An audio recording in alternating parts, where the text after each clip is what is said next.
Okay, so it's time to get started. I'm gonna hit start recording so I can local record, and we'll begin.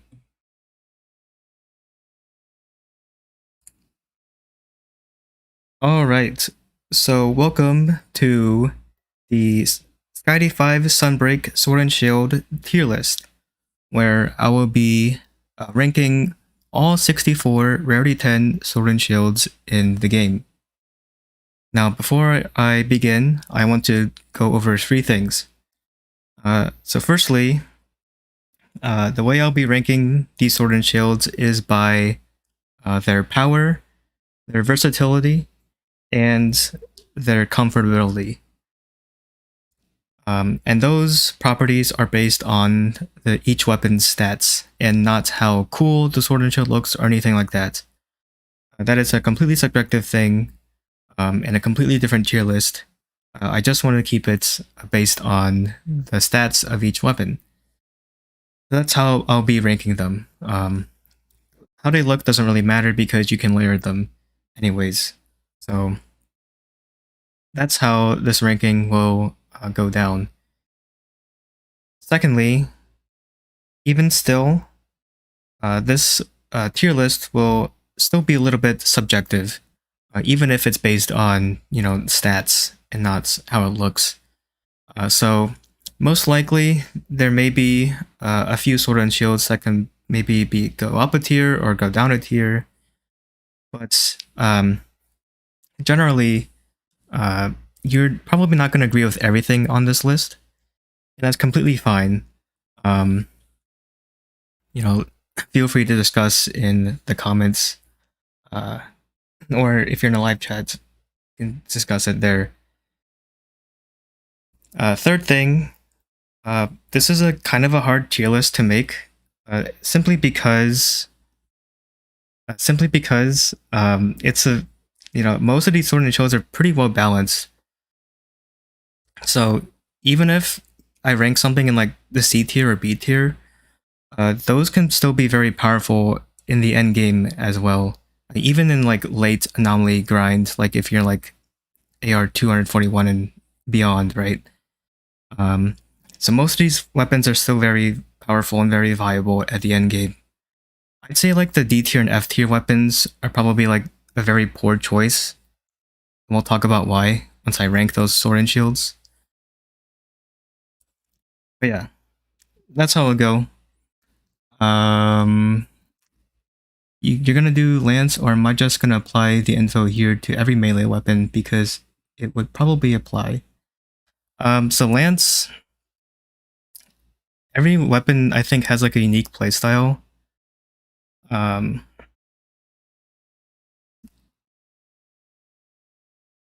mean, I'm not really sure. I've been trying to get into other weapons recently because I feel like I've just been like stuck in Sword and Shield, because this is a Sword and Shield channel after all. So I'm not really sure. I know Lance would wants guard and bolden and offensive guard and all that stuff. But their playstyles are definitely very different. Will Wild Hearts SNS be included? No, because there are no Sword and Shields in Wild Hearts. Okay, so why don't we begin? The way I'm going to order these Sword and Shields is by their elements or status category. So I'm going to start with all the raw Sword and Shields, and then I'll move on to fire, and then I'll go through all the other elements, and then I'll start going through all the statuses. So if there's a Sword and Shield you want to request first, maybe it's like a status Sword and Shield and you can't be here till the end, because this is probably going to be a longer stream. Feel free to request it and I'll talk about it and rank it. But otherwise, I'm just going to go in order. So starting with raw, we have the Fine Kimura Sword. One thing I want to mention is that the average attack stats amongst all the Rarity 10 Sword and Shields is 300. It's about 330. and the mean affinity is like 5%, but that's because of it's like an sort of like skewed because of the Ninja Master Sword, so really it's about like 2 to 3%. But really the median affinity is 0%. This is a very average Sword and Shield stat-wise, but I think average in this game is like really good. So 330 attack and 0% affinity is like pretty standard, and that's like what makes a good Sword and Shield. Along with like purple sharpness, that also helps a lot. The one thing that really stands out with this weapon is its slots. A 4-2 slot is very good, and level 4 slots are very valuable at the very end of your anomaly research grind. Once you start unlocking like the attack boost level 4 decorations and the expert level 4 decorations, that's when these level 4 decorations become really, really valuable. That's very good to have here. These are very good decorations, or very good slots, rather. Same with the Rampage slots. Level 2 Rampage slot means you can use anti-species decorations.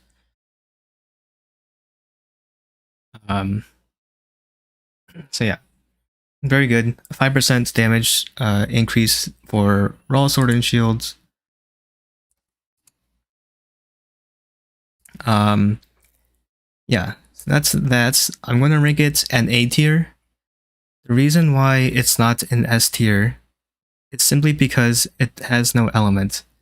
And in this game in particular, because of the way they balance these sword and shields, there's just no benefit of having no element. Right. I think there are 2 other sword and shields I can think of that sort of obsoletes this weapon. And again, we'll talk about that. But, you know, there's just no benefit of having no elements or status in particular. So really, there's going to be no raw sword and shield that's going to be an S tier because of that. It really helps to have some kind of element or status. That just makes this weapon stronger. So Fine Kumura Sword, I think it's a very great sword and shield. I just don't think it's S tier in particular. S tier are like the sword and shields that really stick out. Just like they're like almost flawless sword and shields. That's what I would think as in like an S tier sword and shield. All right, that's the Fine Kumura Sword. The next raw sword and shield we have is the Avidia Edge.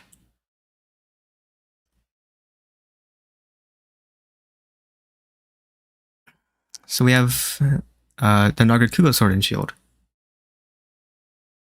So the main problem with this weapon is its low attack stat. So 300 attack is, I think, tied for the second lowest. I think the lowest is 290, and that's the Shaguru Magala Sword and Shield. So even this weapon, the Nagakuga Sword and Shield, has purple sharpness and 30% affinity. I think the low raw really hurts this weapon a lot. It makes this weapon a little bit weak. It does have 1 level 2 slots, though, which is nice, I guess. Another thing that kind of hurts this weapon a little bit is its Rampage slot. So the Nagakuga Sword and Shield only has a level 1 Rampage slot. It used to be that level 1 Rampage slots were complete garbage. Because there were just no good level 1 Rampage decorations. I think Title Update 5 added Wirebug Wrangler, and that one's actually okay and very comfortable because every Wirebug you pick up on the field lasts 30 seconds longer. So very nice for spamming more Soakbind attacks like Windmill, Meiji Shorigeki, and Soakbind Shield Bash attack. But you don't get the option for the anti-species decorations, and that kind of hurts stats a little bit, having a level 1 Rampage slot. So this isn't like a horrible sword and shield. I want to put in D or F. I'd say like D and F are like pretty poor choices, but it's not like that great either. So that's why it's going in C tier. Okay, so the next Sword and Shield, which it kind of tears me a little bit. It'd be the Heavenly Kingsword. We have the Bishaten Sword and Shield. So the Bishaten Sword and Shield has 340 raw, so it's higher than the Fine Kumura Sword and Shield. It doesn't have a lot of purple sharpness out of the box. It only has like 10 units of purple sharpness. Plus, its slots are just slightly worse. It's a 3-1 slot compared to Fine Kumura Sword's 4-2. But it does have an extra 10 raw on the top of Fine Kumura Sword. I'm really kind of torn on this. I feel like this isn't. I'd rather use the Kumura Sword and Shield, but I don't think this Sword and Shield is that bad, especially once you can unlock all the anomaly slots on this thing. Of course, unlocking all the anomaly slots will increase its sharpness by 20, so then you get 30 units of purple, and that helps us a lot. I don't think it's. I used to have this on B tier, but I think I'm gonna put it up on A tier. I think the Kumura Sword is better, but I do think the Bishaten Sword and Shield is pretty powerful. Well, not as comfortable because it doesn't have as much purple sharpness, but once you can start unlocking all the anomaly slots, this wouldn't be too bad. You would just use Destroyer Oil a little bit more frequently. So Bishaten Sword and Shield, I'll have it on A tier. Okay, so the next raw Sword and Shield is, let me look at my list, the Garen Golem Sword and Shield. So this is our first case of D tier. The main reason is because it has blue sharpness. Blue sharpness in Master Rank is terrible. I believe I talked about that in the Ninja Master Sword video. Right, so blue sharpness has a raw modifier of 1.2, whereas purple sharpness has a raw modifier of 1.39. So purple sharpness is like almost 16% stronger than blue sharpness. So even if the Garen Golem Sword and Shield has a high raw attack stat of 360, the blue sharpness really kills this because of the modifiers, right? So even if you try to, putting a bunch of attack boosts, it just won't scale as much as white sharpness or purple sharpness, right? It's like, think of like slope of a line, right? It's like kind of like that. So blue sharpness is just terrible in Master Rank when all the other Sword and Shields come with at least some whites or some purple. So the Garen Golem Sword and Shield, that's a pretty obvious D tier. I don't recommend anyone using the Sword and Shield at all, really, because of that. Next up, we have the Great Tigeric Sword Plus. So this I'm going to put on B tier. It does have a pretty high attack stat of 360 and purple sharpness. It's like 20 units of purple sharpness. The thing that kind of hurts is the negative 15% affinity and no slots. So negative 15% affinity means you're going to need more armor skills to bring this up to 100% affinity. And having 100% affinity is very beneficial, I think, because, crit boost becomes more effective, and then Master's Touch also becomes more effective. Having more crits is good. Having 100% affinity is very good. And with negative affinity weapons, it's pretty hard. Right? Even with like full Agitator, full Weakness Exploit, full Crit Eye, you only get up to like 90%. And then you have to start using like Bloodlust, which I think Bloodlust is an overrated skill, to be honest. I don't think it's very worth it. And it doesn't help that this weapon has no slots either. It does have a level 2 rampage slot, so it's can be pretty strong. And I think this weapon has a lot of damage potential. It can probably do more damage than the 2 and 8 tier, but it's just not as comfortable, not as versatile, right? So, but because it has a very high damage potential, I'm putting it in B tier. Next up, we have Elite Dagger. So Elite Dagger is the Jaggy and Jaggia tree sword and shield. It would be this guy. This one's kind of awkward. 350 attack and white sharpness. It does have a potential to go to purple, but you're gonna have to start using Candycraft or slotting in the sharpness boost when curious crafting. It has 2 level 1 slots, but for raw sword and shields in particular, it's very beneficial to have level 2 or higher. Right, level 1 slots are okay, but you really want level 2 and level 3, level 4 slots on raw sword and shields in particular. This weapon's not that great, but it's not terrible either. I think this will go in B tier. I think that's where I have it. Yeah. It's not too bad. Just a few things kind of hurt it a little bit. I think there is like a weapon that sort of obsoletes this guy though. And we'll talk about that later. Okay. The next raw sword and shield is the Bone Tree sword and shield, which I don't feel like pronouncing. It's this guy here. I don't think this weapon's that great. It does have 360 raw and a little bit of white sharpness, but no slots, and a level 1 rampage slot kind of sort of kills any damage potential compared to the Great Tigrex sword plus. So I don't think this is a great choice. I'm going to put it in C tier though, because I don't think it's as bad as blue sharpness weapons.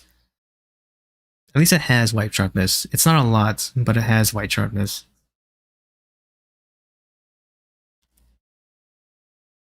Now we have the Bone 2 tree, which is called the Bone Breaker Tabar Plus. So it's this guy. So likewise, negative affinity kind of hurts this weapon a bunch. Right, this weapon does have 370 attack and white sharpness. Negative 25 affinity really blows though. And it only has a level 2 rampage slot, so you can't even use Kushala Dora's soul, the rampage decoration there. But it does have big damage potential if you can overcome that negative affinity a bunch. So again, it's not going to be as terrible as the Garagum Sword and Shield, but I just don't find it very comfortable or very versatile, in my opinion. So this goes into C tier. I'd say if you want a negative affinity weapon, the Great Tigrex Sword is probably going to be your best one overall.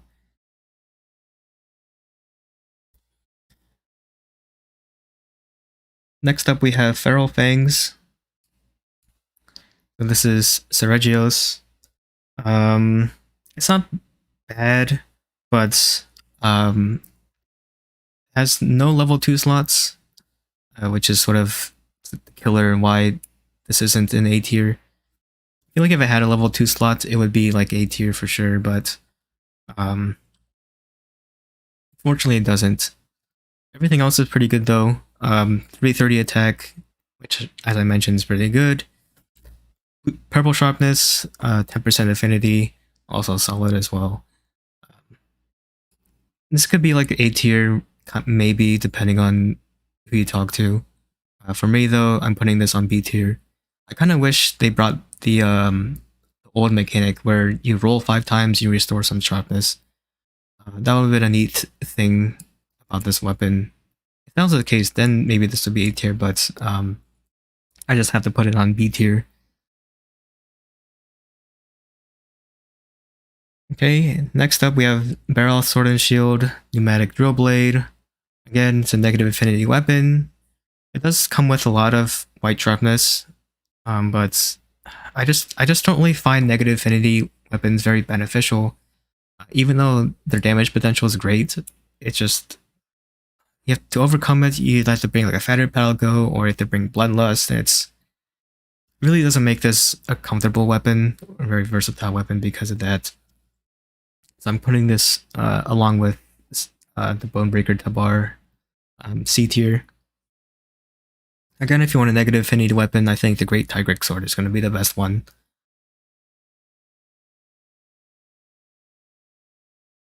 Next up we have Barbarian Terror. This is the Diablo Sword and Shield. This one's pretty easy. Blue Sharpness weapon, a D tier. Same with Garangon's Sword and Shield. This does have the highest attack set at 380, but again, the blue sharpness really kills this. It also just has negative 5% affinity, no slots, level 1 rampage slot. This is almost like an F tier weapon, to be honest, but I think there's a worse Sword and Shield that goes here. And you can probably guess what that is. We're actually going to get there in a minute. So the next one is Blower Scythe. Yeah. Izuchi Sword and Shield. This one's actually kind of awkward. So I have it at B tier. It has 330 attack, 15% affinity, a level 3, level 2 slots, a level 2 rampage slots. That's all really good. Its sharpness is very awkward because, right, you know, you slot in one level of handicraft and you get purple sharpness. This one's really tricky to slot in. I have it at B tier right now. Honestly, it could be A tier. Especially if you unlock all the anomaly slots. Surprisingly, it could be A tier. I respectfully disagree with this placement of which weapon.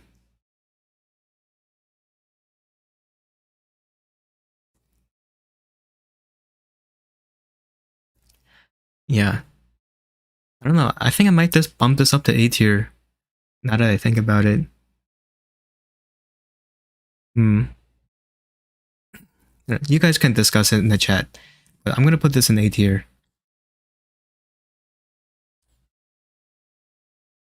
Okay. We have a few more raw sword and shields left. Actually, we have 2 more raw sword and shields left. Next one we have is the Ninja Master Sword. And of course, it's going into F tier. Obviously. I already made a 11-minute video on the Ninja Master Sword. It is going to be the worst sword and shield in the game by far. Purple sharpness. Sorry, not purple sharpness, blue sharpness. I'm getting my sharpness colors mixed up. Blue sharpness, so this is already a dead weapon. But its attack set is significantly low, right? 300, again, that's second, it's tied for second lowest. So even if this weapon has 100% affinity, this is just such a weak weapon. It's sort of unbelievable why people think this is a very like comfortable weapon, because it's not. You're like purposely gimping yourself of so much damage that you get from other weapons. Even like the D tier weapons will probably outdamage the Ninja Master Sword, even though the Ninja Master Sword comes with base 100% affinity. So it's just sort of like unbelievable, even when I made the Truth of Ninja Master Sword video, that people will still think it's a comfortable weapon when it's really not. You know, you're prolonging the hunt, so you're letting the monster attack you more, and therefore you're putting yourself in danger because the hunt's lasting longer when you can just be using a stronger sword and shield, right? This is, yeah, the 100% affinity and the long blue sharpness, I think really fooled people into thinking that this is a good weapon. That's kind of the same case with the base game too, with the high ninja sword. But in Master Rank in Sunbreak, this weapon is just complete garbage. Now, if you like the look of this weapon, of course you can layer it, blah blah blah. Then it would be like higher. I personally don't really like this design, but you can of course layer it if you really enjoy it. So yeah, please don't use this weapon ever. This is probably like the worst weapon in the entire game, honestly. Not just sword and shield, just the worst weapon out of everything in this game. Right, and last up, for Raw Sword and Shield, we have the Royal Order Sword and Shield. I'm gonna put this in S tier, so not S tier, A tier. It's 320 raw, which is sort of on the lower end for raw sword and shields, but has a decent chunk of purple. It has how much affinity? 10% affinity, level 2 slots, and a level 2 rampage slot. So while it's not going to be the strongest, this is pretty comfortable. Probably the most comfortable of all the raw sword and shields, to be honest. And that's kind of why it's an A tier. It's just a solid sword and shield overall. Alright, so I believe that is all the raw sword and shields. Maybe I missed something, but I don't think I did. So we're moving on to fire.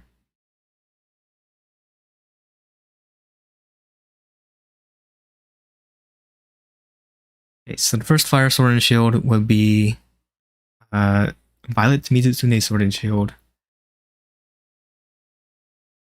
Violet Mizutsune Sword and Shield has an attack stat of 320, 10% affinity, big chunk of purple. But the best thing about this weapon is its slots. It has 3 level 2 slots, which is very good. It's not the best, but it's still very good. The thing that kind of hurts this is its low fire element. It only has 20 fire. So it's kind of hard to justify using this as a purely elemental sword and shield. It's also hard to justify using it as a purely raw sword and shield because of the way unlocking anomaly slots work. Right? If your sword and shield has an element, then you sort of unlocking some of the slots will increase both attack and element. Whereas if the sword and shield is raw or status, it will just keep increasing the attack. So it's whenever they released that mechanic, it kind of made these sort of weapons awkward. But it's still solid, I'd say. Even if because of that, and even if the rampage slot is only level 1, level 1 rampage slots aren't too bad now because of Widebug Wrangler.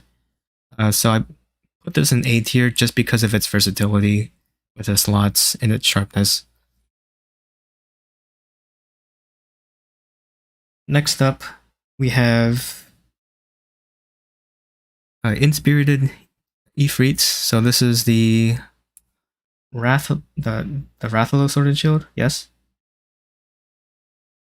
I'm gonna put this in B tier. It does have a pretty high attack set of 330 and 47 fire. The thing that kind of kills this is no slots. Even for Elemental Sword and Shield, having a slot is like very good. Any kind of slot, because you can slot in your element attack up decorations and that stuff. Having no slots kind of suck. This probably could go up to A tier, honestly, because of how powerful it could potentially be, but because of it's not as comfortable, it's not as versatile when you make your builds and stuff like that. So B tier it is.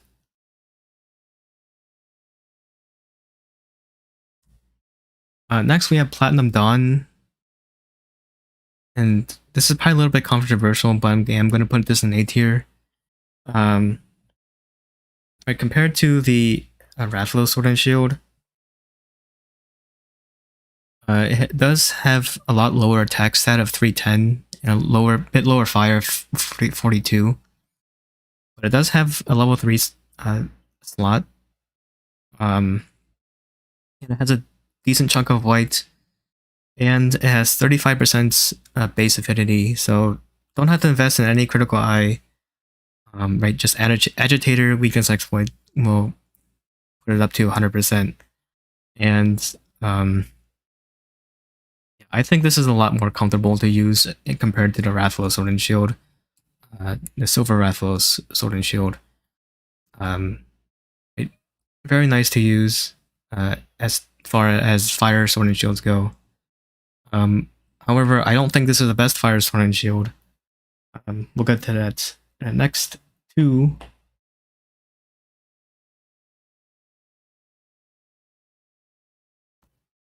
Next is the Espionage Sword and Shield.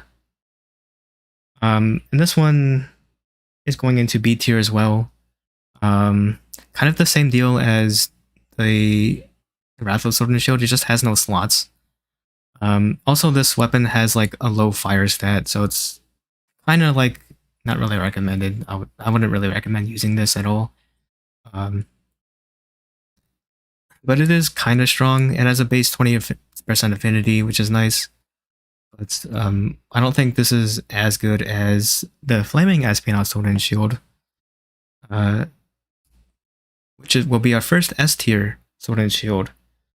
So I talked about this Sword and Shield in the Elemental Sword and Shield guide for Sunbreak, and this thing just blows everything out of the water. Even though its attack stat's low at 310, just everything else is very good, right? Purple Sharpness, 40 Fire, 50% Affinity, very good slots. It's 411, level 3 Rampage slots. So, but the big thing is it deals poison damage as well, right? A hidden 33 poison, which is right, very, very solid. I mean, this thing's just gonna melt everything. I just don't think you can, like any other Fire Sword and Shield sort of matches the damage potential of this guy. Right, it's just an absolutely monster of a Sword and Shield. And that's why I'm putting this in S tier. Right, there's really nothing wrong with this guy.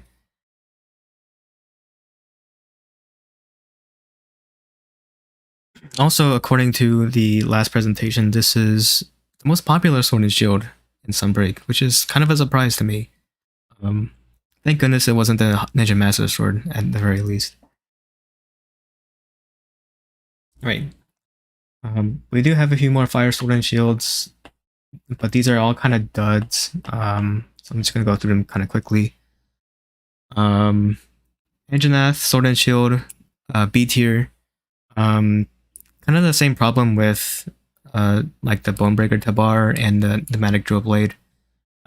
Negative affinity is not that great, especially with like Elemental Sword and Shields, because you can start using like crit element and stuff like that, which you need to crit. But it does have like big damage potential. I just don't find it to be very comfortable and very versatile at all. But it's still very strong, and I'd say it's in B tier. It's better than these, the Bonebreaker Tabar and a Pneumatic Drill Blade, simply because this guy has an element. So that's why it's in B tier. And then the next one we have the Uroktor Sword and Shield, the Bruising Beak. Where is it? This guy. It's also going on B tier. Actually, I mean, the Sword and Shield isn't too bad. It does have a decent attack stat of 340. A nice chunk of white sharpness, 32 fire, decent slots, 211, level 2 rampage slots. I mean, this could kind of swing in the A or B for me. Like it's pretty decent, I'd say, but I'm gonna stick it in B tier. And then I think the last Fire Sword and Shield, yep, is Secta Tray Red, the Panahabra Sword and Shield, the red color. It's also going on B tier. I think the nice thing about this weapon is its slots. Right, it's a 4-2-1 slot with level 3 rampage slot, so this is a very versatile weapon. But it's just not going to be as strong or as powerful as any of the others, really. Right, if you want to like maybe make like a guard elemental sword and shield, kind of a weird combo, but you could use this one because of its good slots. Really though, the only fire sword and shield you should use is Flaming Espinases because it's just so powerful. That's all of the fire sword and shields. Next we have the next element is water. Starting with Mizuzune sword and shield.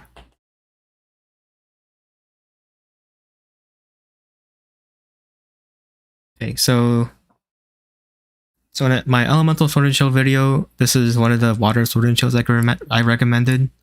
It is pretty solid, right? So 320 attack, 36 water, 15% affinity. Sort of just solid stats. It's not going to deal the most water damage, but it is still decently powerful, mainly because of the purple sharpness. Its slots could be a little better. Right, it just only has one level 1 slots, which is better than nothing. You can at least slot in like water attack or I don't remember Kushala's Blessing, which increases your water attack as well. This is a solid pick for water elemental sword and shield playstyle. Next one we have Royal Waterclaw Plus. This is another weapon I recommended in my elemental sword and shield video, and this was actually my pick as well. So 330 attack, solid, big chunk of white, 51 water, very good slots as well. So it's a 3-1-1. Right, you can fit in a lot of water attack and Kushala's Blessing decorations, as well as a level 3 rampage slot. So you have an option for Elembane decoration, but honestly I think anti-species decoration is going to be a little bit better overall.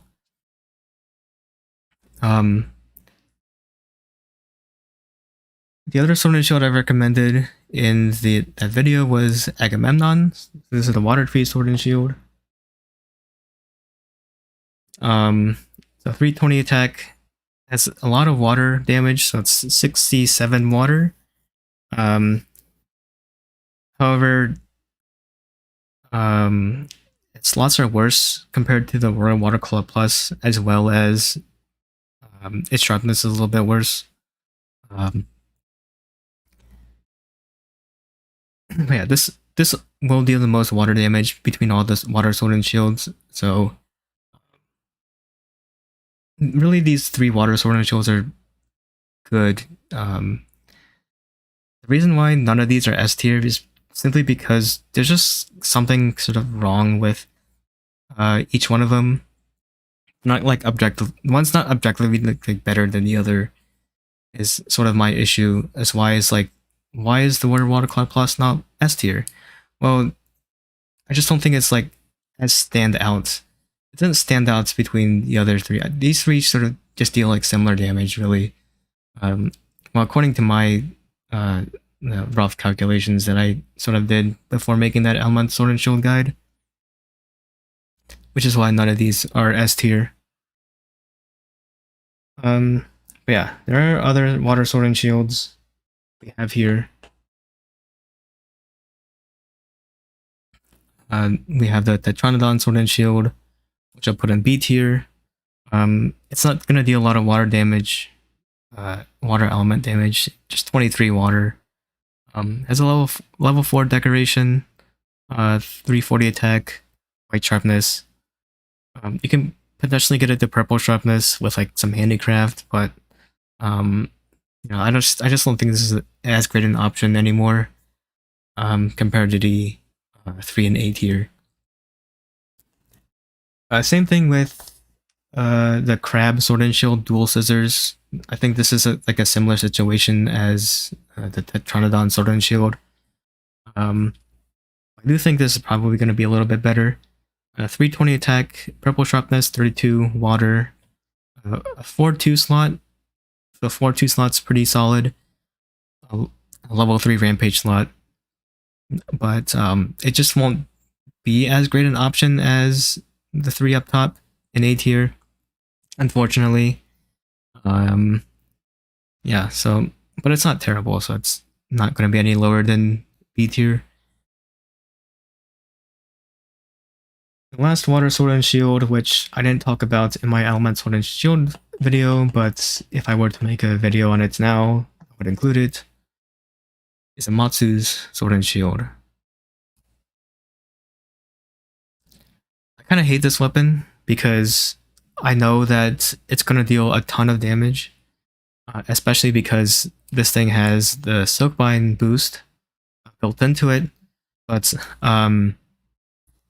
it also has a lot of water as well. It's more than Midutsune's at the very least. Again, the problem is its negative affinity. It has negative 25 affinity and no slots. Right, and that's what makes this pretty uncomfortable and not as versatile. However, because I know like the damage potential of this thing, I just have to put it in A tier.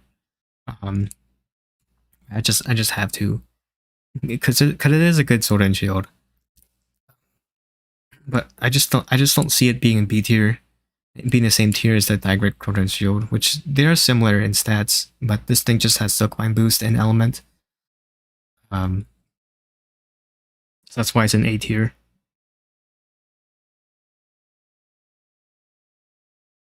Right. Next element is Thunder.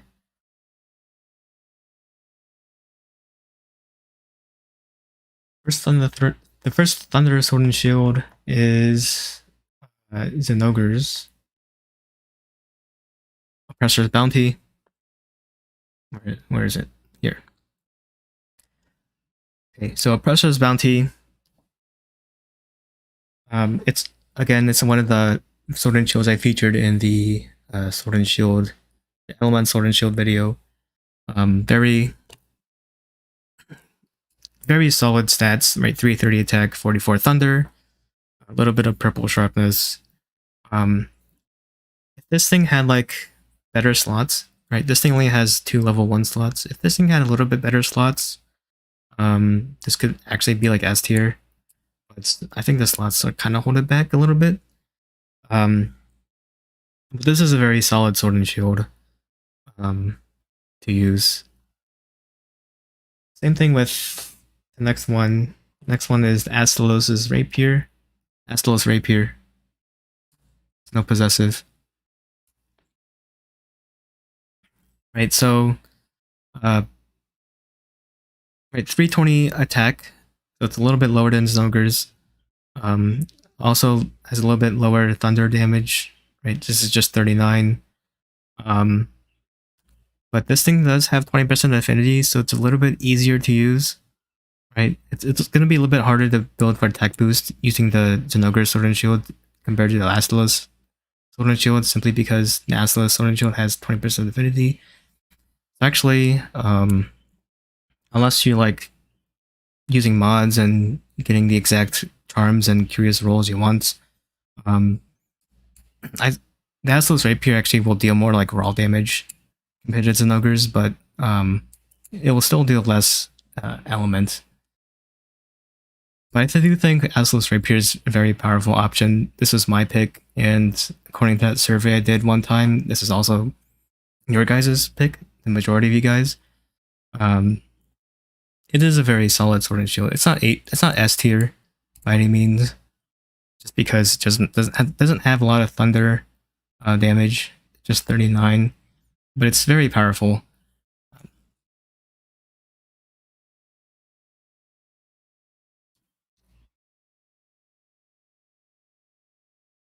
Next one is Dread Razor Plus. According to that survey I did, it's like none of you picked this weapon, but I think you're underestimating how good this weapon is. The main reason why it's an S tier is just because it has the most comfortable sharpness between like all the Thunder Sword and Shields in this game. Well, if you exclude the Benahara's Thunder Sword and Shield, but right, 330 attack, 49 thunder, 15% affinity. Right, that makes this weapon pretty comfortable as well. And the slot's okay too. Right, it's a 2-1 slot, a level 2 rampage slot. It's not gonna deal as much damage as all the other A tier Thunder Sword and Shields, but it is very comfortable to use. It's definitely one I used like towards the beginning of the game. I do think this is a little bit underrated. Yeah, it's pretty solid. So I'm putting it in A tier. So I already mentioned this. This is the Sexy Yellow.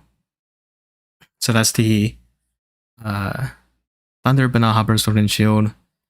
Just like the Fire Benahara Sword and Shield. Right? They're all basically a sort of copy and paste of one another. They're like maybe off by a little bit, but right, just like the Fire variant, I think Secretary Yellow is also B tier. It's not going to deal as much damage, but it is pretty solid. I don't see it being anything below B tier, but it's also not A tier for me, so that's B tier. Okay, so next up is Cursed Rajan Club.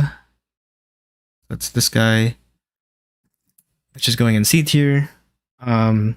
You're not using this for thunder damage because its thunder damage is too low at 26. It has negative 10 affinity, so like I said before, negative affinity is kind of rough, even if it is negative 10. It does have a lot of attack at 360, but it's just white sharpness, I believe. Yeah.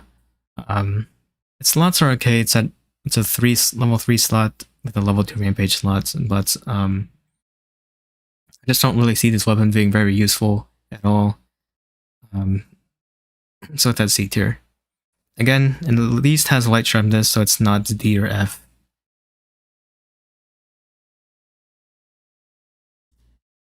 The next is the Furious Rajang Sword and Shield, Demon Lord Bludgeon.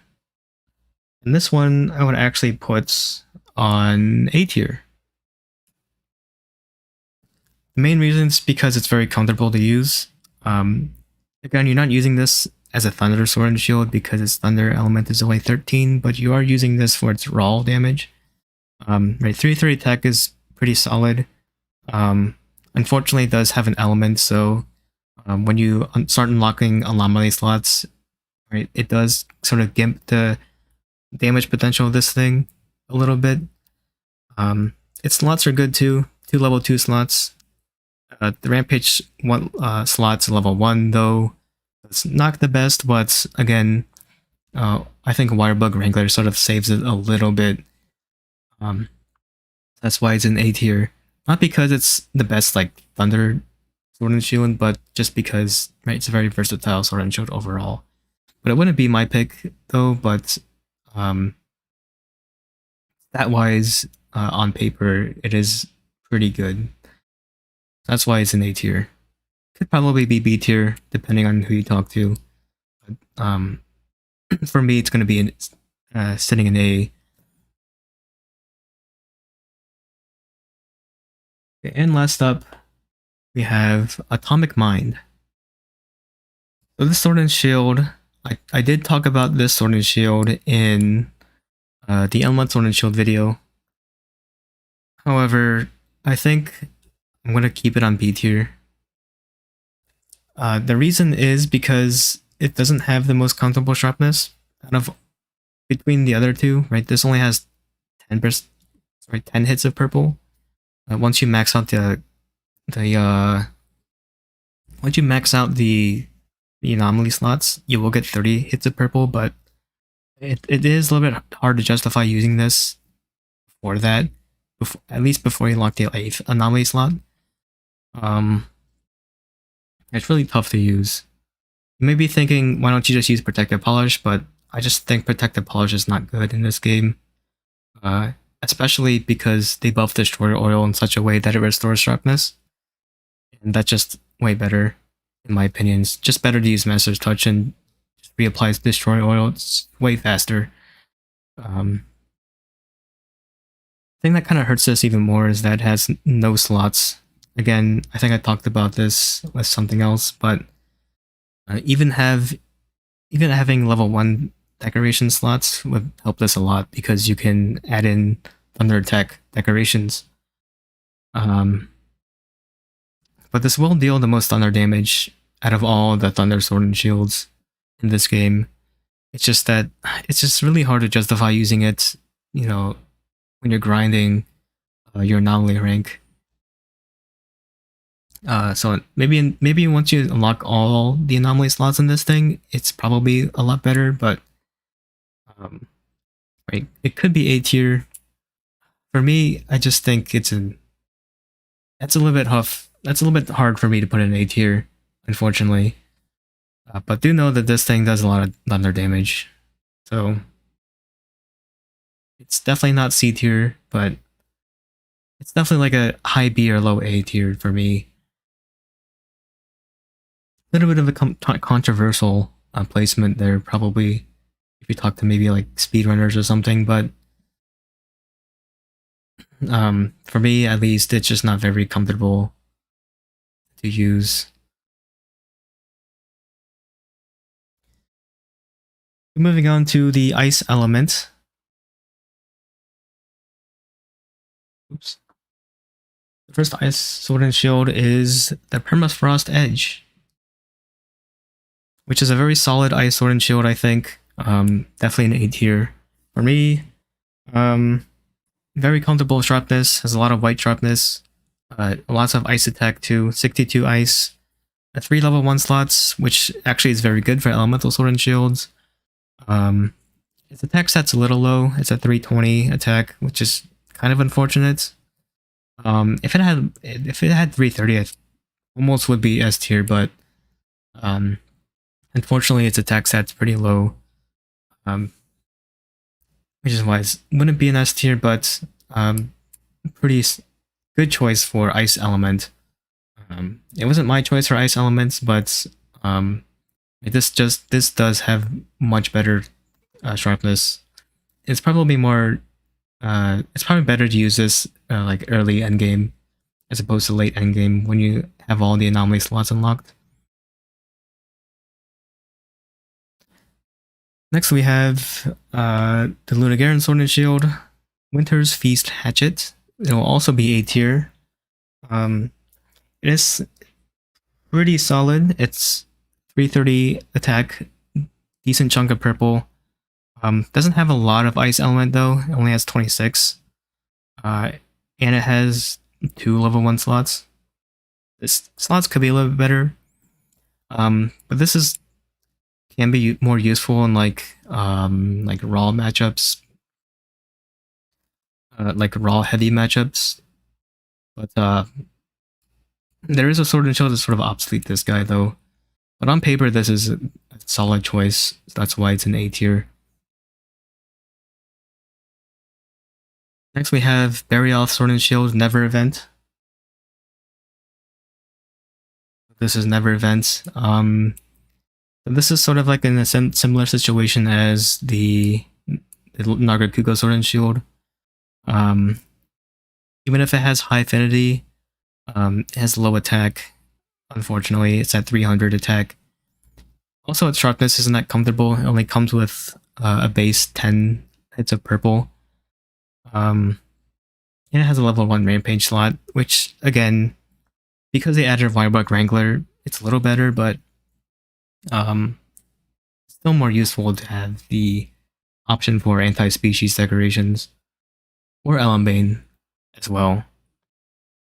So I just don't recommend this weapon, although it can still be good, but I don't know. I put this in C tier. Sort of in the opposite end of the spectrum, we have Chef's Knife. Really, this is the Gauss Hydraulic Sword and Shield. It's kind of in a similar situation as the Anjanath Sword and Shield. Very similar, just the problem is the negative affinity sort of hurts this a little bit as well. Same as the Anjanath Sword and Shield. But because it has a high attack, it can deal has potential to deal a lot of damage. So I can't really put this in. I don't think I really want to put this in C tier because I think it's just better than the Bromebreaker, Tabar, and the Pneumatic Drill Blade. So this will go on B tier.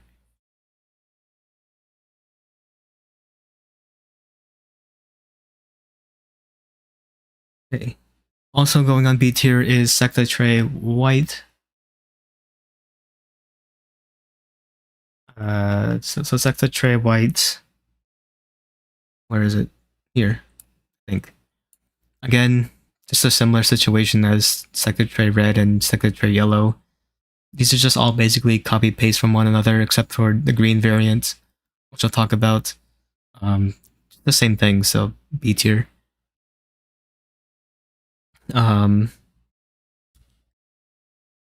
Next we have Dora's Maelstrom.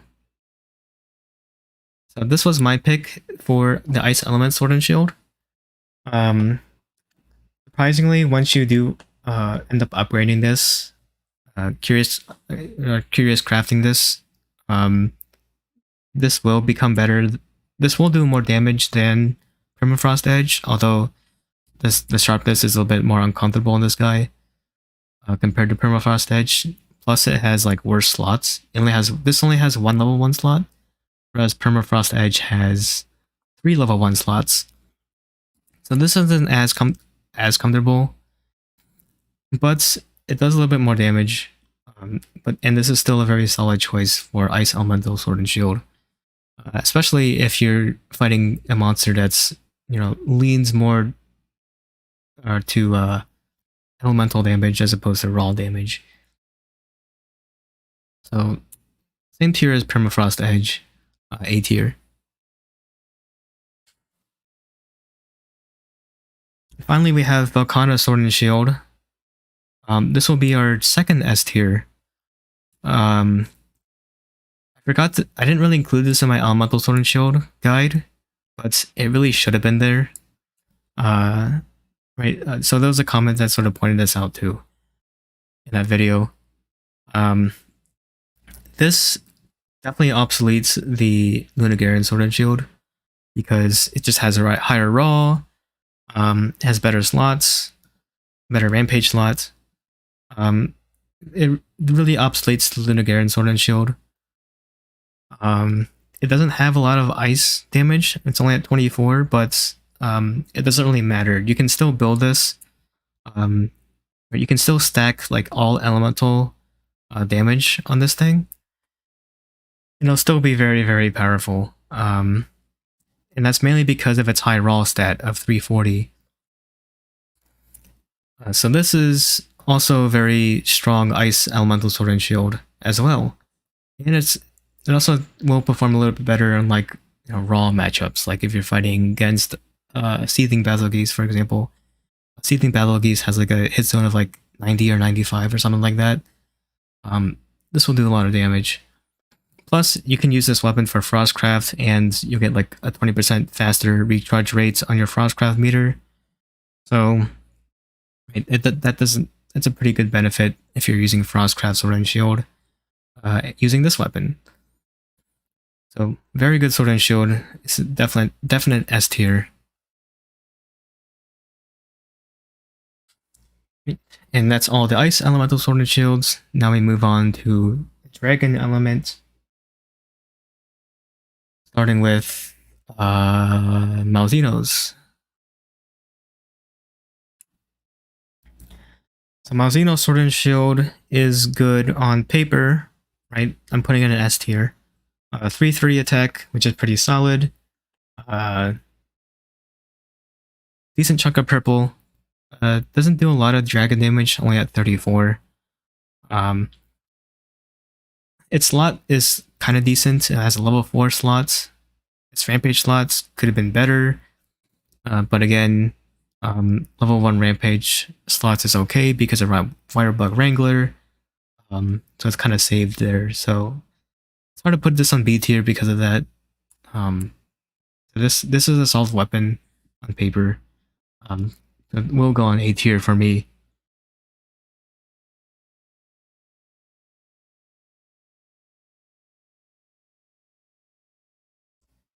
And next is what's added on the bonus update. Bonus updates added the Primordial Malzeno Sword and Shield, the Silver Separator. This actually goes in A tier. S tier. It does have a sort of a lower attack stat of 320, a little bit less purple sharpness than regular Malzeno's Sword and Shield. The real thing that sort of stands out in this guy is its slots. It's perfect. Right, 3 level 4 slots and a level 3 rampage slot is sort of insane, especially if you're at the later end game when you can have those like Challenger plus, Attack plus, Expert plus decorations. Right, that's where this weapon really shines. It basically makes this the best Dragon Sword and Shield in the game because of that. Dethrones Valstrax's Sword and Shield after Valstrax's Sword and Shield's long reign as the best dragon element. This thing, it doesn't blow it out of the water, but it's definitely stronger than Valstrax's Sword and Shield now. So this is a definite S tier because of that. It's also because of its slots, it's also very versatile as well. You don't have to use this strictly as a dragon element's Sword and Shield. But it will be better that way if you use this using the dragon element.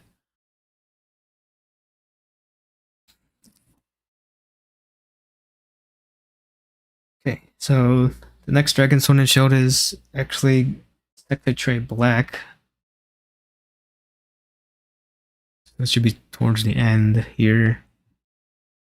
So again, all these elemental Banahabra Sword and Shields are just copy and paste of each other. Stat-wise, they're like off by a little bit, but right, they're just all gonna be B tier, right? Right, again, 330 attack, white sharpness, long white sharpness, decent dragon damage, good slots, 421, level 3 rampage slot. Not the best, but not the worst either, so they're all B tier. Okay, now for the Magalas, starting with Gore Magala. Gore Magala Sword and Shield is also it's also a solid choice for Dragon. It's 320 attack, a little bit of purple sharpness, 28 dragon, so it's not the most, but this does come with 15% affinity, level 2 slots, level 2 rampage slots, so this will do a decent amount of damage because of that. That's why it's going in A tier, at least for me. The next Magala is Shagaru Magala. This weapon has the lowest attack value out of all the Sword and Shields at 290, so that kind of already puts this pretty low. This have 35% affinity, 43 dragon is pretty solid, purple sharpness. The rampage slot is not that great, it's only level 1 and it has no slots. As I talked about before, it's very helpful to have at least level 1 slots when you're dealing with elemental Sword and Shield. So again, similar situation with the Nagakuko Sword and Shield and the Burial Sword and Shield.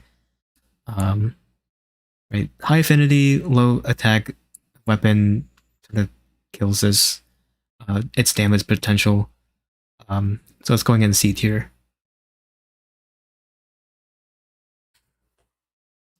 The last Magala, which is Chaotic Gore Magala, which this is going to be also very controversial.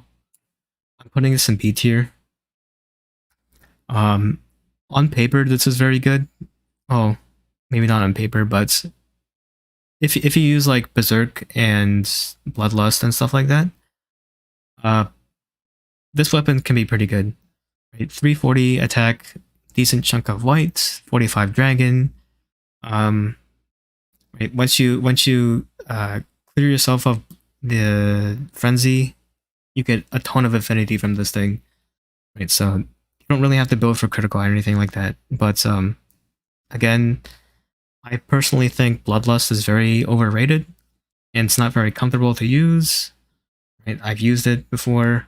I just don't think Bloodlust is very good, or it is good theoretically, but I just don't think casually people should be using Bloodlust to give yourself affinity when there's just better and safer options.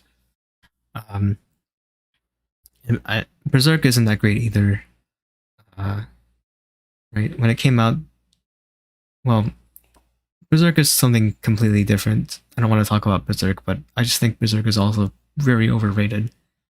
So even though this can be very good, I just you need Bloodlust if you want this to work on everything besides the Megalas. So that's why it's going on B tier.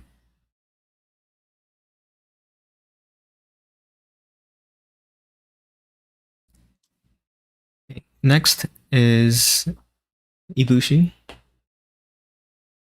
This is Wind Chaser. I would say if if they didn't make the changes to curious curious weapon crafting, this would be probably like A tier. But I'm putting this in B tier. Right, so this is like the Destroyer Oil Grinder S weapon of choice back then, but because of this thing has an element. It doesn't have a lot of dragon either. It's only 21 dragon.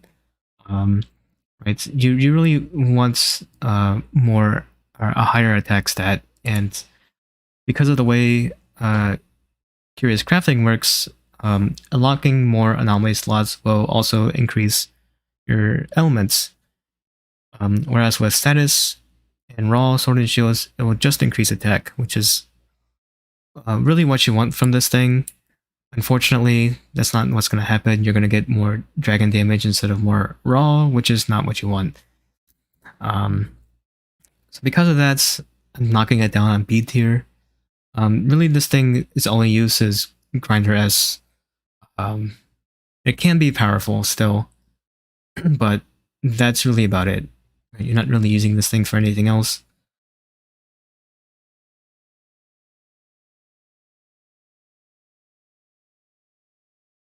Okay.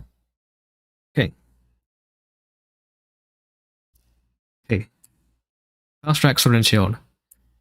This is also an S tier weapon. Right, this will always be a good sword and shield.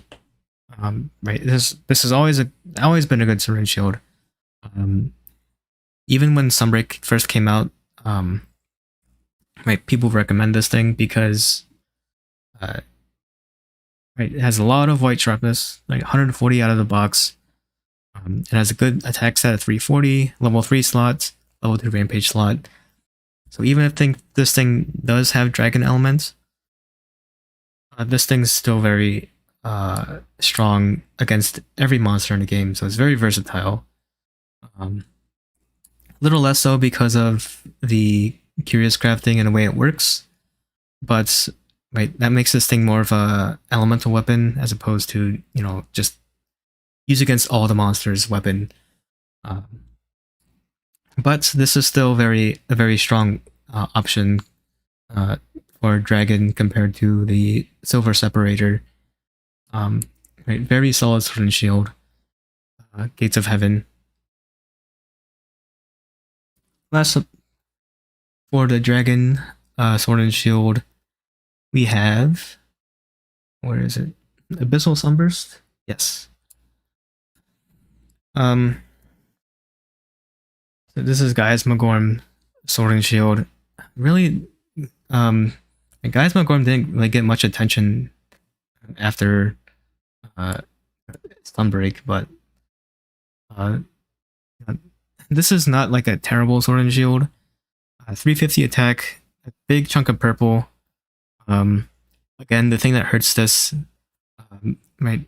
This is kind of in a similar situation as right, Chef's Knife and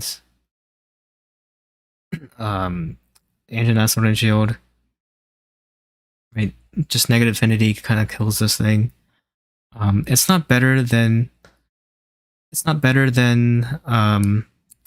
Amazu Sword and Shield because this thing doesn't have the Silkbind boost bonus to it.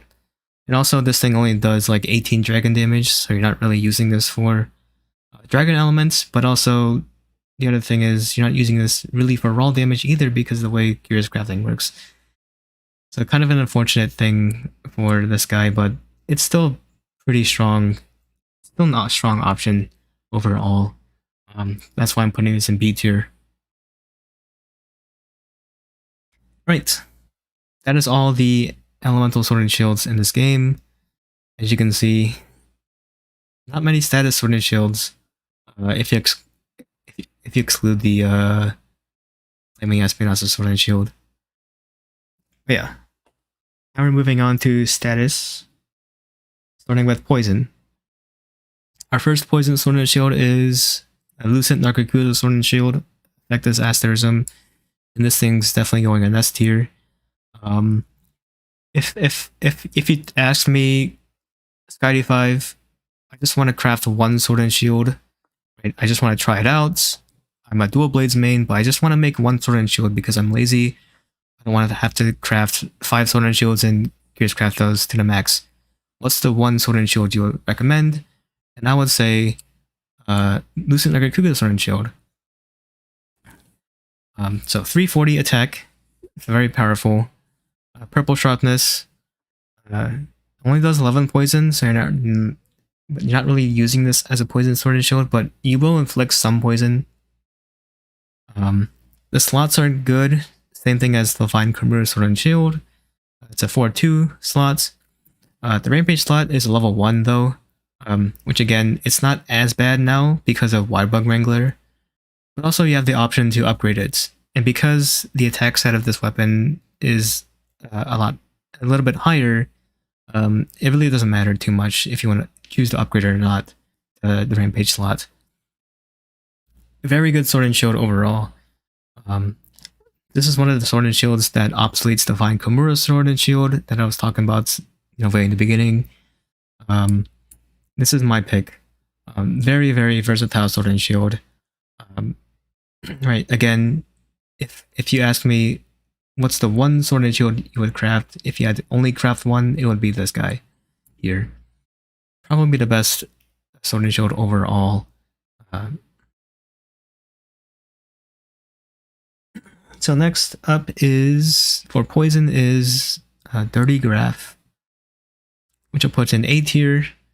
So it's, again, this thing sort of obsoletes the Elite Dagger. Right, this has the same raw, better slots, and this thing has a whopping 42 poison, which is, I believe, the most out of all the poison sword and shields. Yes, so 42 poison is the most. This is a solid sword and shield because it's raw. It's at 350. So even though this thing doesn't have purple sharpness, this is still pretty solid. It'll still do a lot of damage. I used this weapon at the very beginning of Sunbreak a lot because I didn't really want to use Valstrax Sword and Shield. 30 Graph is a very solid weapon. Still very powerful now, so I put it in A tier. Likewise, I'll put the Pookie Sword and Shield, the Datura Splitter Plus. I'll put this in A tier as well. So this is 320 attack, 36 poison, but it has purple sharpness, which is why this is also not like a terrible Sword and Shield either. Yeah, and its slots is very good. It's a level 3 and level 2 slots and a level 3 rampage slot, so you got a lot of versatility there. So on paper, this is a very solid weapon to use as well as Dirty Graph, but I do think Dirty Graph is just slightly better though. The Tour Splitter could be B tier or A tier, but I do think there's a weapon that's worse than the Tour Splitter, but it's not that bad. That's why I'm putting Pookie Sword and Shield up top in A tier. It is a solid weapon that you can use. So that weapon I'm talking about is Empress's Rapier. In a base rise, this was like the best Sword and Shield in the game, but in Sunbreak, the Rathian Sword and Shield is kind of like meh. So it's 330 attack, which is solid. 31 poison, 10% affinity. This thing never gets a slot, which sucks for raw Sword and Shields. Okay, I'm saying raw Sword and Shield because right, this thing doesn't deal elemental damage. It does status damage, but really using this as a raw in terms of like raw damage, but the statuses are sort of like a bonus. But yeah, very awkward because, particularly because of the sharpness, right? You need some Candycraft, and even if you Curious Craft this thing to the max, and you unlock all the anomaly slots, you'll still only get 20 purple, which is like, you can work with it, but it's just a little bit awkward to use. Can't really recommend this guy too much, but it's still solid. So I'm putting it in B tier. Now this one is probably also kind of controversial. So this is Lunatic Rose. I'm putting this in S tier. This could be A tier, but as far as like versatility goes, I do think the Lunatic Rose is a little bit more versatile than the Lucent Agricuda Sword and Shield. Simply because this guy, Lunatic Rose, has a built-in 30% affinity. So you just need 1 critical eye, 5 agitator, and 3 weakness exploits, and this thing's already got 100% affinity. And then you can go to town with attack boost. You can use Guard Sword and Shield with this, healer builds, some other gimmicky stuff like status trigger build-up boost builds. This using Lunatic Rose, it's gonna be much easier for that kind of stuff as opposed to Lucent Argakugas. This thing also has like triple the poison damage to Lucent Argakugas. So this thing deals 33 poison, which is pretty good. It's the same as the Flaming Espinases. The thing that kind of sucks about this guy is its raw is a little bit low. It only has an attack set at 320. So it's not going to do a lot of damage, unfortunately. But again, this is probably the most versatile Sword and Shield in the game. It's a Lunatic Rose. Again, it could be A tier. I could downgrade it to A tier. I can understand that, but for me personally, I do think this is a very good choice. Now, as far as like if you had to craft one Sword and Shield, what would you craft? This one's also a good choice as well. A good runner-up, I'd say.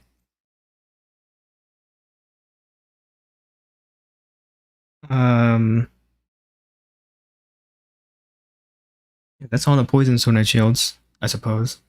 Right, we only have a few left. Next status, or I guess statuses, are paralysis and sleep. So paralysis, we have Sector Tray Green. The problem with I have a problem with status Sword and Shields, especially paralysis and sleep, because my main issue is that to try to balance this stuff, they like really gimp the damage of these things. This thing only has 320 attack, 24 paralysis, white sharpness, no affinity, no level 2 slots, which would have been nice because you can then use paralysis attack and that kind of stuff. But yeah, they really, even in this game, they just sort of like nerf the damage of all these like paralysis and sleep weapons, especially paralysis. I guess they really just don't want you to, paralysis lock the monsters. Even though like the late anomaly like monsters like almost never get paralyzed. Right? They get just so much resistance that I don't know why they do that. But yeah, it's just tough to recommend paralysis and sleep for the shields. Right? It's all random unless you have status trigger. But if you have status trigger, you're playing close to the fire. That playstyle. Yeah, it's a little bit hard to justify putting this anything above C tier, really. Right? It's RNG. You can't control when the monster gets paralyzed. The monster gets paralyzed. Maybe you're like get blown off at the wrong timing, and then you can't even take advantage of it. Same thing with sleep. Sleep is the same way, right? Sometimes it's at random, especially when you're playing sleep in multiplayer. Right? You put the monster to sleep, but then some idiot with the light bowgun, fires a little pew pew pew pierce ammo, and then the monster wakes up. What was the point of sleeping a monster? So it's hard. But that's not to say these aren't like terrible weapons either. At least these weapons have like white sharpness. So I'll get like this is called, what is this called? Cat-like tread. So cat-like tread at least has like white sharpness, even though its raw is at 300. This has higher paralysis damage than Sector Tray Green, so this is at 35. It's a level 3 slots, but this rampage slot's only level 1. Again, level 1 rampage slots aren't bad because of Wide Bug Wrangler. But you don't have the option for anti-species decorations. But again, the damage is much lower. It's hard to justify like the like 1 or 2 paralysis or 3 paralysis you might get. Does that make up the amount of damage you lose? And it's probably not, in my opinion. Paralysis might be a little better in multiplayer, but still, it's random, and it gets pretty hard to inflict statuses in anomaly quests. So likewise with sleep, there are 3 sleep weapons. We have what is this? This is Karma Knight. Right. If you want to inflict the most sleep, I think you want to choose this one because this is 32 sleep. If you want to deal the most raw damage, you pick Dream Waver. I keep calling this Dream Weaver, but this is called Dream Waver. So this is Dream Waver. If you want to do the most damage, but a little bit less sleep, then you pick Dream Waver. And if you want to pick a dumb weapon, you pick the Antique Machina SS, which has the most raw because of purple sharpness, but it doesn't deal a lot of sleep. And it has no slots, and it has a level 1 rampage slot, so it's a cool looking sword and shield, but stat wise it's like I don't know why you would use this. Really any of the Antique Machina weapons aren't that great. But again, statuses just really isn't that powerful in this game, but that doesn't mean these aren't like terrible sword and shields. At least these all have white sharpness or purple sharpness, so it's gonna deal more damage than any of the blue sharpnesses down here at DNF. That's why they're in DNF, because of blue sharpness. If you haven't noticing it already. Okay. Last up, we have Blast. 3 Blast Sword and Shields. We'll start with Blood Orange Bishatin. So I'm putting this in B tier. It has 320 raw, so it's not like the most raw. This will deal the most blast damage at 50. And its slots are okay. It's a level 4 slot and a level 3 rampage slot. I just don't think this does enough damage to justify the blast damage.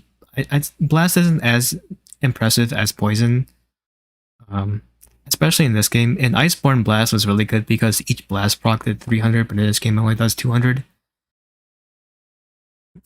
So it's not really that great, but it's still pretty solid, I'd say. Not a terrible choice. A good choice for Blast Sword and Shield is Spirit Stealer. So this is the scored Magnamalo Sword and Shield, and this is the final S tier weapon here. So again, if you ask me the question, Guide 5, I just want to craft 1 Sword and Shield because I'm a longsword main. I'm a filthy longsword main. I want to try Sword and Shield because it's a better weapon than longsword. What's the 1 Sword and Shield I want to craft? Because I just don't feel like, crafting 5 elemental Sword and Shields and, curious weapon crafting them to the max. I just want 1 Sword and Shield. I'd pick Spirit Stealer is also going to be amongst like these 3 choices. Vectus Asterism, Lunatic Rose, Spirit Stealer. They're all like very, very highly versatile weapons. You can use this on like these 3 on any monster. Spirit Stealer also obsoletes the Kumura Sword and Shield because its stats are very similar, right? So 3/3 attack, purple sharpness. It's gonna do the least blast damage between the 3 blast Sword and Shields, but that doesn't really matter too much. The slots are slightly worse than Kumura Sword and Shield. It's only a 3/2 compared to Kumura Sword and Shield's 4/2. But that's really about it. That's the only difference there. So, right, the blast damage sort of sets it apart from the Kumura's Sword and Shield. It gives it just a little bit more of an edge. So, definitely a good Sword and Shield to use here. Okay, last up, but not least, we have Teosha's Metal. And this I'll also put in B tier. This could be an A tier weapon too, but the reason why it's not A tier is because it has no slots. Right? So for raw sword and shields, you really want level 2 slots, but this just doesn't have any to begin with. It has decent attacks at 340, but it doesn't get purple until you have handicraft level 1 or until you unlock the 8th and 10th anomaly slots. When you unlock the 10th anomaly slot, this thing gets 20 purple. So it can do a decent damage, but I'd still think like Spirit Stealer is just going to be way better because it already has purple sharpness to begin with, and it has just pretty good slots as well.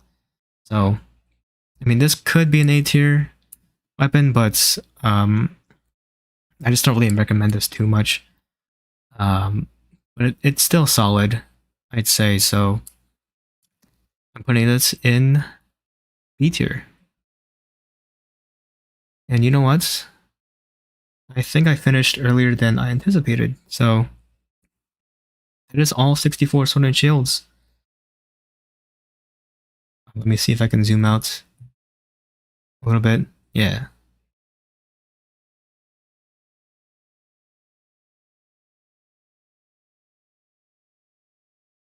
Okay, so that is every sword and shield ranked.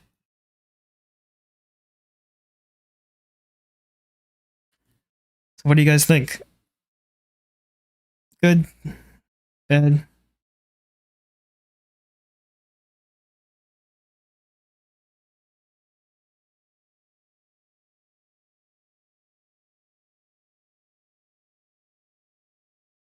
Yeah, I thought this would last like 2 hours because I would spend like 2 minutes talking about each sword and shield, but I don't know. It was still pretty long though.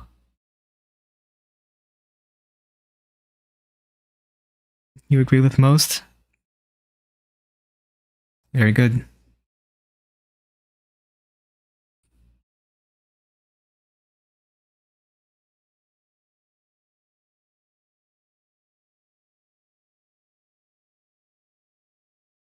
Yeah, so again, as I talked about in the very beginning, uh, these sword and shields are very well balanced in this game. So even if a weapon's in like B or C tier, and you don't agree with it, maybe I insulted you with something, I attacked you by putting something in B tier, it's still a good weapon in this game. Right, by the way they balanced all these weapons, right? I do really appreciate that. Right, in previous games there are just sword and shields. In previous games there are sword and shields that are just like so bad. Like if you go back to like base rise, like some of those like final upgrade sword and shields are just so weak. Like why would I ever use it? Ever. I think this is like the first game where like there's just so many options. It's crazy. So again, like even like some of the C tier sword and shields, like those have like big damage potentials. It can be like pretty useful in like certain situations. Yeah, I really do appreciate that from uh developers for Sunbreak. And that's also true for like the other weapons as well. At least from what I've been just like when I quickly browse through all the weapons, they're very balanced. I like the Roggy a lot though, so I would put it up. Yeah, yeah, the Roggy Sword and Shield is pretty solid too. I can definitely put it in S tier. I'm gonna be a little bit stubborn though because this is my tier list, so it's gonna be an A tier.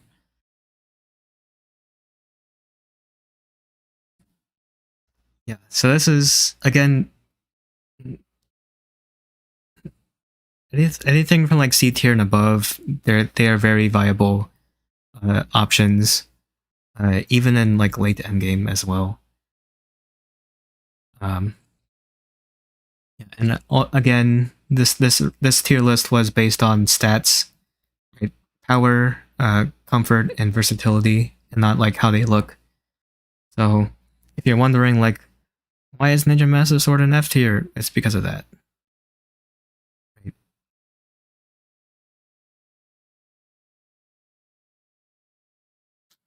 The Bichuten and Isuchi Raw are much worse than Ragi, so I don't know if I put them in the same category.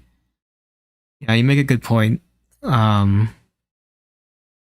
thing is, like, the difference between the Ragi and the Bichuten and Izuchi is because Bichuten and Izuchi has purple. Or at least they have potential to get purple. The Ragi Sword and Shield doesn't get purple. Even with any handicraft or curious crafting stuff. So I can put them on the same tier. Yeah. Originally I had Izuchi and B, but then like I like changed my mind. I changed my mind last minute.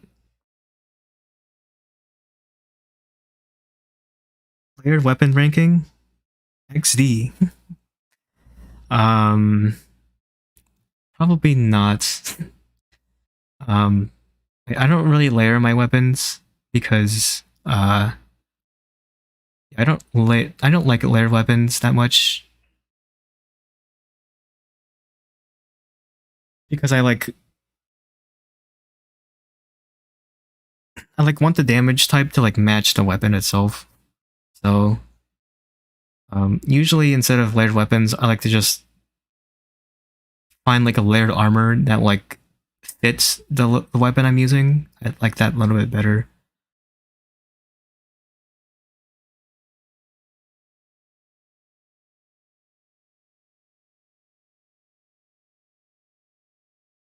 Rocky goes to 410 power and decent poison stat. Yeah. Very powerful.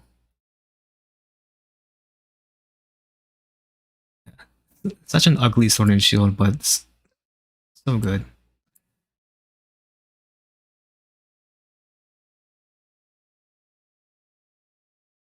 Yeah, it's also very big too. Like if you like carrying this around, it's like huge compared to like the other sword and shields.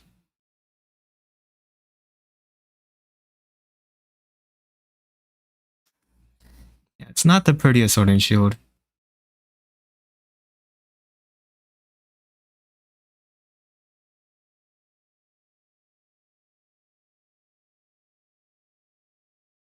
Yeah, I think most people really enjoy like the Ninja Master Sword, like the simple look.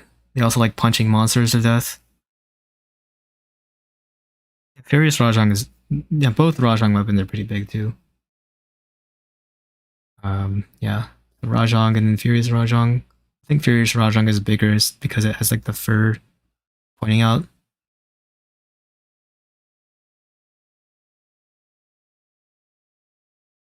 I'm trying to think of what else is like big. I think Dreamweaver is like big. Dreamweaver is also very ugly. Like, that's hideous.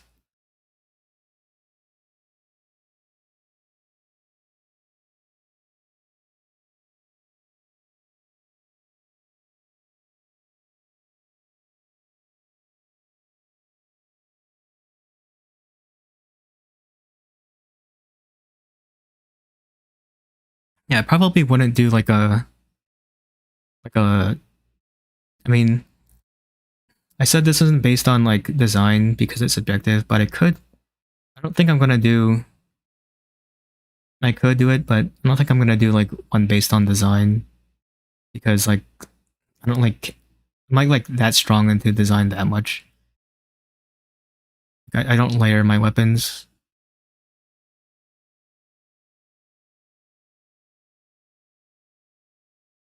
Yeah, they are both cool sword and shields.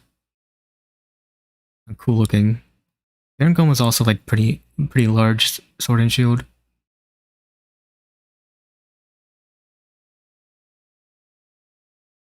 Yeah, kind of a shame that some of the cooler looking ones are like really weak. Like the antique machina sword and shields are like really weak. Uh, or really all the antique machina weapons are really weak.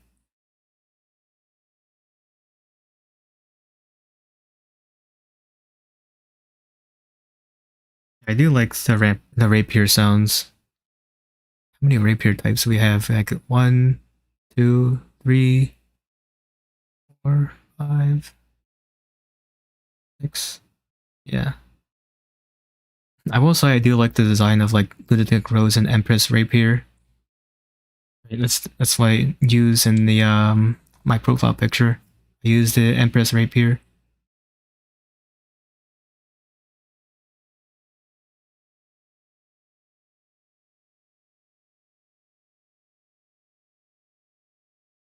Lance is pretty much the same as SNS. The tier would look very similar. Yeah.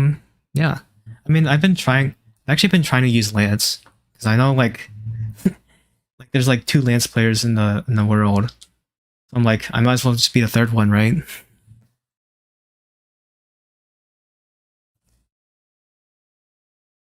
Yeah. Actually, let me I can change scenes here. Yeah, so we are now in Sunbreak. Yeah, definitely. Um, I know, like for Lance, I think Primordial Malzeno's like really good.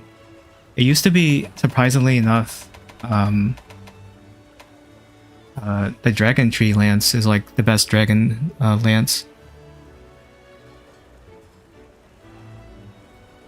for the longest time. Like, this was better than Valtrex.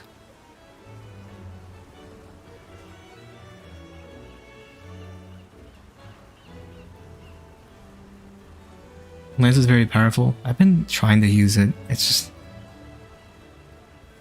the thing that kind of I don't know. Here.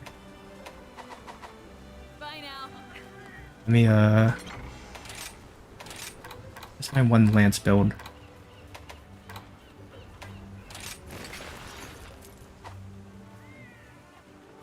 So I've also kind of been asking this question of like, what's the best? If you had to craft one Lance, what would you pick? It would probably be like the Basil Geese one, but yeah, the problem is like Lance is like I think better for element. I think this is like still pretty powerful. My problem is like I'm just not good at it yet.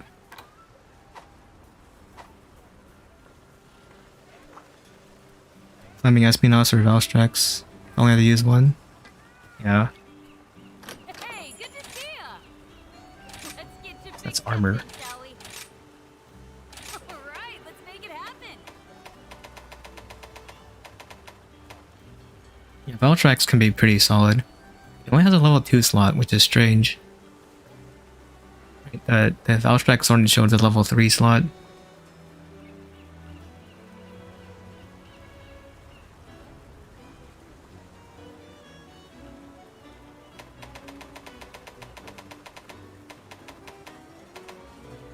Yeah, the issue with this though is with Curious Crafting.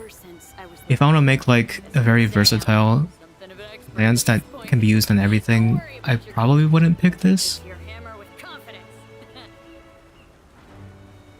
This is definitely like best lance if it is best fire lance. If there's like isn't another one that's good, or if like there's no like what are they called, Almudron or Magmudron lances, then that's probably the best fire lance by far. Yeah, but as far as like the other like poison lances, there's really not many good options. Like this is not bad. This wouldn't be bad, but like I feel like Lance loses sharpness faster than Sword and Shield.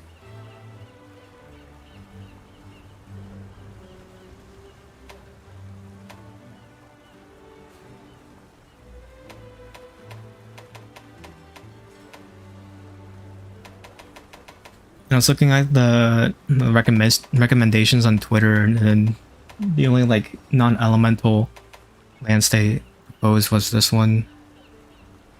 Which when I was looking at it, I'm like, yeah, I see why. Because nothing else is that great. It has a move that allows to poke 3 times and costs only 1 hit. Which one is it? Is it the maybe you know Lance better than I do. I do want to play it more, but I just hate the Soakbind attacks.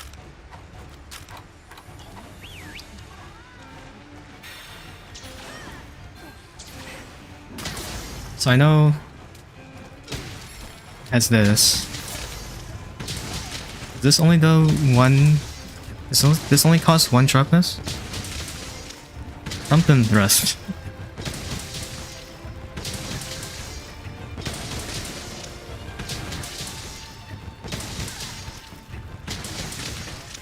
Interesting, because I always thought this costs 3.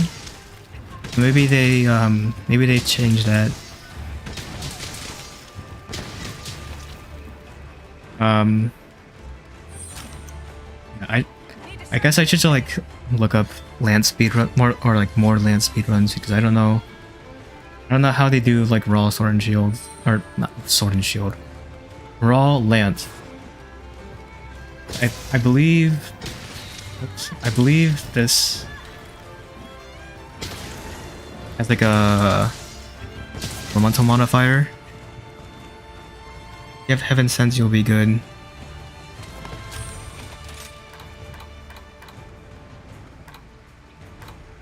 I have no Heaven Sent. I see why Heaven Sent would be nice. I think like Intrepid Heart is good enough.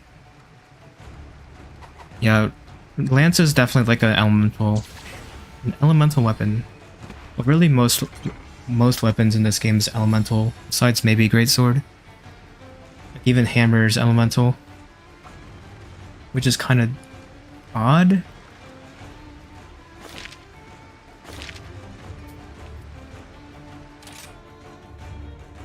Yeah. Because I think they do spam that thrust, leaving thrust. But really oddly, like Hammer is like an elemental weapon. Hunting Horn's an elemental weapon. Charge Braid's very much an elemental weapon. Right? Like I'm sorry for like Impact File because it's compared to like the damage you can get from Elemental File, like Impact File sucks. And really like the only viable playstyle for Charge Blade is Sage Spam, Elemental. You like use Dragon Conversion and all that stuff to really pump up your element. Dual Blade is also very much elemental. Bow's elemental. Well, I haven't really been following gunning that much because I just think gunning sucks in this game. But it's somehow not as fun as in like World and Iceborne. Can't really pinpoint all the reasons why gunning's not as fun. One of the reasons is that you can't like craft ammo as you're reloading, which is like stupid. Yeah, you're probably right. Like Greatsword is very much raw focused. I think the problem with Greatsword in this game is like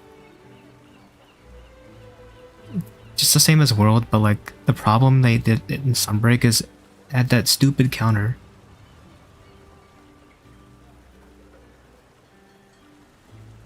Which is like, it's like, it does so much damage. There's no reason to have the other ones. Hunting Horn is very much an elemental weapon because of that new Silkwane attack. Like when I was looking at the recommendations, they didn't even recommend like a raw one.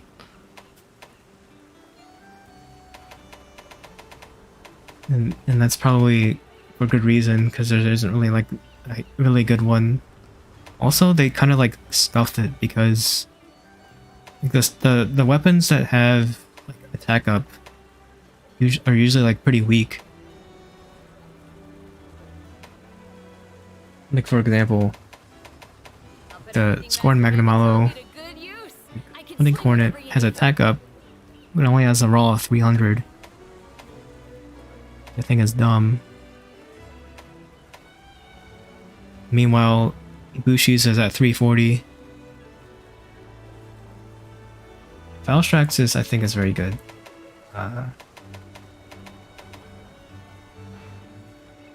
It just kind of sucks that its raw is so low. That's like... this is a very offensive Hunting Horn, but its raw is just so abysmally low.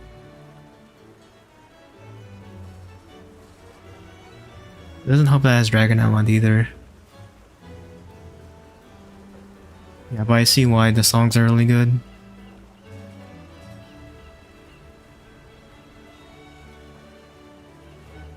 But also, I want to do damage myself. Right, it's not all about the songs. I also need to do damage as a Hunting Horn player. Right, I'm not out here corner horning, elemental attack, boost attack, and affinity up.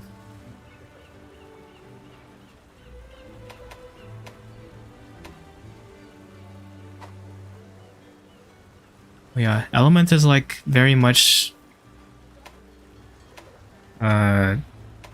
big deal in this game. At least that's what they made it to be. Except for maybe Gunlance. Which I don't really have much fun playing Gunlance in this game. I like Blast Dash, but like I prefer Gunlance in World was just so simple.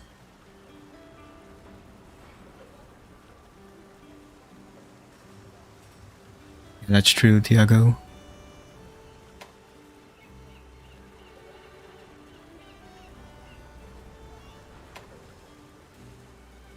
Ooh, I'm itching to I get like Sword and started. Shield. I may be a little biased, but I like Sword and Shield. It's just so like this is probably like the best version of Sword and Shield in this game, simply because it definitely like it's definitely like the jack of all trades weapon. It just does literally everything. Right? You can use this as raw Sword and Shield, right? You can pick like this Lucent Nagakuko Sword and Shield, BM Hard Basher, and you'll be just as successful. You can use this as Elemental Sword and Shield, right? You can be a very effective healer, right? Because Sword and Shields can use items without sheathing their weapons. And they also have the quickest sheathing time, so it doesn't really matter anyways. Still, you can be healers. You can now play Guard Sword and Shield because Zametsu and Guard Slash being slightly improved. Yeah, they did really good things in Sunbreak. Rise was like, they went a little bit too heavy in the shield. And this game is like pretty much perfect. They really nailed it very well. I used the Kimura Sword and Shield while I was leveling up in low rank, master rank, yeah.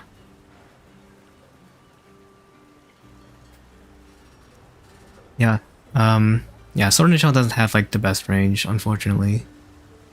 That's like its weakness. It's just it doesn't have range.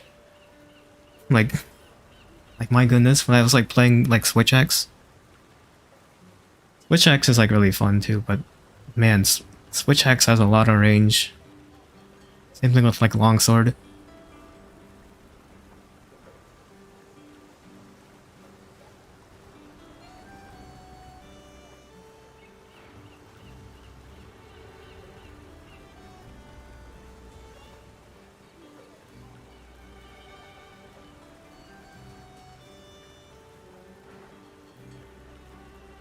Oh yeah, Sword and Shield is very agile too. You can move around really fast, and you have a good dodging move.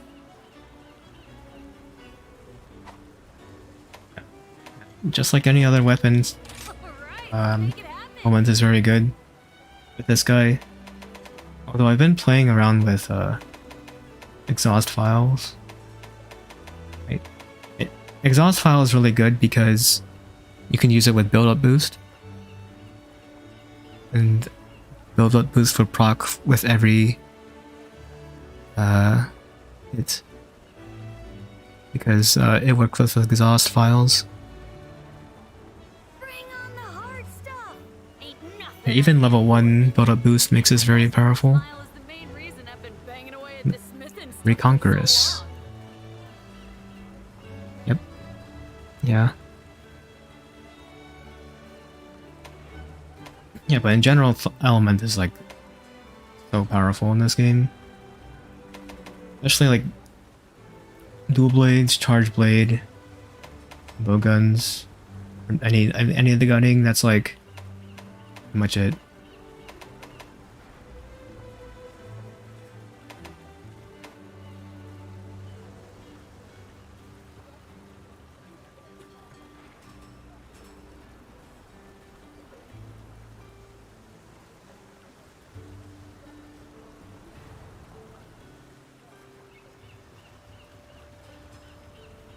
Yeah, they kind of they really scuffed dual blades because of spiral.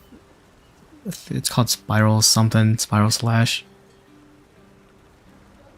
Yeah, that move's like too powerful. Right, you literally hold ZL and A. You're doing like thousands of damage for just nothing.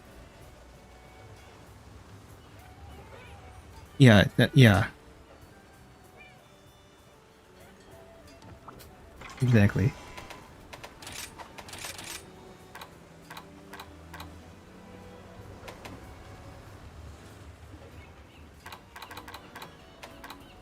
Exactly. It's just so powerful. But I'm just too lazy to craft 5 dual blades. Upgrading to the max. It takes so long to upgrade. Or the curious craft stuff. In this game, it's a little annoying.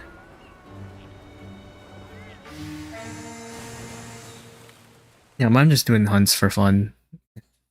Might as well. I should stop recording because stop local recording at the very least. Because I want to post the tier list video as its own like video, not just a live stream. Cool. Ready to go.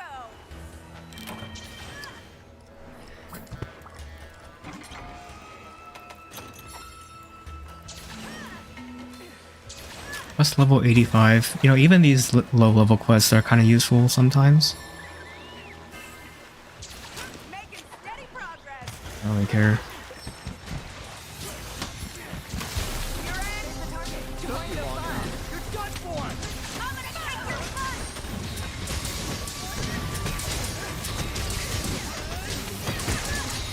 Now it's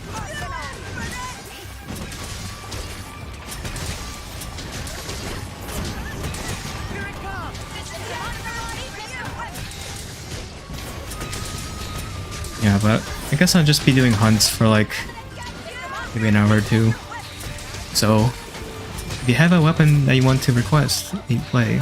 I can play it because I'm kind of done with Sword and Shield. I can't really think of like any like more content I can make from Sword and Shield. It's like pretty much done.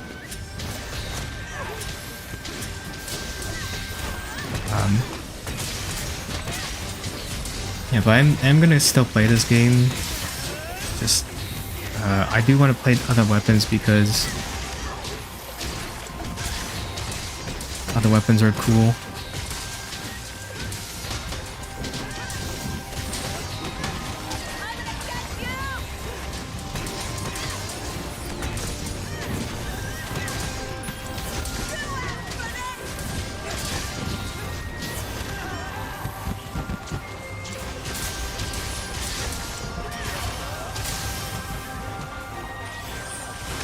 Oops, I thought I had one iron bug. I guess I did not.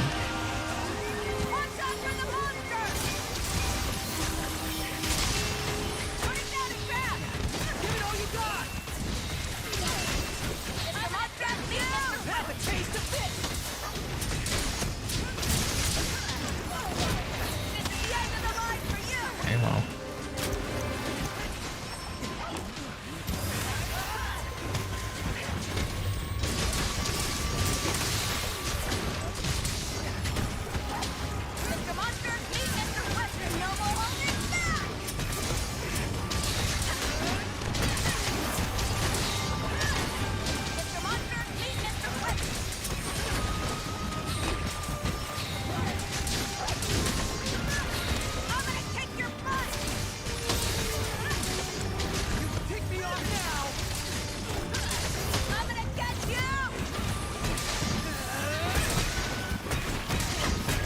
Yeah, exactly. You know, I was having a conversation with one of my friends. I'm like, why do you play this game for hundreds, thousands of hours? Like, don't you just like beat up monsters all the time? With like, not only that. Like, yeah, you do. That's like all you do. That's all the gameplay loop is. But like, playing different weapons like sort of keeps me interested in this game because of the way they have different playstyles. The way you react to monster is completely different between each weapon. When's your opportunity to attack? Right? For like the longsword, you have a bunch of counters. Maybe for like the insect glaive, you don't really have counters, right? The playstyle is like drastically different.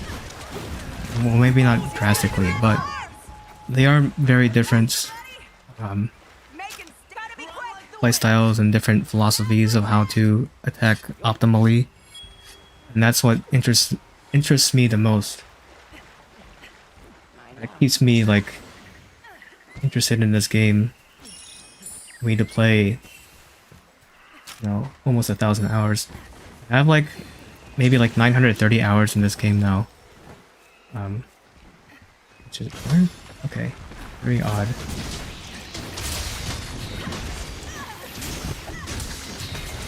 Okay, so it's not necessarily like the grind. You know, I like playing a bunch of different playstyles. It's like a completely different experience. We're in this together. You'll be fine. Yeah, but even with the countering, countering is a huge thing in this game. Countering is very different between each weapon too. For example, if you want to counter with a sword and shield, you can do it instantly. Because Matsu's instantly, it's like frame 1. But if you want to counter with a switch axe, you gotta prep it up first and then press another button, right? So, doesn't matter.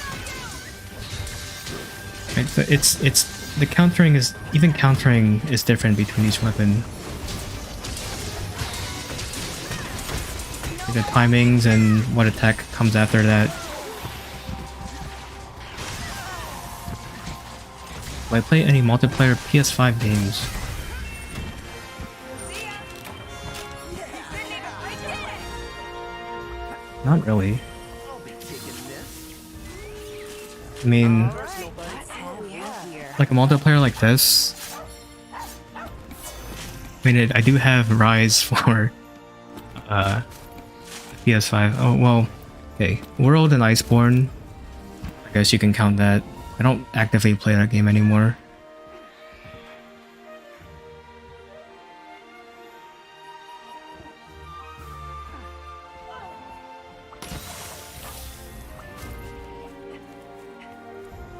That's one in the bag. The only weapons I don't enjoy much are the bowguns. Bowgun was just so much more interesting in World and Iceborne. I can't pinpoint why it's so boring in this game.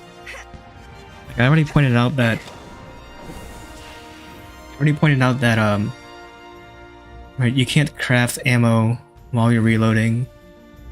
For me that kind of sucks because like it's like good tech.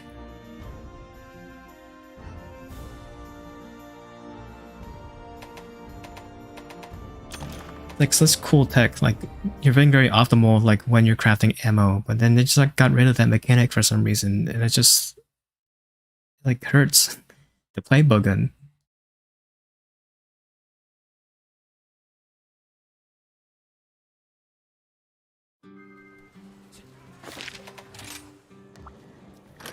Should try playing Sackboy: A Big Adventure. Yeah, I probably should, right?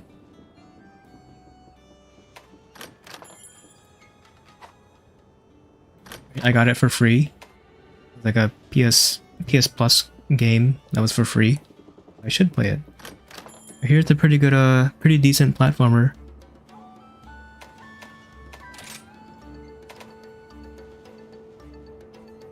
What am I doing? Take.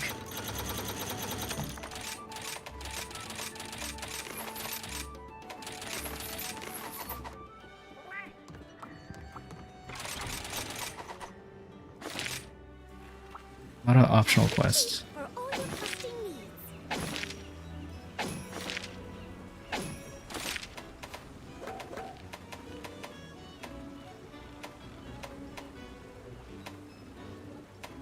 Like kind of meh. I hope we can talk again soon. It's okay as long as there's no PS4 players in the lobby. Yeah, imagine having a PS4 in the year 2023. Kinda cringe in it.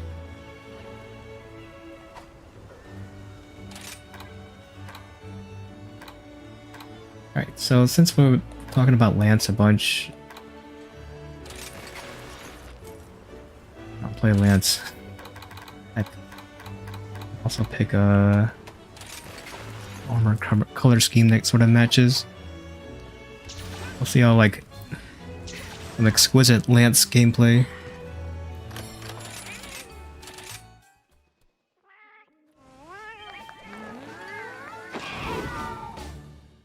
Enough of that. But I do need to use the restroom first, so give me a few moments.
Alright.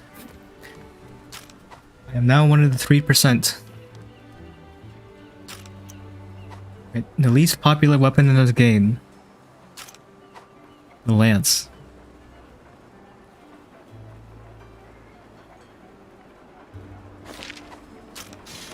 I'll just join a random anomaly quest. We're gonna end up in like a... Okay, it's just Rathalos.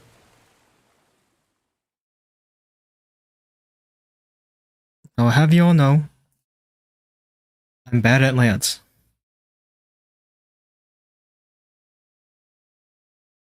So,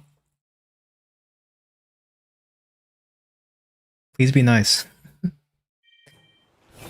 make this a quick one. Okay, multi-monster hunt. Prize with 3%. Yeah. I'm surprised it wasn't lower, to be honest.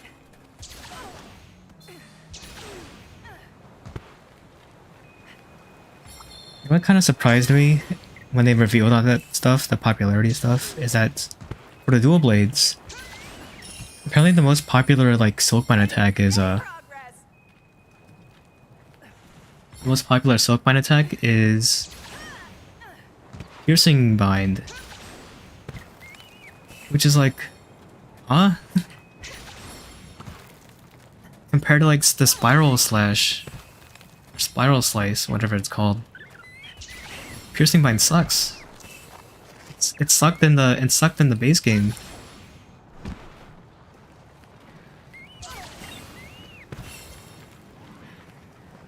I don't know why.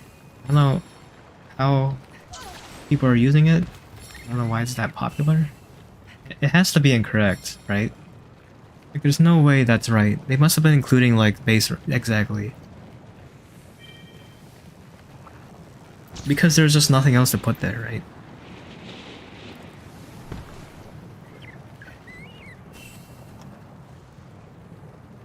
Yeah. But that was like, huh? I was just so confused.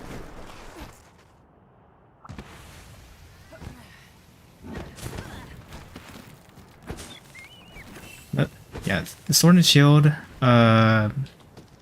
Metsu wasn't too surprising. I wouldn't be mad if it was like Windmill or whatever. Either, because Windmill's not okay. But the flaming Aspen on Sword and Shield kind of surprised me a little bit. Yeah, I'm not too surprised with the Daimyo Permatar because there's that one quest where you get a bunch of money. I'm not too surprised about that. What were the others though? They were like, the others are kind of strange. I think one was Seething Basil Geese. I don't remember the other one.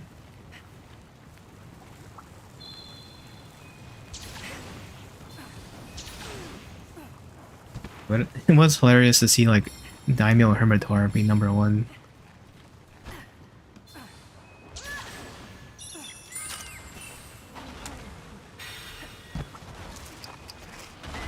Oh, Lunagaron. Yeah, Lunagaron is kind of strange. Why? Is like some event quest I'm missing that's there? That's not what I'm supposed to do.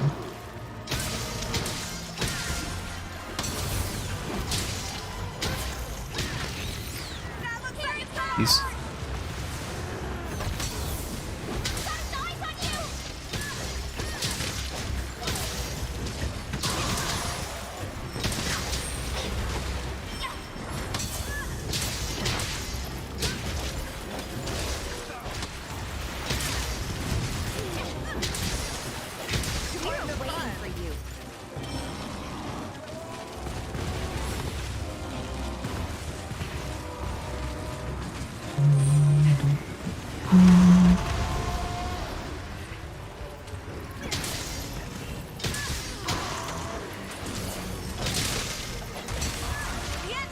Oh.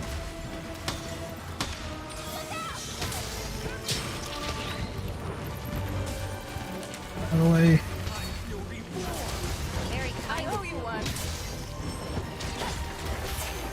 Yeah, that's true, but you know, as much as like Seething Basil Geese, or like something you like grind, right? Remember, I'm just joining random anomaly quests. One of the quests that was really popular was it was like Seething Basil Geese and Diablos. That one like showed up a lot. I'm surprised it wasn't like Diablos.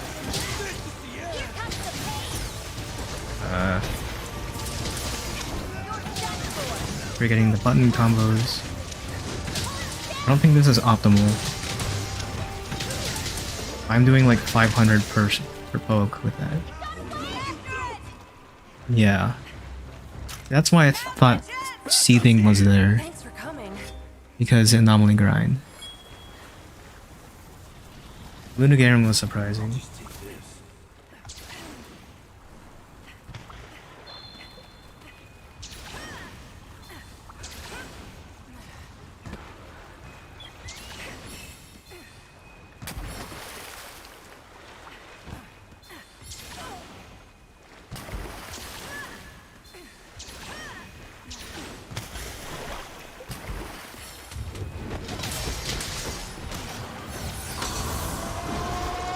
Someone else is using Lance. Let's go! We can do no damage together. The monster's looking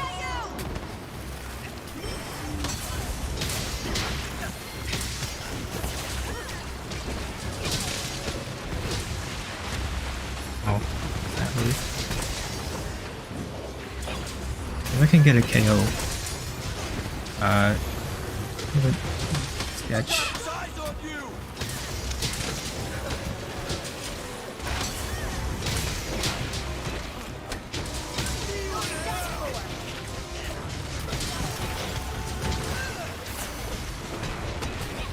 I'm taking a lot of chip.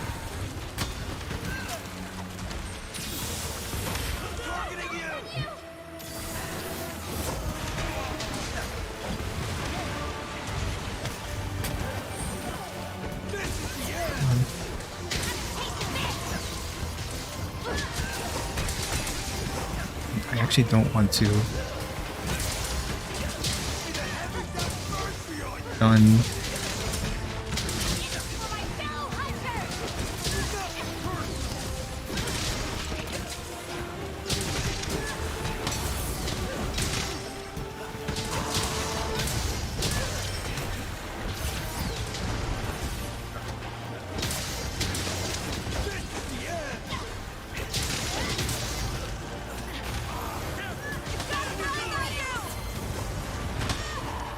Ouch.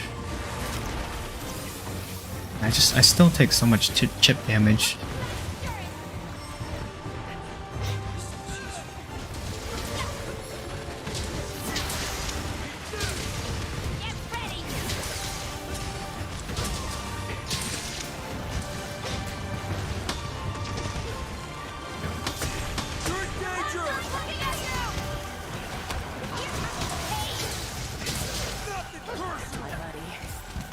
Even?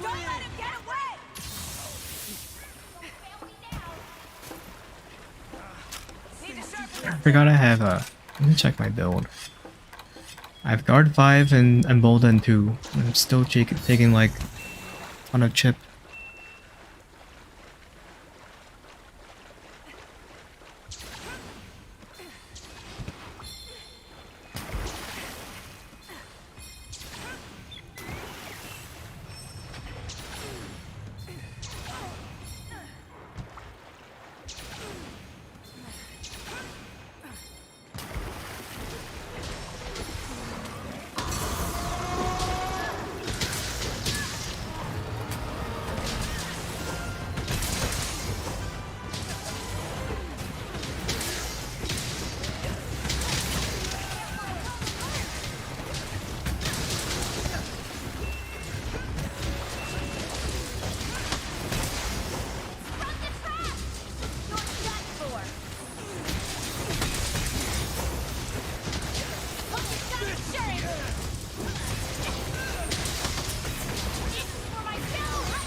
Will say I contributed to that last KO. Excuse me for a moment. I'll be taking this. Guard up. Well, put this to use. What have I don't really Personal, buddy. think I need guard up. That's mainly because most of those special attacks are just so easy to dodge. There aren't like too many of those special attacks. That's like makes it worth it. I will say like there are some special attacks that I wish like didn't need guard up. Like Astalos is like an auto buster attack. I don't know what else to call it. Like I wish you can just counter that without guard up, but you need guard up.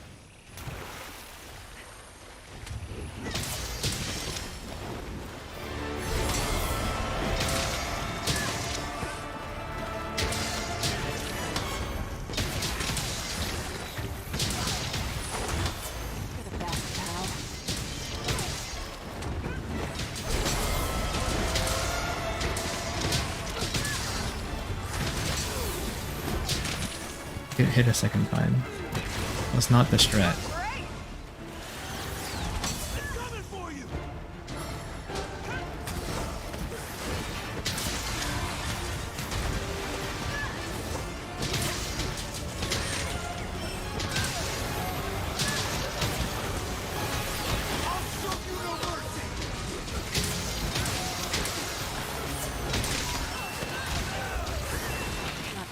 Yeah.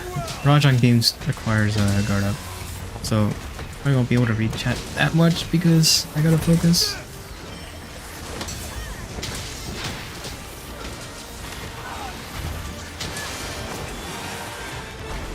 Nice flash bomb.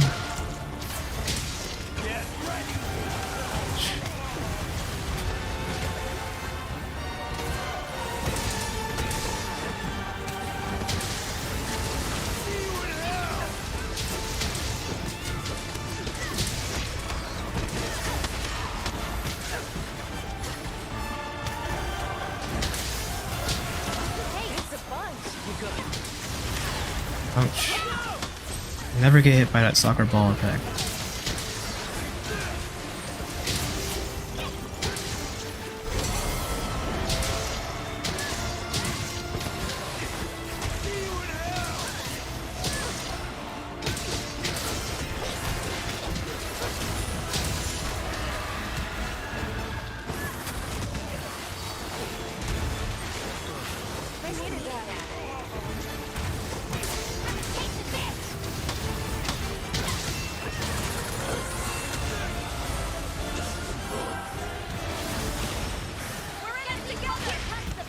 No idea who you're aiming for. It didn't look like it was me.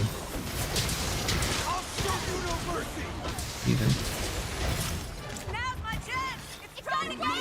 Mainly the dragons require it, but if you can dodge, better.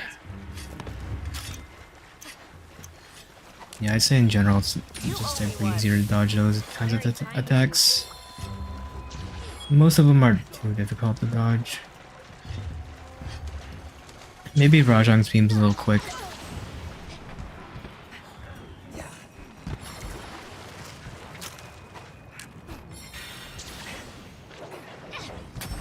Wide range in this build.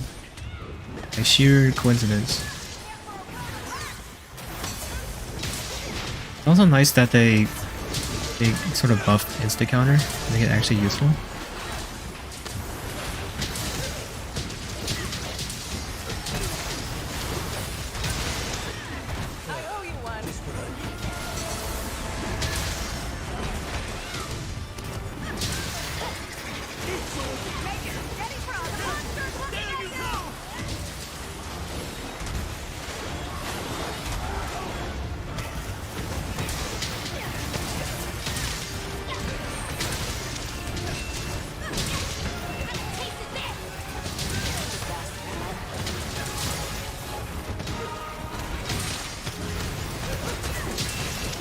Oh, we'll do a funny move.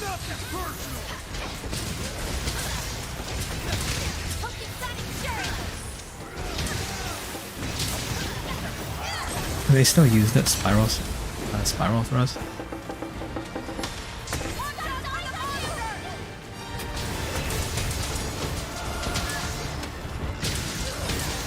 When will you unmorb?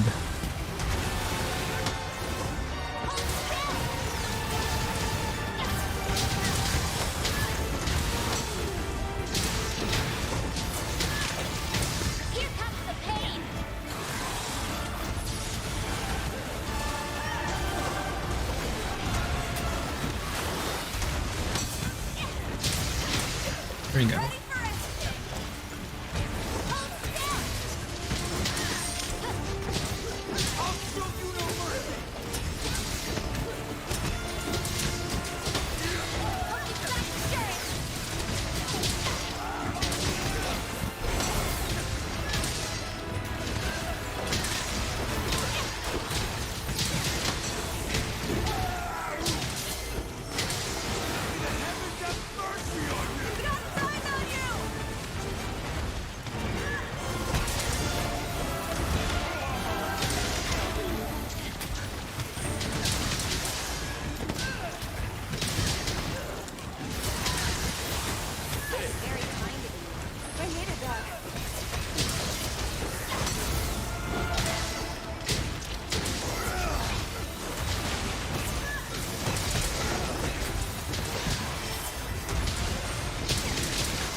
Detonator, please.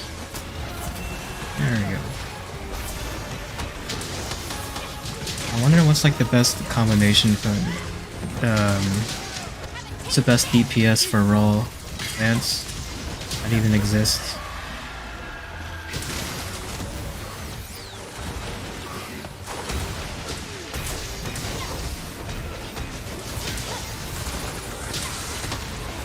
Do they still do like the sweeping charge?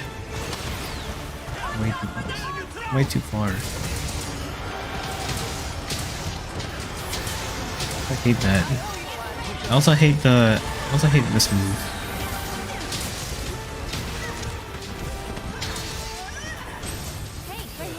Just do it. Didn't quite reach. I have no more rations.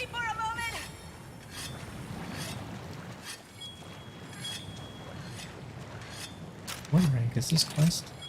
161.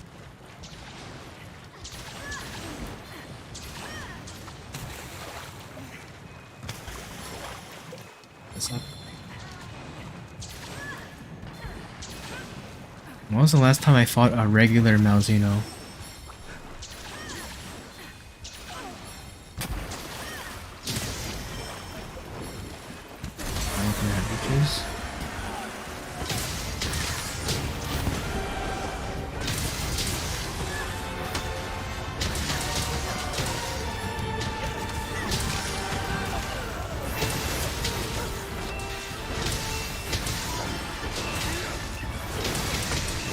Hey.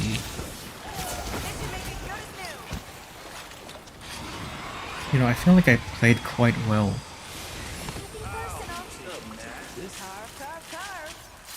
I don't know if I was doing like a lot of damage. It's very unclear what I'm doing. Gonna need some of your parts.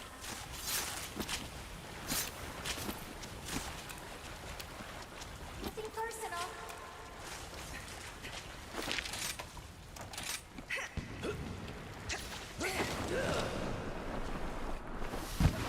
Touchdown. Pick this lance. This is the only lance I got. It switched to a dragon lance. I don't have it.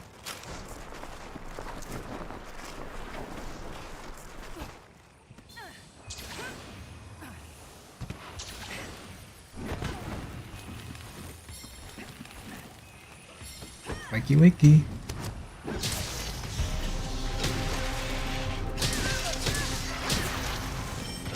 No roar?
Arcana Lance is better suited for Basil? Yeah, probably right, but I only have one lance. It is a lot of hassle making builds. I don't really like making builds for each specific monster. I mean, I think that's like, for me, I feel like speedrunning that's like necessary because you need to optimize how much damage you'll deal, right? But I think for casual players, like, in weapon for each element is like good enough.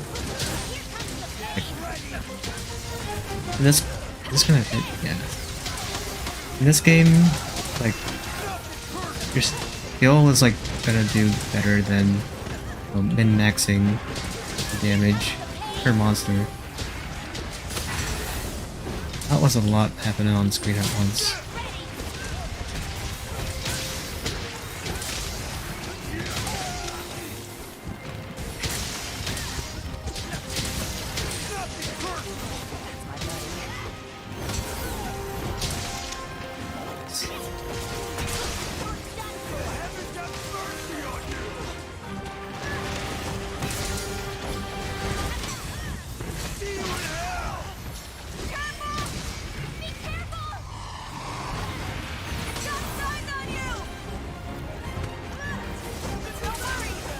Hey.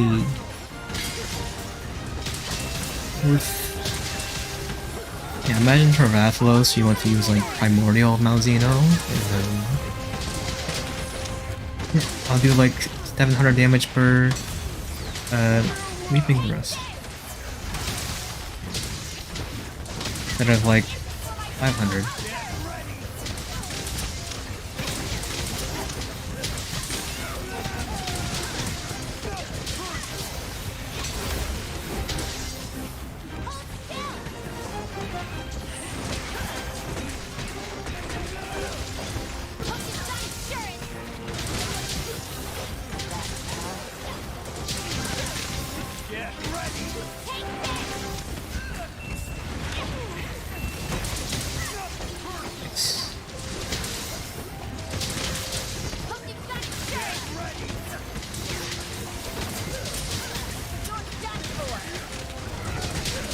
At least I know that this like sort of conserves sharpness.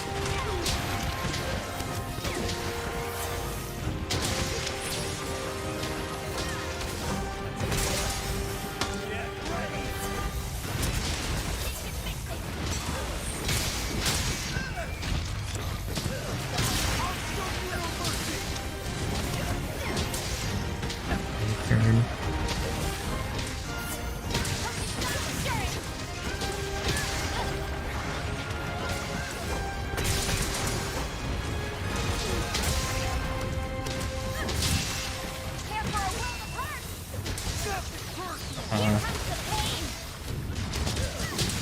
I'll do the funny spiral thrust move.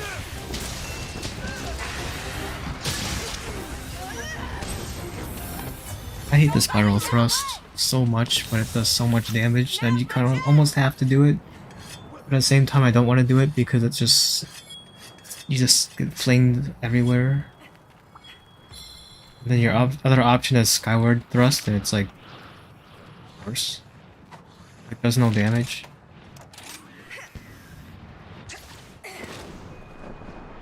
I don't think Lance has like the best silk binds.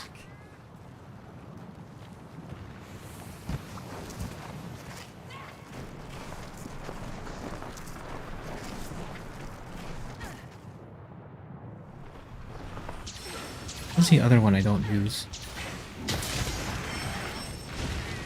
Teething Retreat. This one's actually kind of useful though.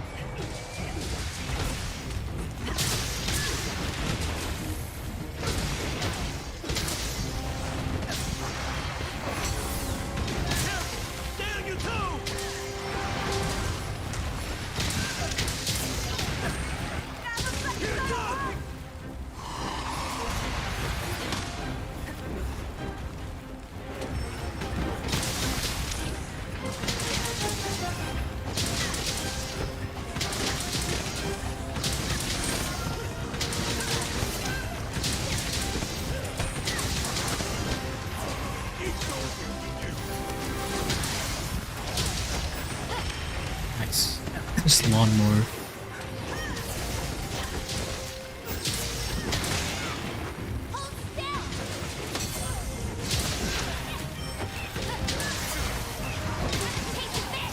Might be too high for a wide sweep.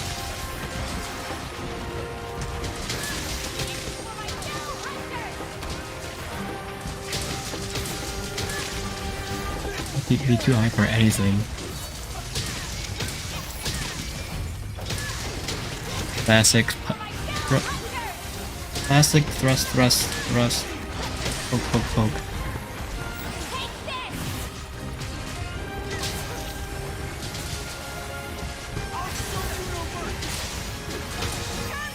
Something's coming! Hard!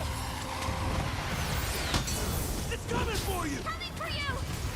Careful, blow the parts! All dead!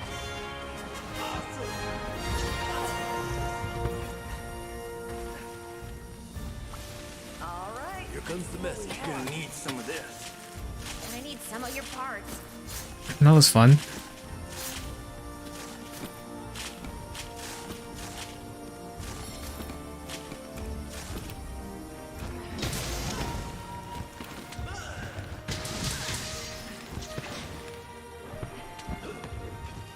Definitely element is the way to go, but I'm too lazy to craft 5 of them.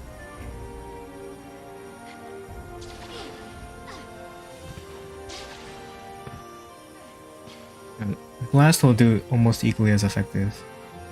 It's equally as effective as on every monster, I should say. And I do think that's like a valuable thing.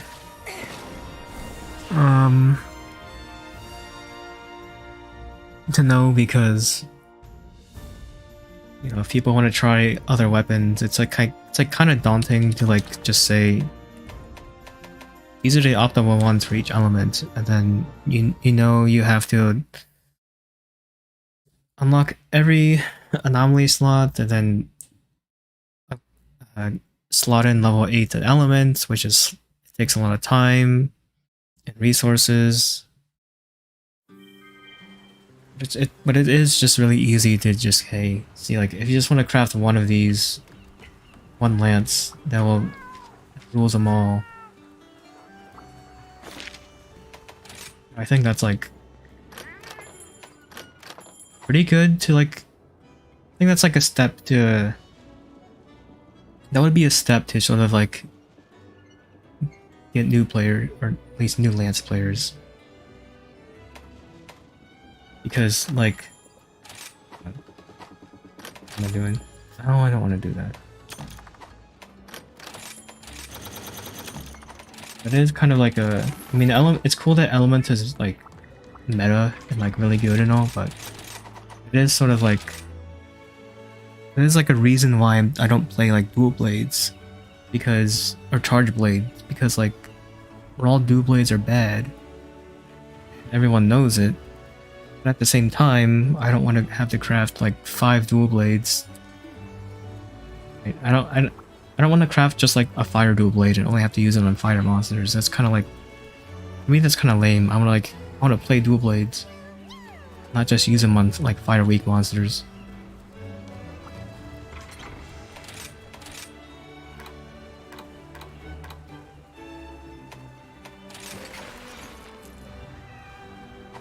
I don't know.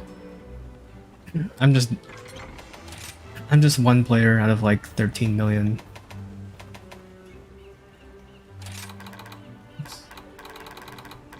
Here. What's this? Yeah, now it layered armor matches the weapon.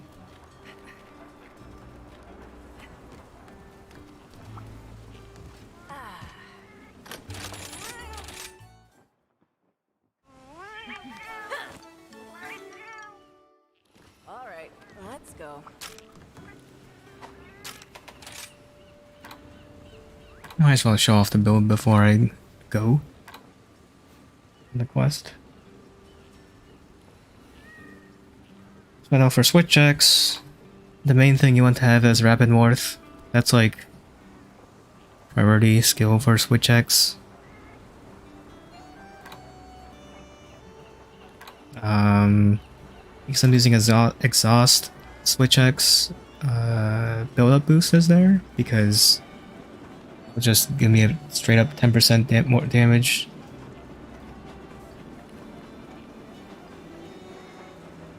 That's why I have that instead of attack boost 7. I'm gonna definitely prioritize that.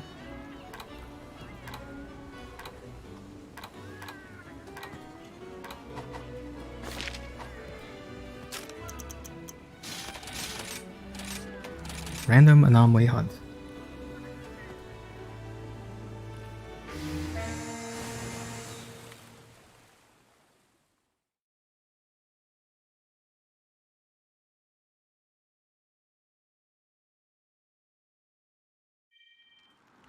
I mean, level 241 Shaguru Magala. Okay, it's just only 224, but I feel like Risen Shaguru Magala is like really tough. Just in general.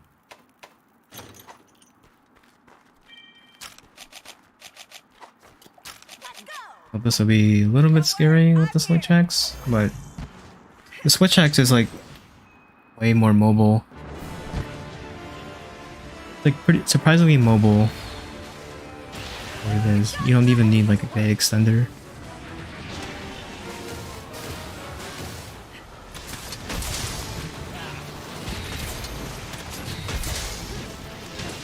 I don't really know what to do there.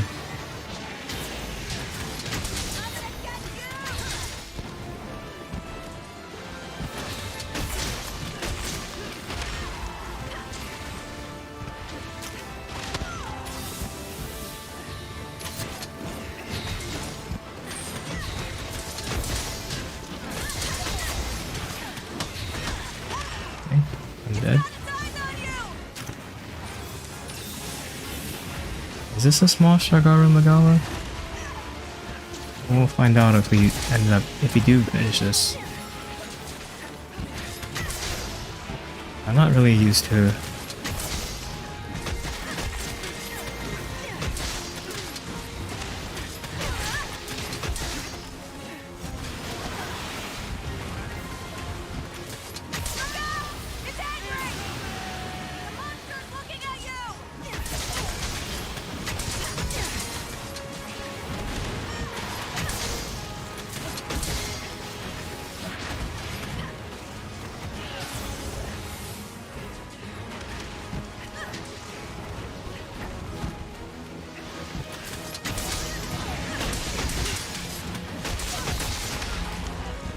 Jeez.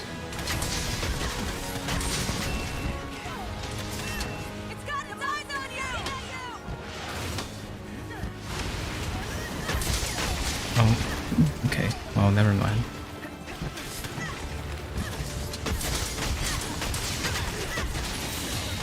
Did I land there? Nope. I'm gonna take it. I owe you one.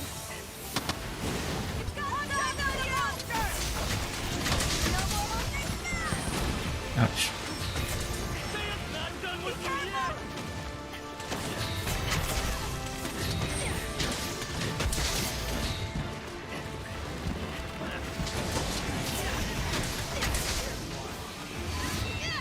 The monster's looking at you! Pick me off now. Need help?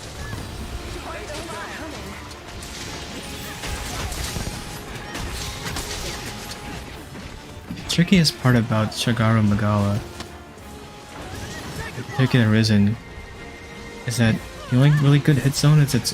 That's a nice ping right there. The only really good hit zone is its head. And its head is so difficult to hit because you have like terrible hit zones on the forearms.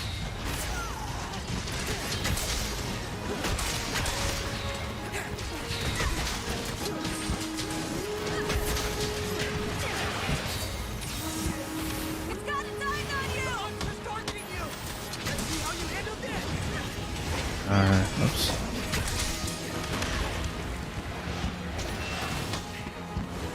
Here it comes.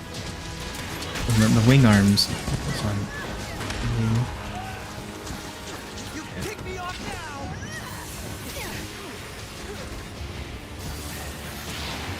You're done for. The monster's looking at you!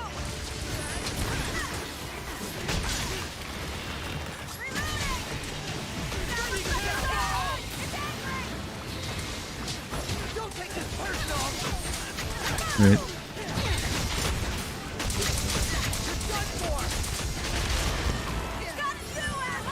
I should. Okay, I should be fine. Not healing for now. I should just heal. We're not gonna get a lot of time.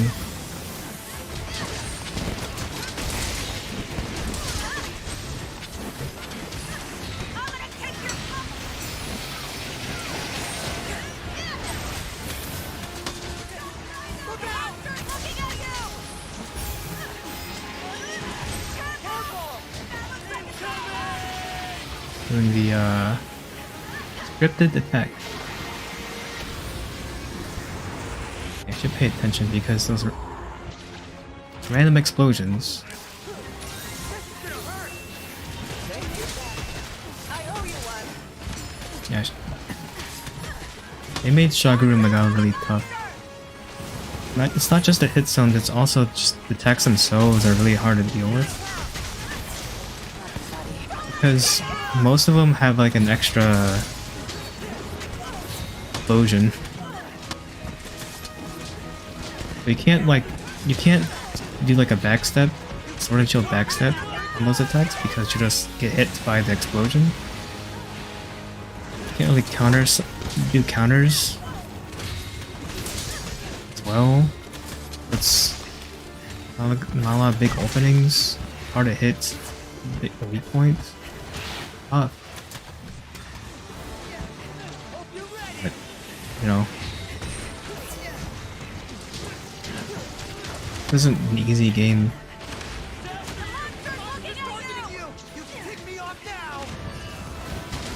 Like I said, it shouldn't be easy. It's a bunch.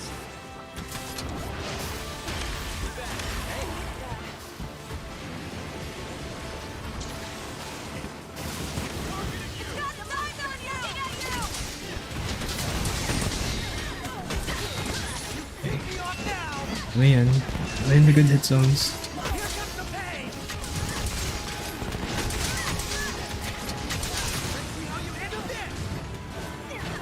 I'm gonna get you! This is the end of the line for you!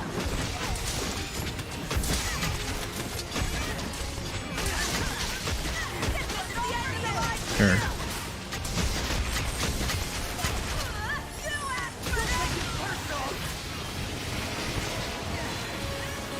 I would like it. Wyvern mount. And resharpen. Yeah. Excuse me for a moment! Here it comes!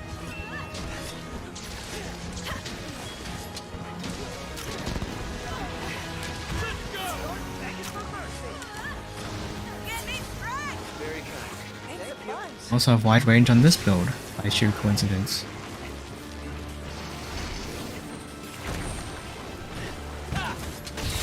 Sweet move. You're a natural. Why?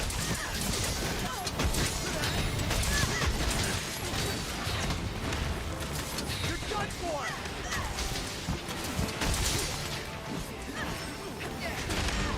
Really. Pick me off now! You owe me one. Here comes the pain! For the monster!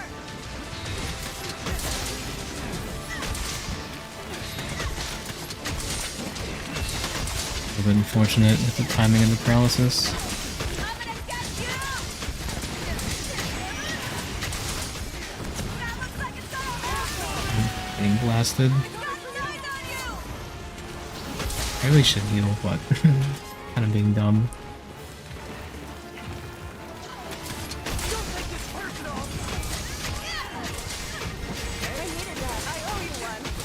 Pick me off now! I owe you one. Let's see how you handle Well, someone was healing me. Pick me off now! Now it's personal. Watch out for the monster! You! Say goodbye! That's my buddy. Let's see how you handle this! Love you, buddy.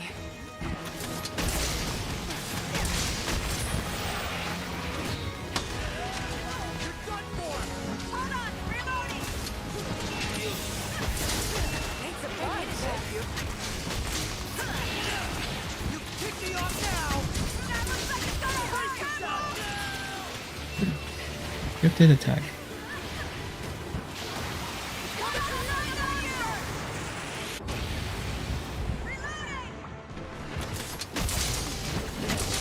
Here comes the pain!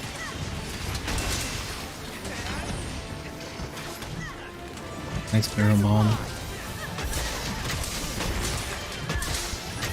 This is gonna hurt! A zero-sum discharge and die.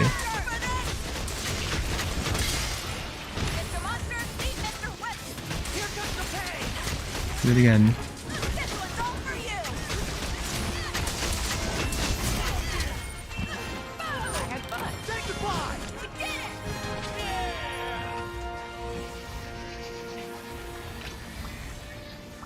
It's nothing personal, buddy. What have we here?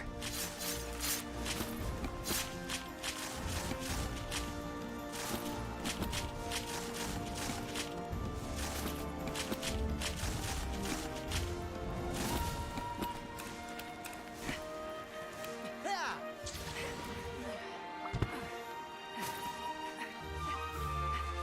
Yoink.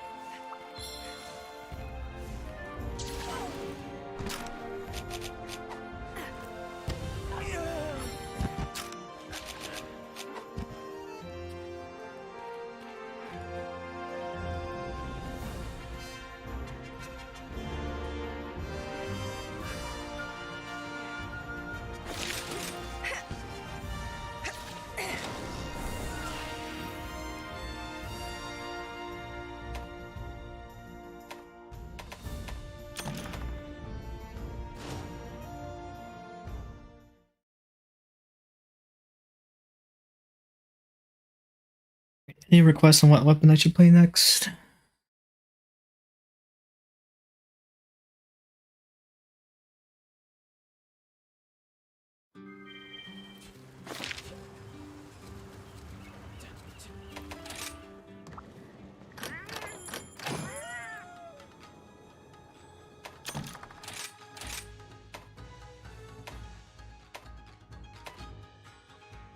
We'll go here.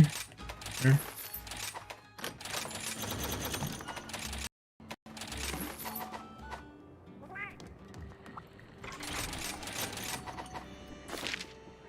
Here.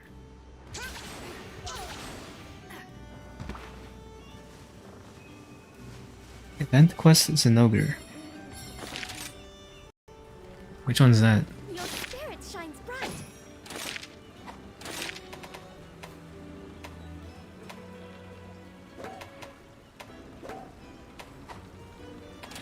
Take a look at the quest list. This one?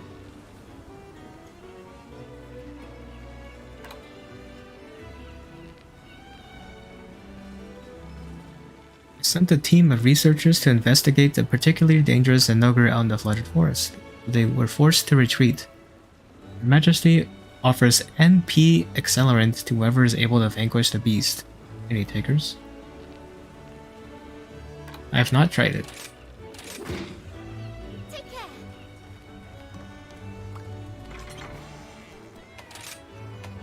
I have not tried it.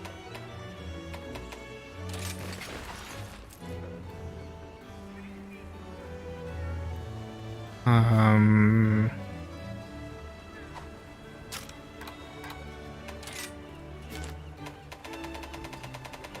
don't want to go with just this build because it's safe. I've never really done like hazards and ogre, so I don't know how difficult it is.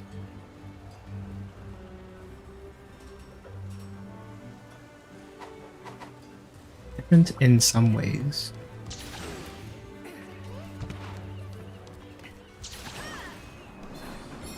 I'll try the solo.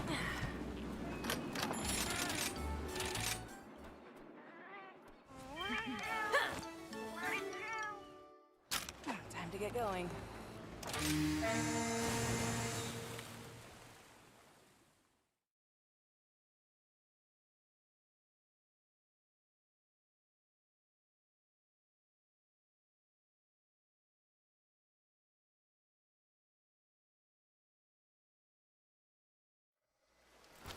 Let's go.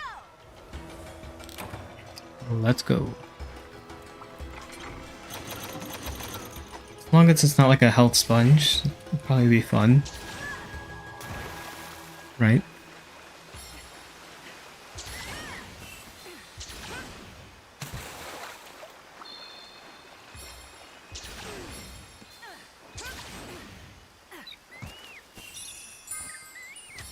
The end is in sight. right?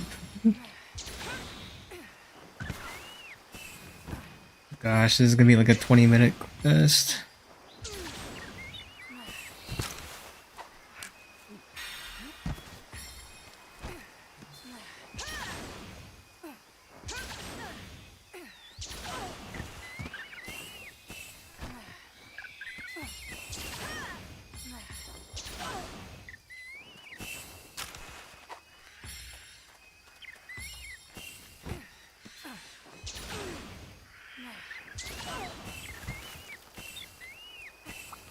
Collect as many of these as possible before I hit the Zenogre. Doing great.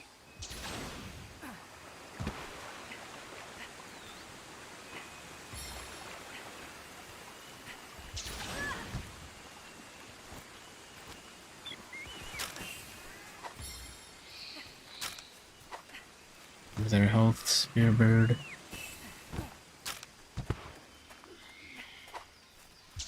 Some more defense.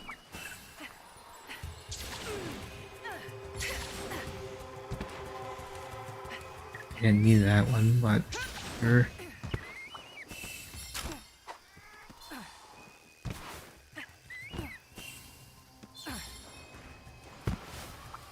Okay, it's already supercharged.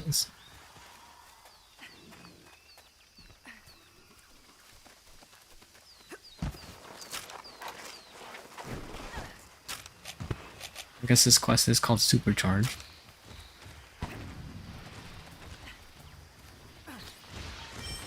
There's the target. This one's all for you.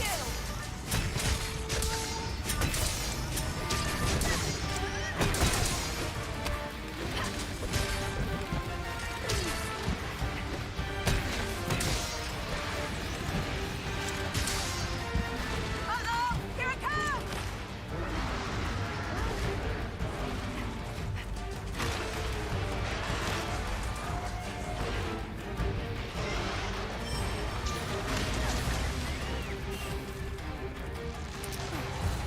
Let's go for a ride.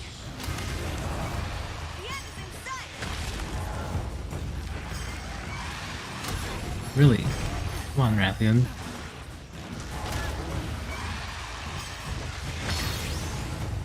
Out of the blunder.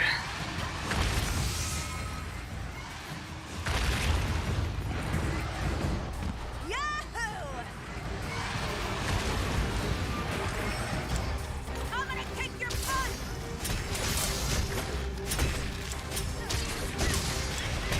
Fast, pal. Can I just I just want to see.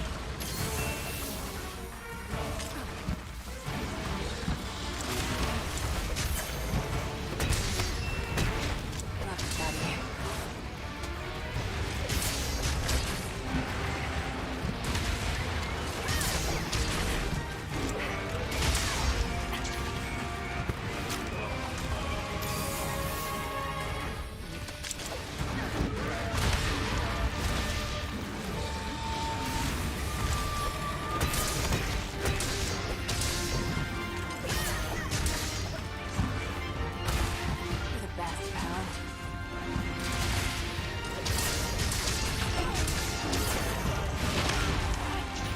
I'm just like not paying attention. Why are the armed hit zones so bad? Should be good. They're not. Love you, buddy. Now they're good. That's my buddy.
That's close to the Kittonator is what I meant to say.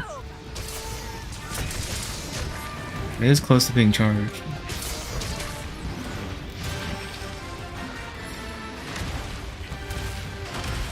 Oops.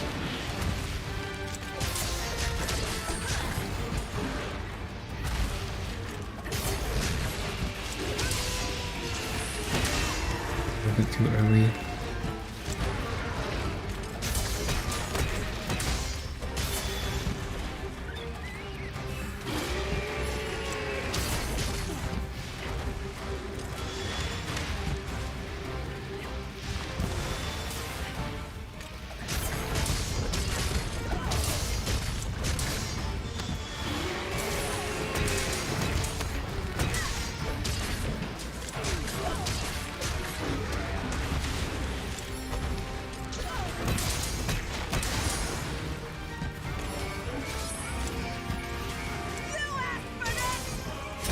That's one in the bag.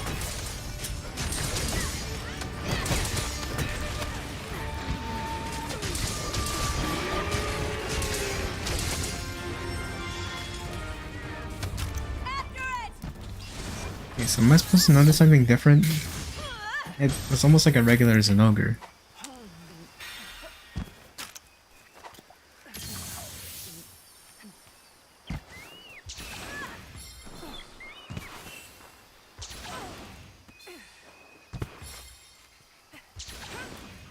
It's harder, more HP. I've noticed that. Way more HP. Huh? Okay.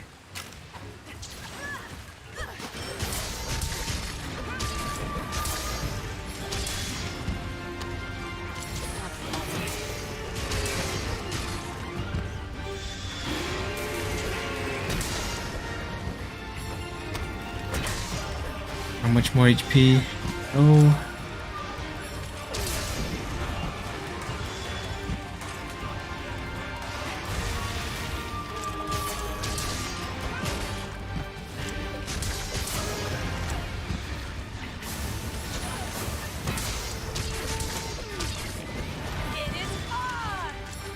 It is on. Ouch.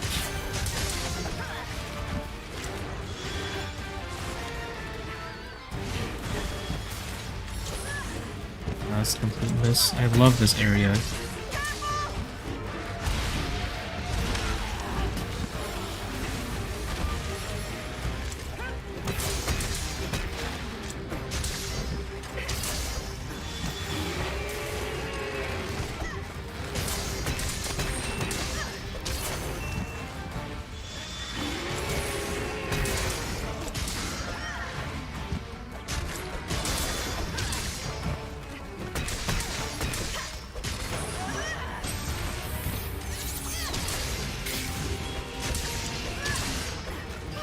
Good hit.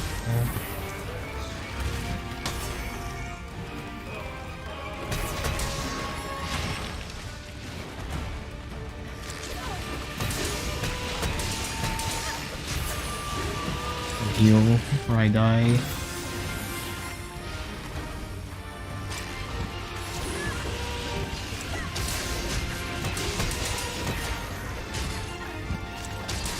Just now broke the horn. Both horns.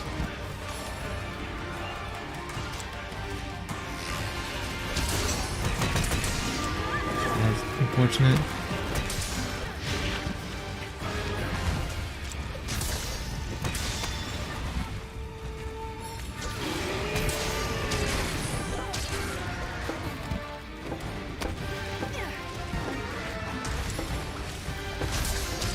Should did the tail flip more. Good Metsu move.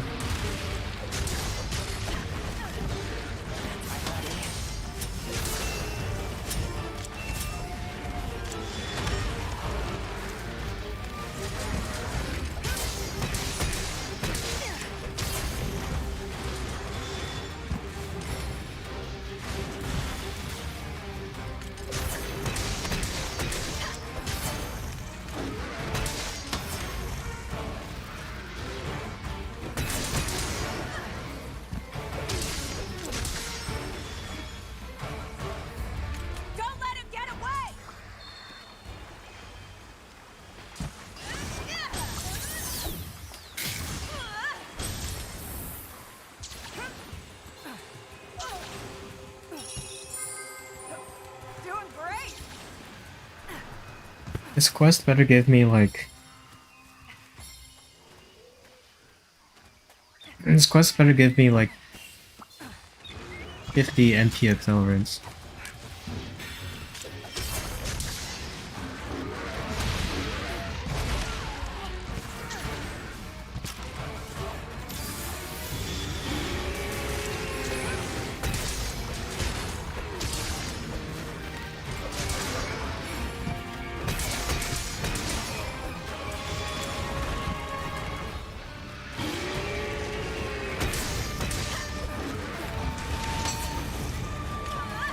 A little bit too far to the left.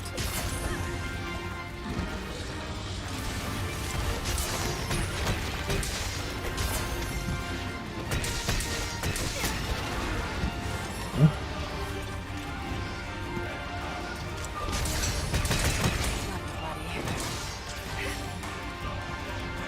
Just now, melted. You do what I say Longer. now. Great.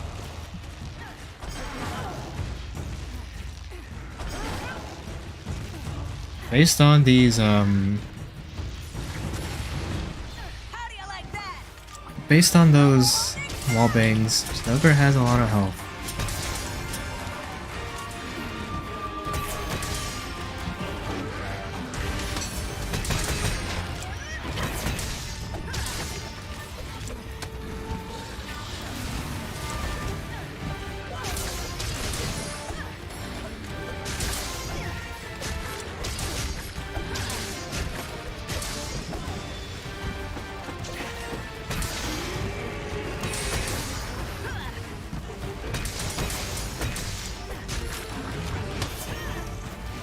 That's my buddy.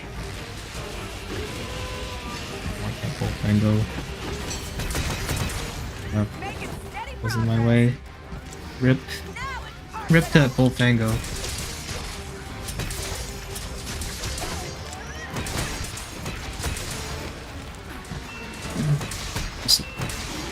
Just pay respects to that Bullfango.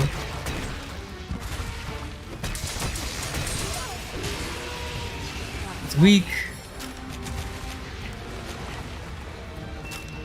I placed a trap. Now's our chance. Okay, well. Forgot about the Noger's thing with shock traps. Must. No, well. Is Noger immune to shock traps? Or was that just like really fast for no reason? Well, we'll just kill it. Noger's fault for not wanting to be captured. You're the best, pal.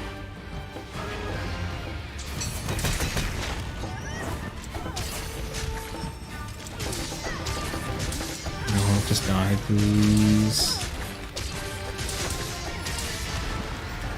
It's over.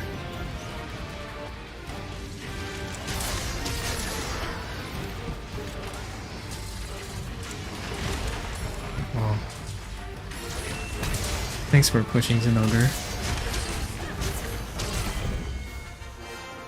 Didn't even break a sweat. Ouch.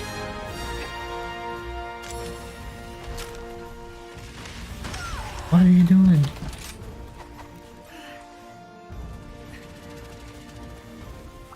Carve, carve, carve.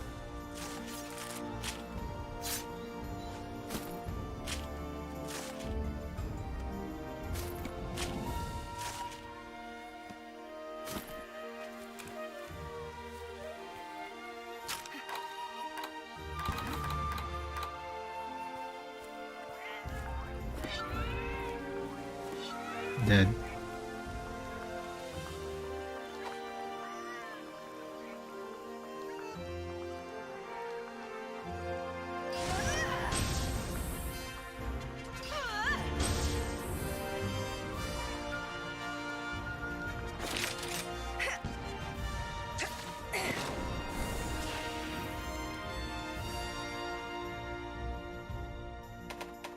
$13 MP accelerants.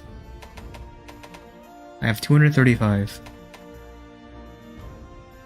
I guess you do get melting blood. Golden egg. Zenogre Sky Emerald.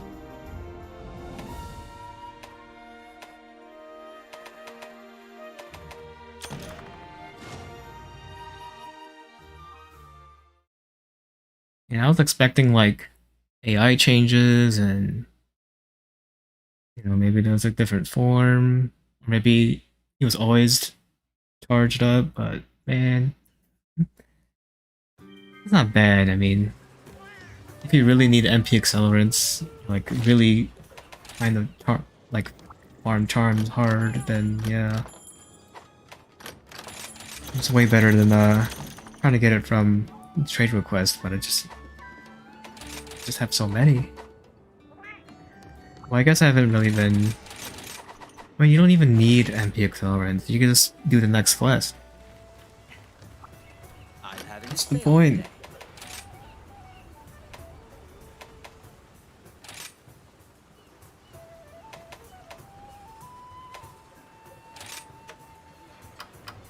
This over? Way over.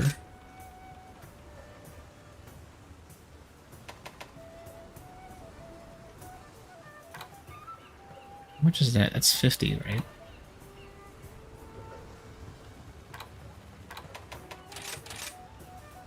Okay then. Right. I'll use one of the MP accelerants. Here you are. Full earplug, speed sharpening 2, 4 slot. Blind Blessing 3, Sleep Attack 2, 3, 2. Element Exploit 2, Crit Element 1, 2, 2, 1. Thunder Strike 3, Crit Boost 1, 2, 2, 1. Embolden 2, Punishing Draw 2, 3, 1. Okay. Thanks for that.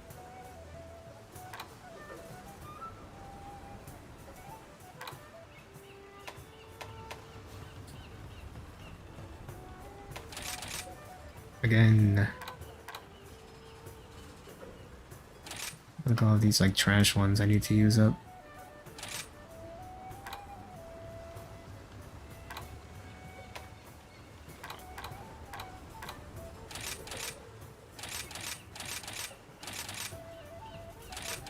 Bruh. A lot of these. There's like barely anything that costs 10, which is dumb. All right, here we go. Hurry up. Garbage. Garbage. Furious and Berserk. But they do kind of like go hand in hand, right? I don't really want to use those because that's useful for something. It's useful for getting that last slot, I think. I mean, Furious for... I mean, I'm never going to use this, but I think Berserk not locked to Chaotic Gormagala is kind of nice. I'm never going to use it, but cool. Yeah, I don't really have many of these left. It does cost use one. Okay then. All done. These are all garbage, aren't they?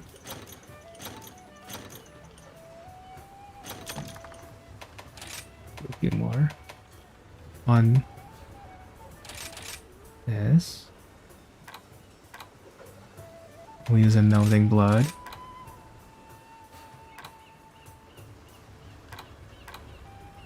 We'll use...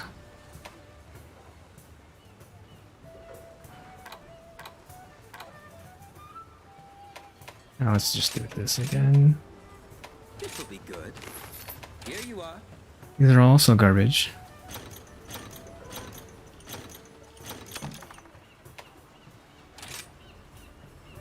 Yeah, having the infinite stamina is nice. Well, no, you want Berserk for... The reason why Berserker is good for dual blades and bows because...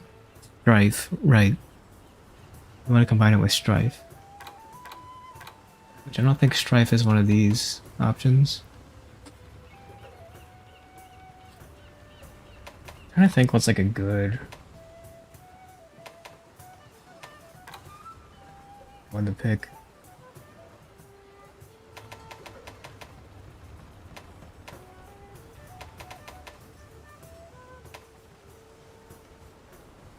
think like I remember the table.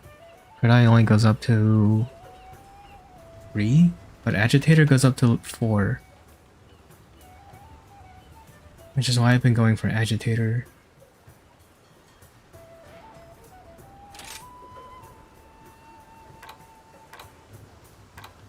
Some of these garbage ones.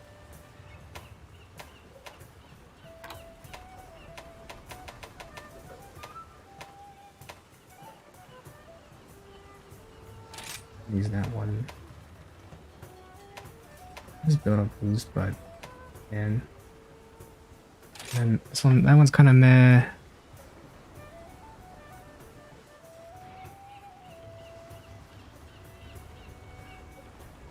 I would Dereliction 3. I don't like Dereliction either, but I do get why that would be really good. Another good one would be like, what's the Valstrax one? It's not Dragon Conversion, it's Dragon Heart is a really good one to pick too. Because those are level 4 decorations, which is nuts.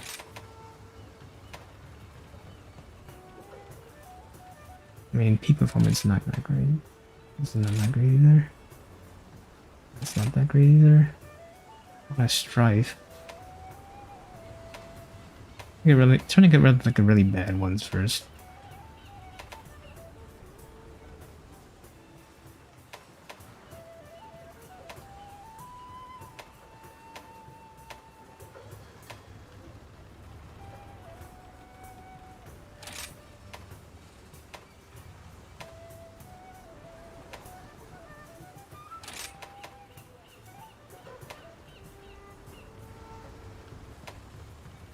Shala Blessing 4.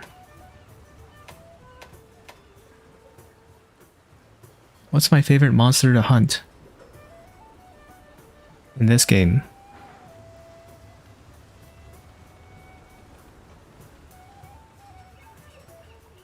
Not sure actually.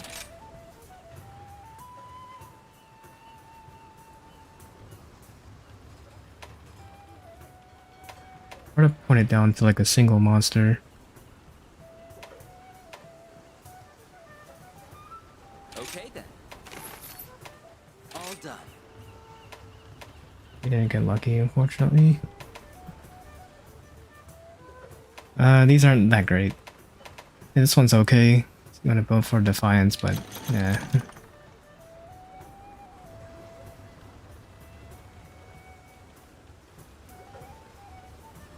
Dragonheart level 4 with crit boost 1 and 2. Crit boost 1 and 2 level 2 slots in one level. That's like the guide charm. I just don't like charm farming. I just don't think it's like so overkill for me. What I'm using in this charm is like, for me it's just good enough. It's not even an anomaly charm too.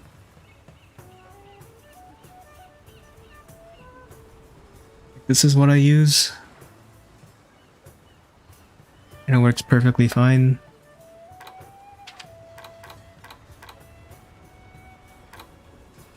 Like, this works perfectly fine, I mean.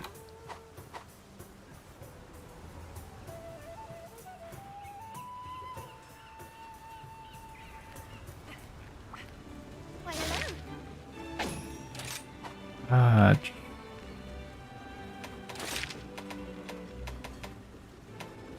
Ill severing? I don't think so. I hope we can talk again soon. Are you using Steam or Switch?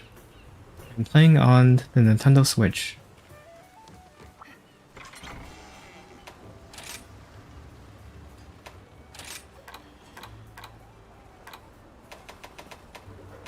I might just do one more hunt and then just probably call it.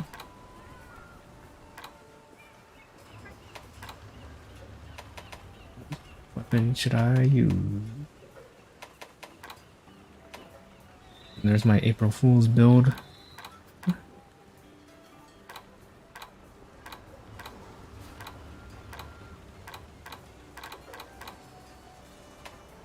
My favorite video I ever made was Truth About Destroyer Oil.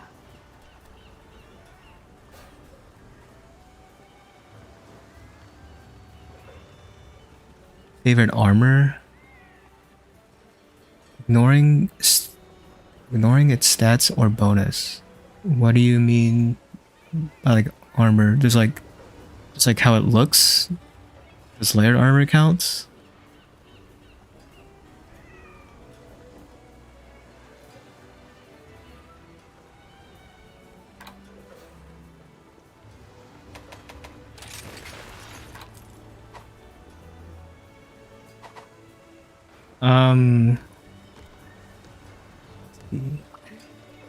Hey, good to see They you. haven't all released yet. I know they have like a buff body gamma one, but I don't really like that anyways.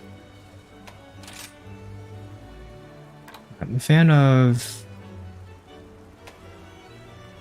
Obviously, I like this one. It's yellow. Pretty cool.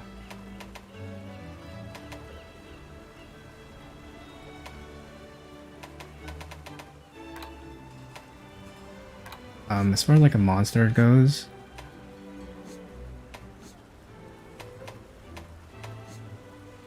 like, okay, well the colors are goofy because layered armor, but Bye now. Primordial Malzeno is nice.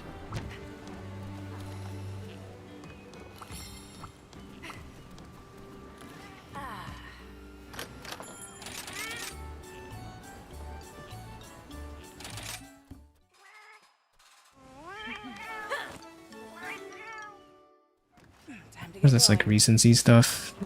The Valkana's is very good. That one's from Iceborne though. How are things? Just forged armor.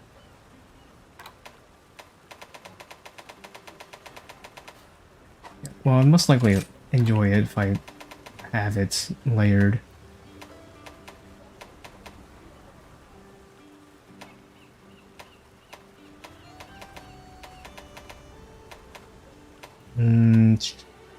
Why did I get this?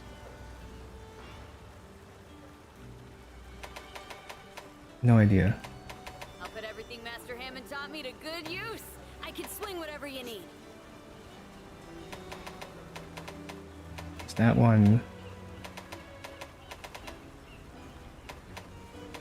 I know there are some of them that some are like really ugly. I don't mind the look of most of them, but like I want to find it. Some of them are like pretty bad looking. Like these.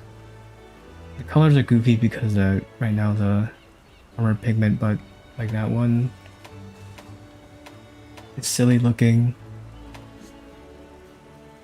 I don't think, well, Volvolon's not that great either.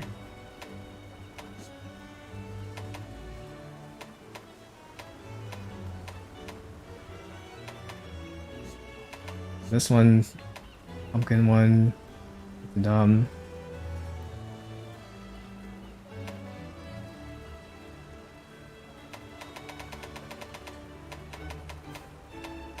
Yeah, the Renoplos. It's so silly looking. But the funny thing is, like before layered armor was released in Base Rise, Gunlance users would like have some of these armor pieces. They look like garbage. This is the fish one. Remember when the fake male was like meta? Was like in like every build because it's so good.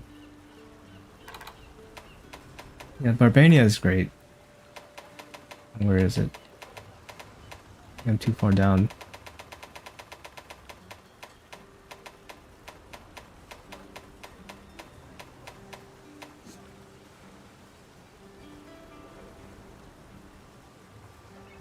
There's Barbania.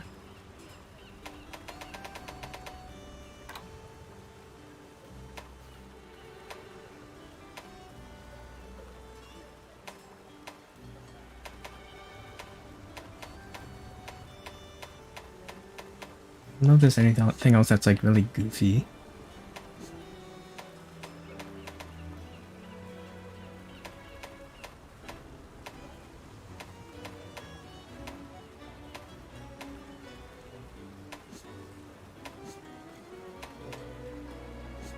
Like really goofy looking. I should just make all of these.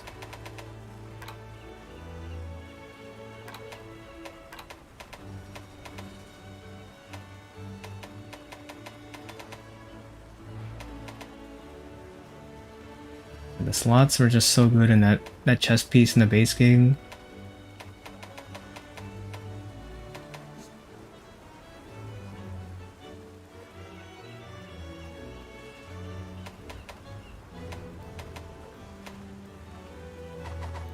But you know what?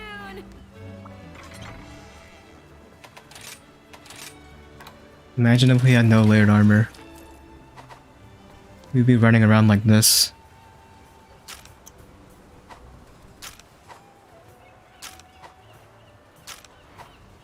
This is what we'd be running around like.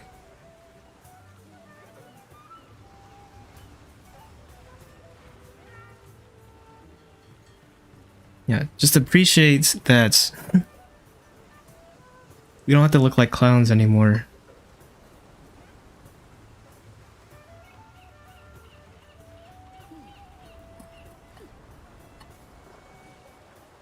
Which I do like it. I do like this because like, you wanna have the optimal gear, but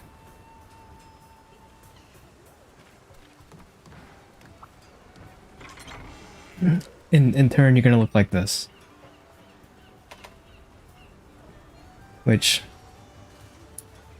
they introduced it in Generations Ultimate or a double cross, I guess. But this is like I think a very important feature to have in games where you customize your armor.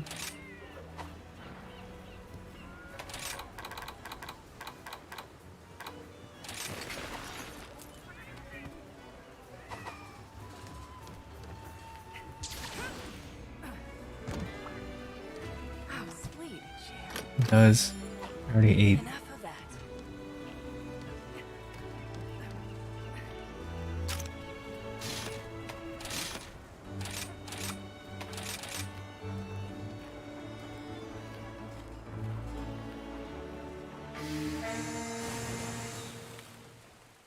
PC mods are crazy. They get the coolest layered armor. Yeah, basically. They can mod whatever over there. Let's go. Ready for anything.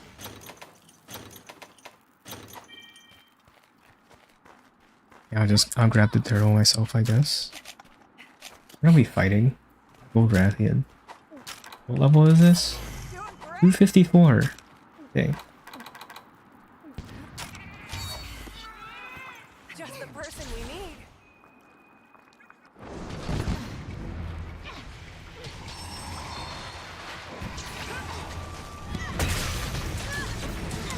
Is your egg? This one already died. Waiting for you. I owe Very you one. kind of you.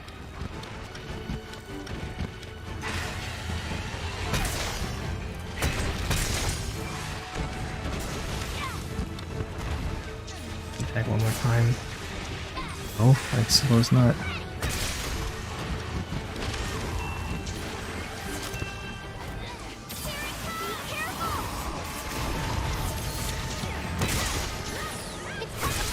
Looking at you.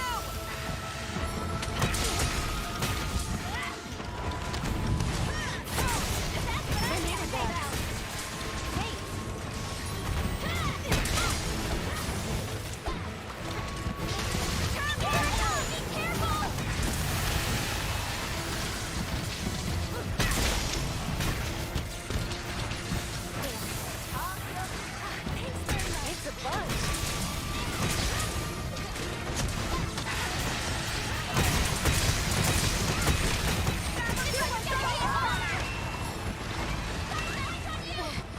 Not feeling so well.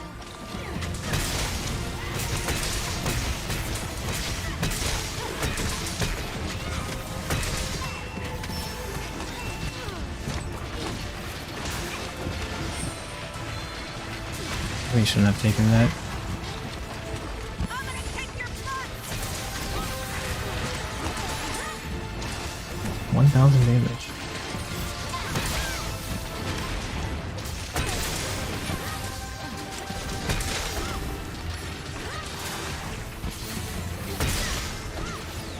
Making steady progress.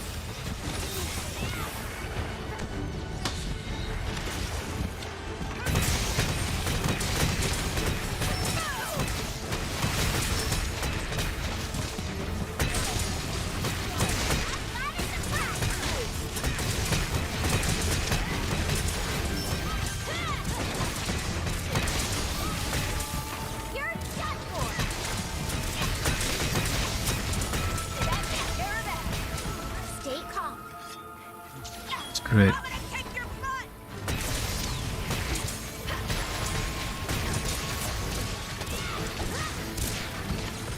I wanna ride, please. You listen to me. This should fix it. More power. I knew I would have you by my side. Nailed it.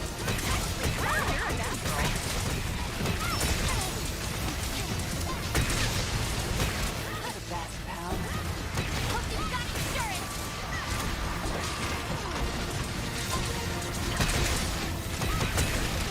this.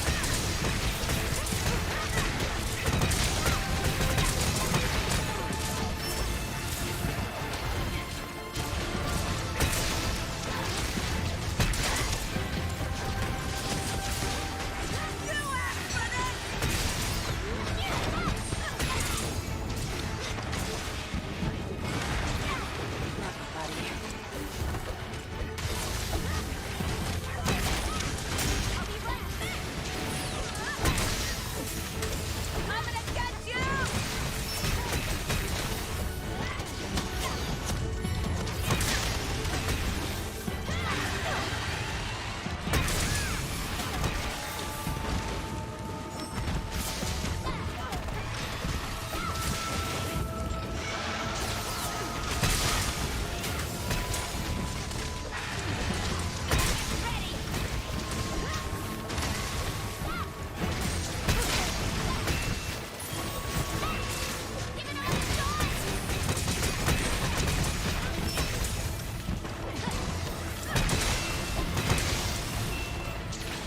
This is the end of the line for you. Poor Lucas. Need to find a cure. Look out! Here's Henry!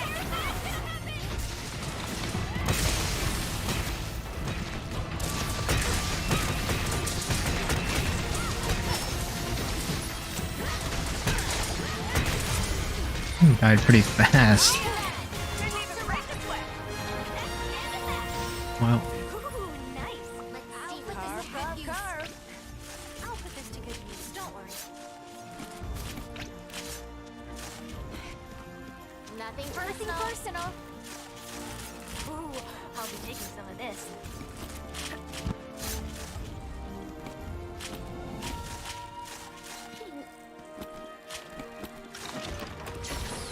Mine now.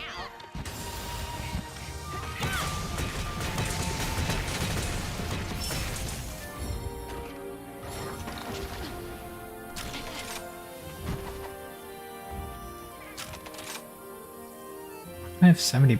Probably someone's probably have a better Pelico. Might carve the tail. Here.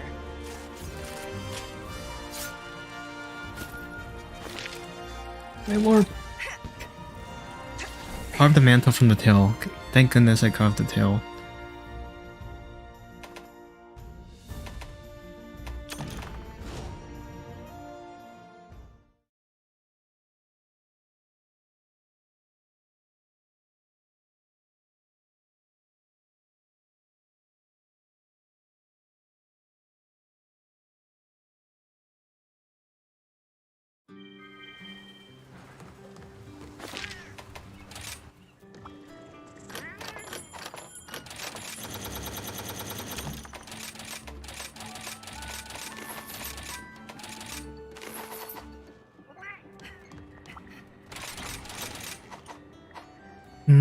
Okay.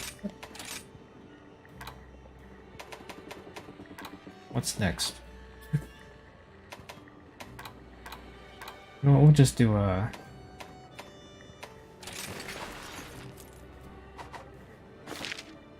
sword and shield. I need a corresponding layered armor. There we go.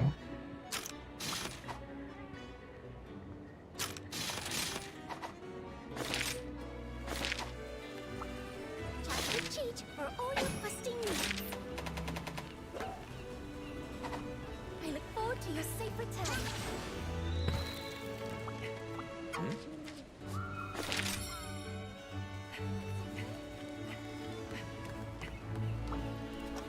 Oh, sweet chair.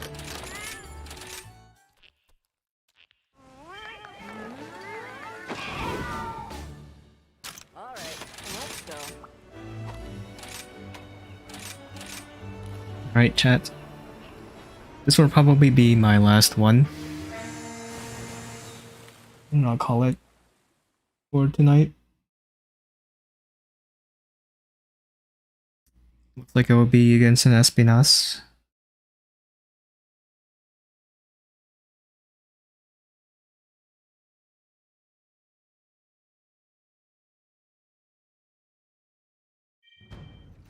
Let's go! The end is in sight!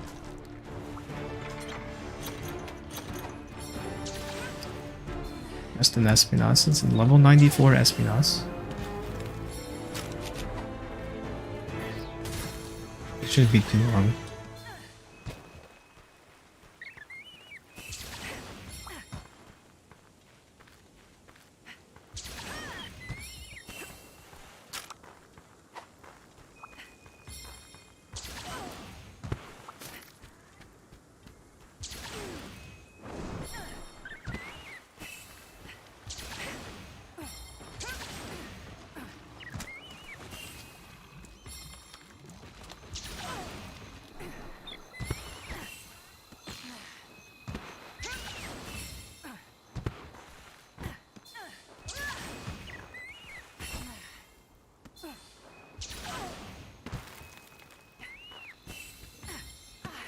Yeah, it's so far away.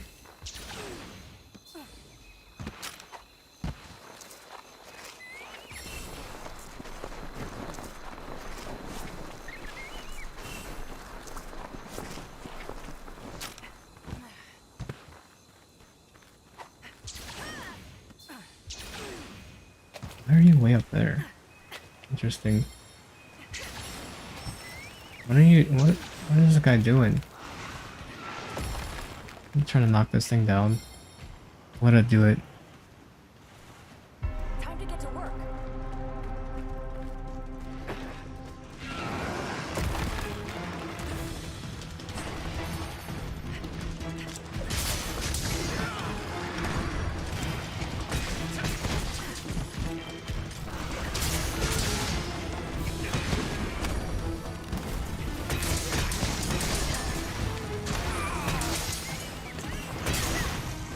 You'll be fine! After it!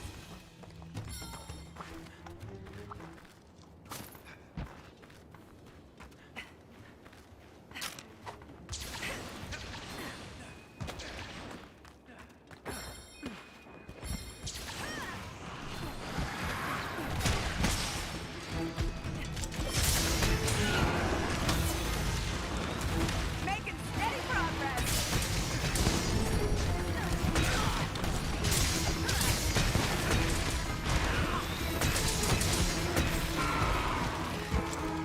No more holding back.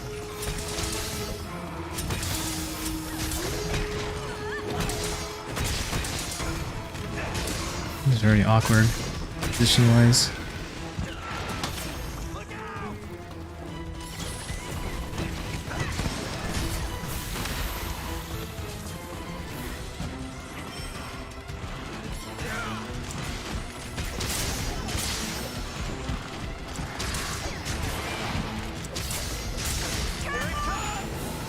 I'm out. Okay, never mind. I'm not out of there.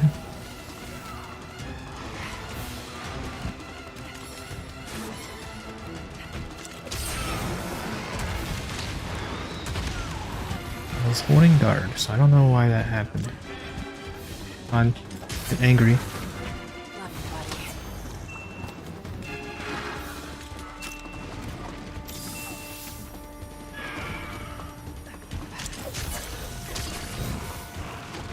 Why are you not angry yet?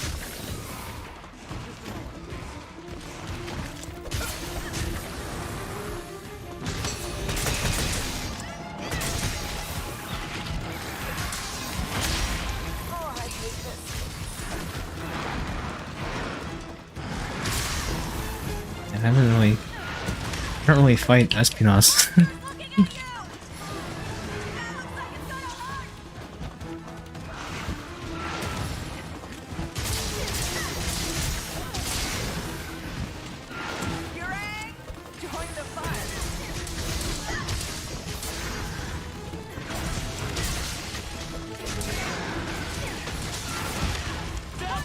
How did that hit?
That was a perfect rush right here.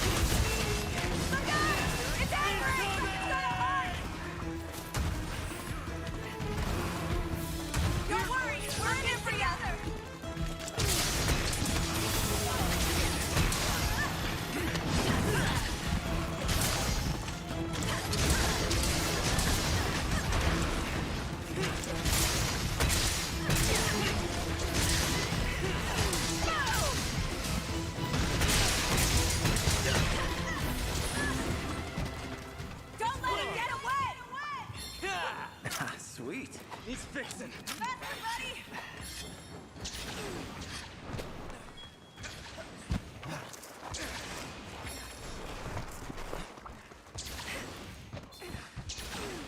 Yoink.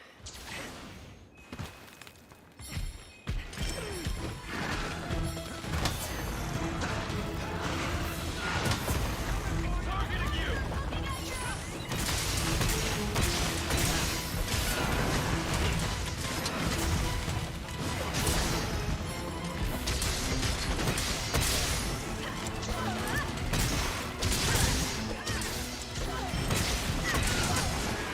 This is for my fellow hunters.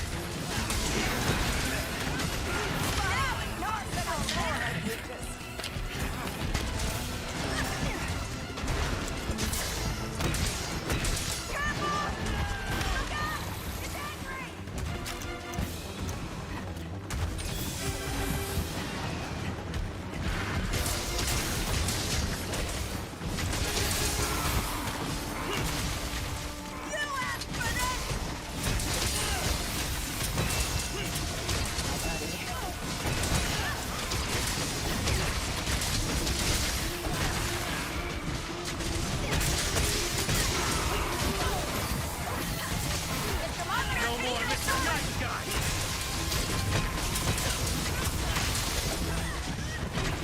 Strays builds? I don't know what that is.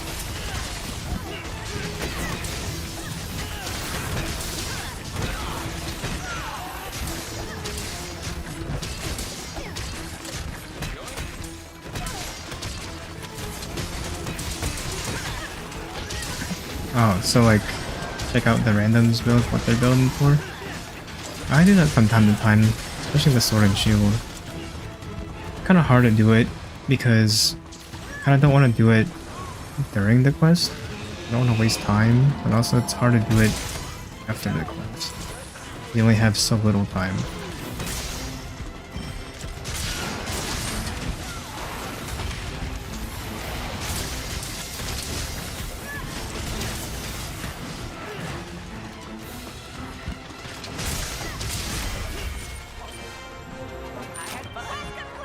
For example, Easy peasy. Ew. like this. Compressed finishing discharge, wow.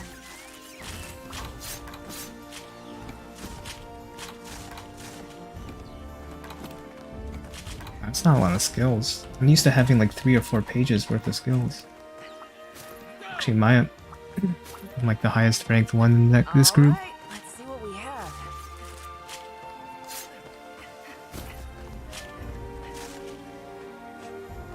I actually do the same thing, yeah, sometimes.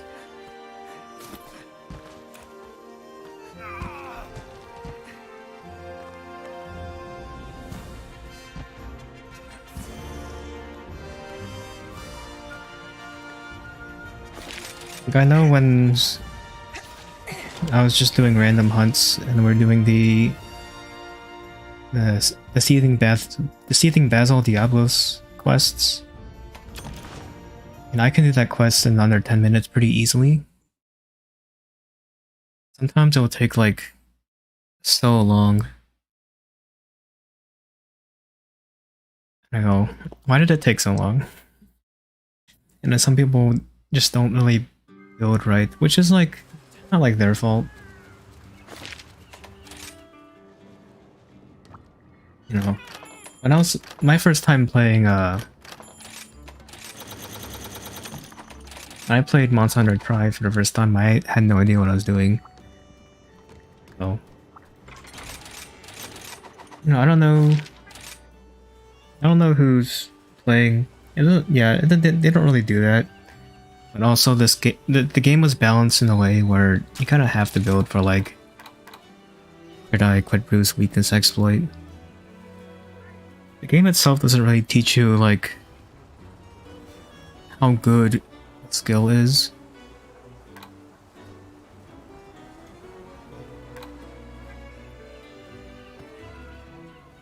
So that's why you need people like me to educate.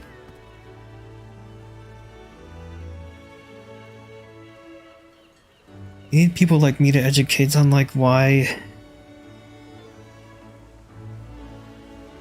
or what you should build for and why and what you shouldn't build for and stuff like that.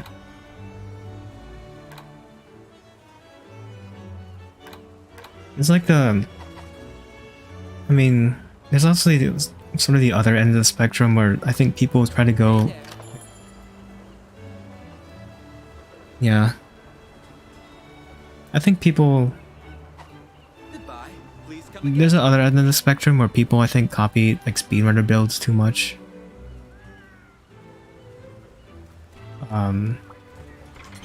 They should be building at least some defensive skills. Like, for example,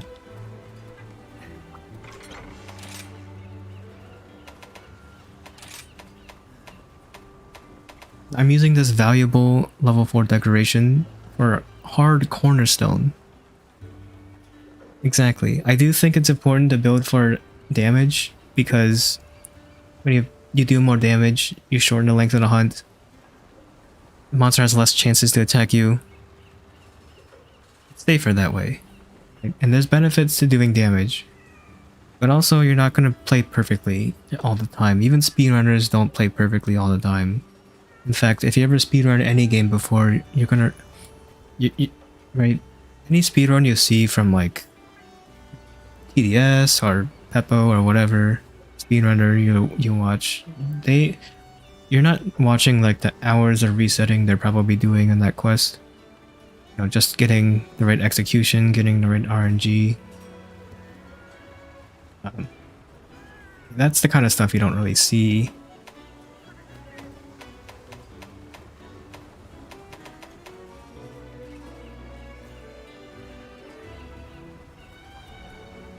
Yeah, I mean, like I'm using this level 3 decoration for Embolden. But also the reason why I have Embolden is because it will supposedly activate Agitator faster, or it will enrage the monster faster, which is actually a good thing because then it will activate both Agitator and Defiance. So, I think the thing people need to take away from speedruns is not the build itself, but the strategies they use, the execution. That to me is like way more interesting.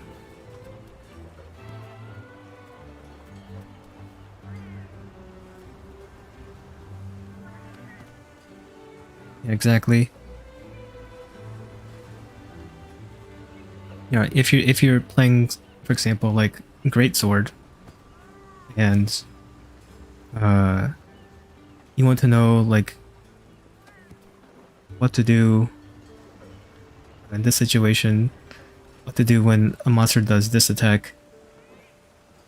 Yeah, speedruns help because they're the ones who do it optimally.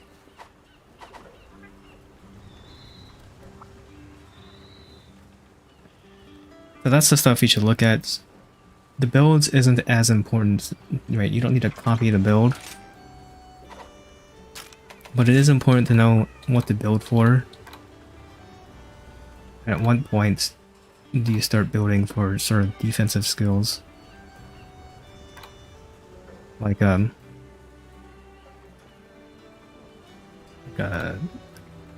Defiance and Embolden, Intrepid Heart. I do think that's very important. Yeah, especially the non-TA runs, where they get to use like the freestyle runs. That's what it's called. They use like traps and barrel bombs and stuff like that. Yeah, some of the runs are like definitely semi-scripted. I definitely have like a scripted run I did myself like a few years ago actually. Maybe it wasn't a few years ago, it's probably like a year and a half ago. It was like a Rathian speedrun in the base rise.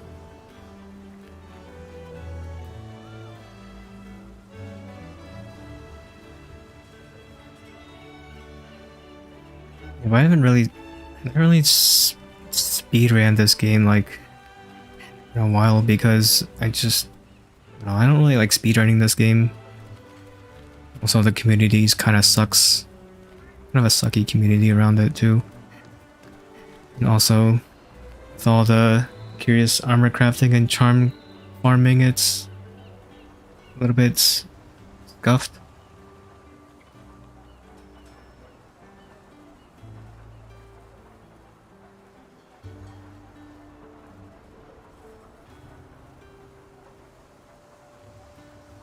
Yeah, sometimes Tigrex's lawnmower attack can be a little bit difficult to get out of the way.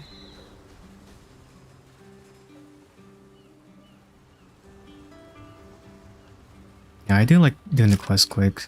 I mean, my channel started out speedrunning, like, look at my older videos, like those, the first videos I ever did was, speedruns. And then I did something I did like Armorless Narwa, and then sort of Monster Hunter sort of popped off a little bit, and I made my first tutorial. So I'm just a Monster Hunter content creator. But also I do like speedruns, though. Just not this game in particular. I'll probably never do it. I probably never do any Monster Hunter game really, even like this full game categories. I do want to speedrun. I've been actually playing a lot of Super Metroid. I think that's like a really good. I mean, that's my favorite speedrun, I think, by far.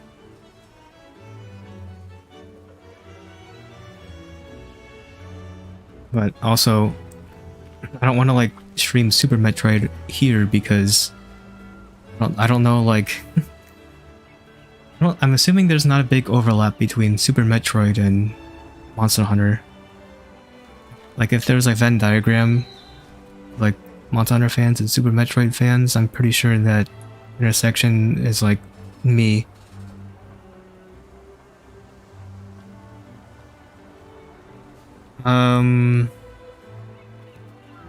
Like a 2D Metroid? When did Metroid Dread come out? I'm pretty sure it came out like October 2021, if I'm not mistaken. I really enjoyed Dread. I also wanted to speedrun Dread, but kind of hard to. Because it's on Switch. I want my practice ROM. That's what makes Super Metroid so comfy. Oh, but Prime Remastered also came out like February this year, and that was really fun. I'm not sure what the overlap is. But I don't think I'm gonna stream like Super Metroid speedruns on YouTube. I think I'll do that on Twitch.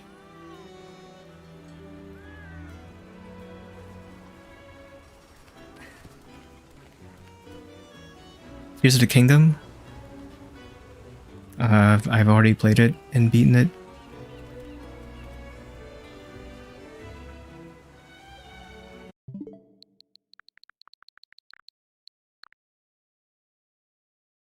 Yeah, I've already played it.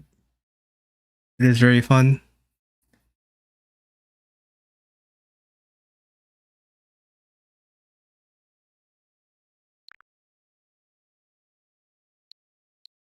Yeah, this is a new Switch. Really.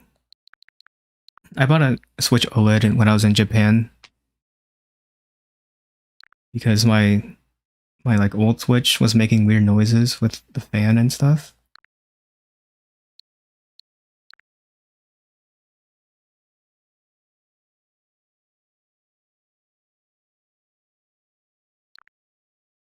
I mean, it's probably too late to stream Tears of the Kingdom at this point. Because I already beat it, so I don't know what else I want to do. Besides like side quests. And that kind of stuff. Splatoon, yeah. I definitely played a bunch of Splatoon. Splatoon 3, both Splatoons 2 and Splatoon 3. It's fun until like you get to the point where all the players become like really sweaty, and you know I kind of don't want to like play Splatoon like sweaty. You know, I don't really need that, and that's like the point when Splatoon just kind of like fizzles out for me. But I do like it. That's like the only like shooter I can really enjoy. Yeah, I play Splatoon with friends.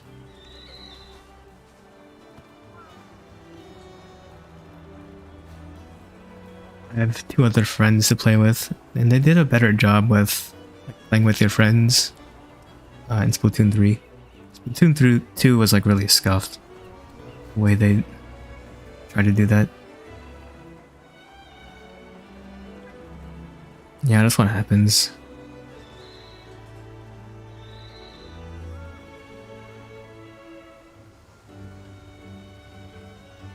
Yeah, I just don't like playing Splatoon all sweaty. For me, that's kind of like silly. That's when the game stops becoming enjoyable.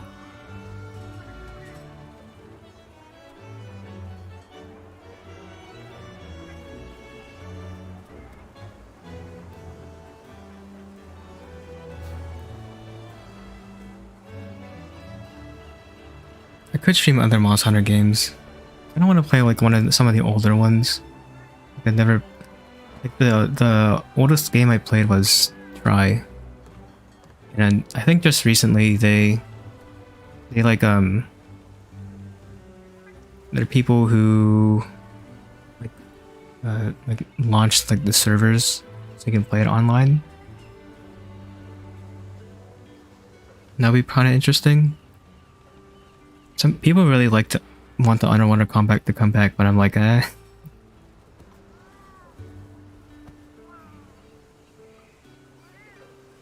Yeah.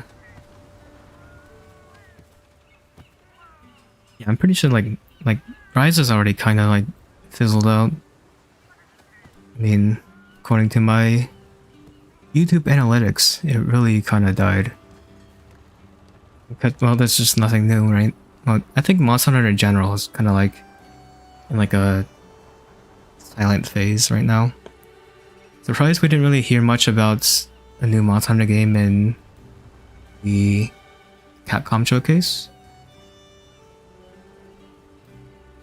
Yeah, I assume so. And it also doesn't help that like Tears of the Kingdom came out and then Final Fantasy 16 came out. But I do want to play Final Fantasy 16 at some point. Should probably buy it. But it's not a game I want to stream. Diablo 4, yeah. A bunch of big games came out, and then you know, the final DLC for Rise came out like a. It came out like a month ago at this point. And it's not a month, but it's a while. Yeah, a lot of things released, and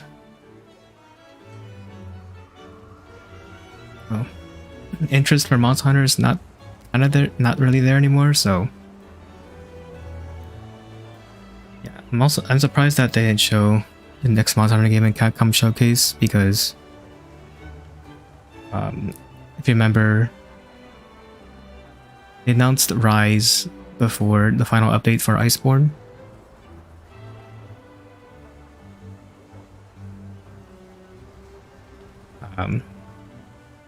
So, you know, maybe we just gotta long freaking Sunbreak.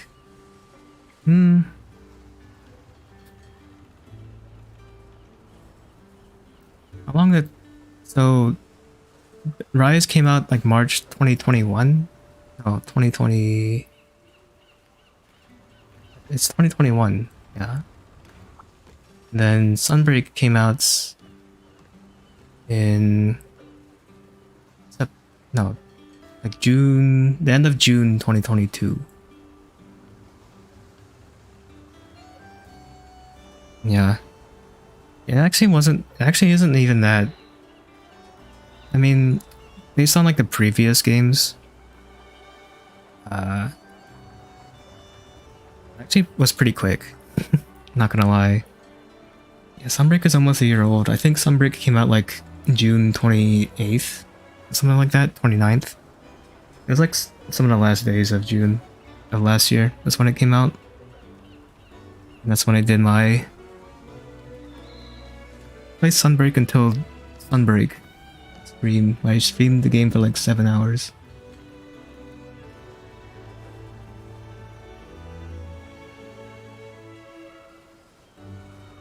Yeah, but as far as like from the base game to its expansion, I think Sunbreak came out pretty quick.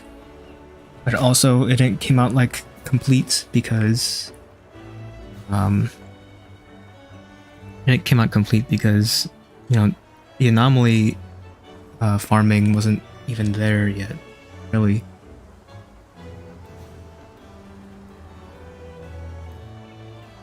Which they did that for the base game too.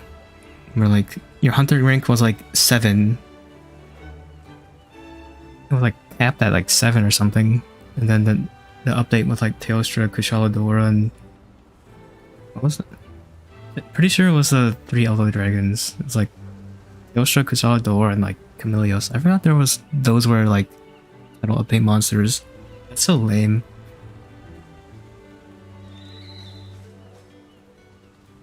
And now that I think about base rides, I kind of like.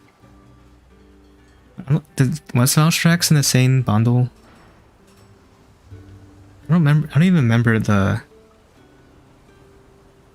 I think Basil Geese was like a drop. It was like a shadow drop. I think Basil Geese was like a shadow drop with those like Elder Dragons, and then Valstrax was like the next one. And I don't. Like, the title updates for base rides were so bad. Yeah, I remember Basil wasn't announced, but then it just like it was there.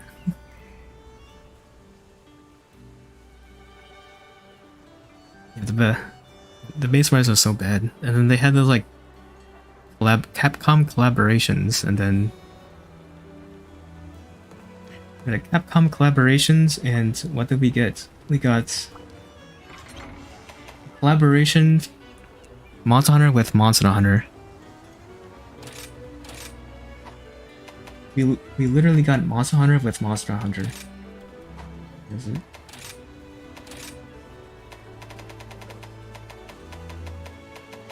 Yeah, the rider. Like the.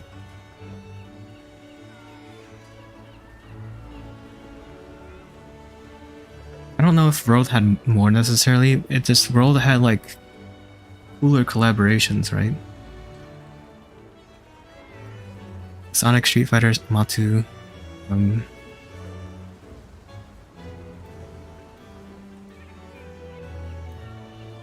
Yeah, Sonic wasn't part of the Capcom collaboration.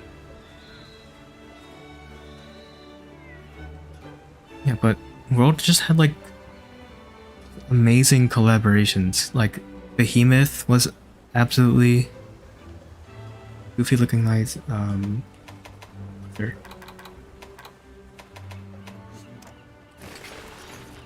But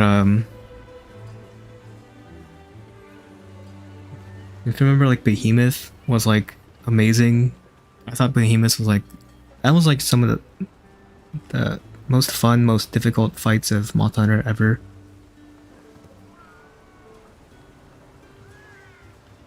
True. Behemoth and Extreme Behemoth are that's like something to like remember. It's like hardest fights. And then they did the Witcher collaboration, which was also really fun. Ancient Legend is really fun. It was also really difficult too.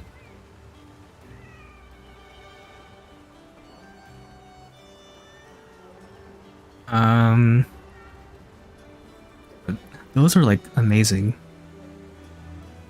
There's like some other smaller stuff, collaborations, but like it's like I know there's a Assassin's Creed one. There was a Resident Evil one. For PlayStation, there was Horizon, which kind of feel bad for the others because like the Horizon, the light bowgun was like pretty good.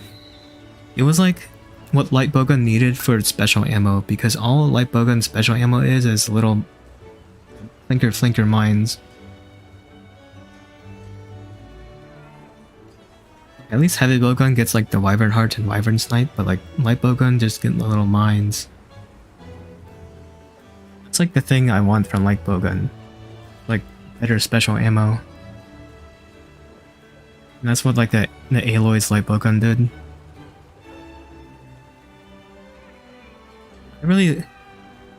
I played a lot of light bowgun in or bowgun in general in World of Iceborne. I just think it plays a lot better in that game. It was like way more interesting.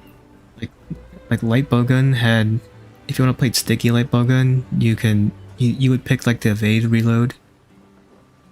And then as you're evade reloading, you can craft more ammo.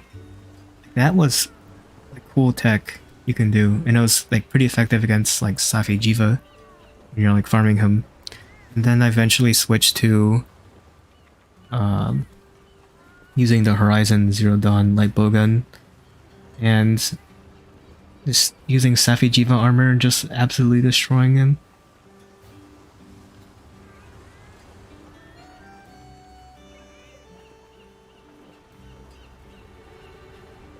What do you mean by better synergy?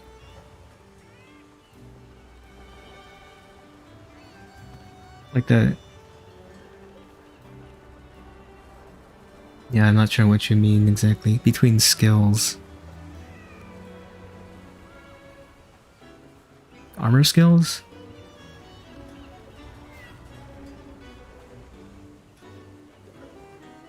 Yeah, so the evade reload was like a mod you can have. It's one of the mods that they introduced in Iceborne. And there's like close range mod and long range mod and that kind of stuff. Evade reload was one of those mods.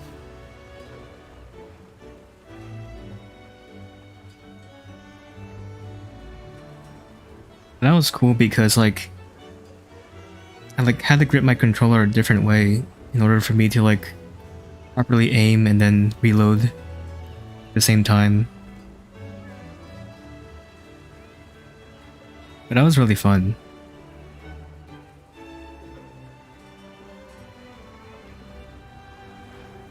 This game it's just I don't know why it's just not really that good. Really. I think they kind of scuffed it. Same with bow. Like why do bows have to have like different arrow types? I need to get rid of this Arthur armor. I'd rather have no layered armor. It's better.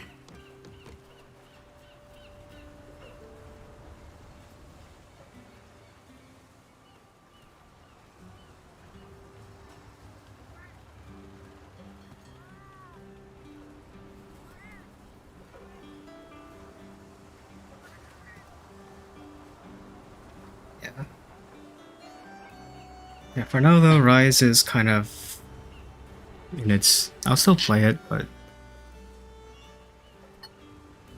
kind of GG.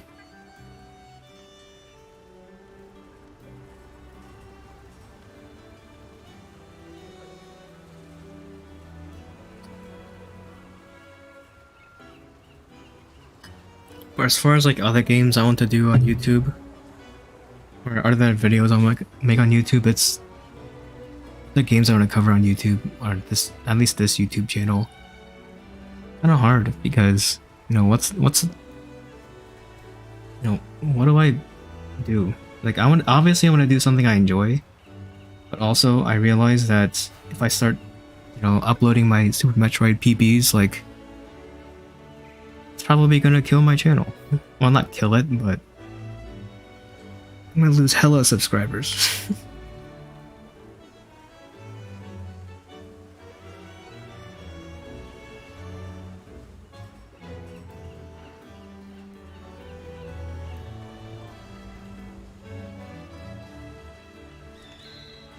Yeah, I'm thinking about making a second channel for that kind of stuff.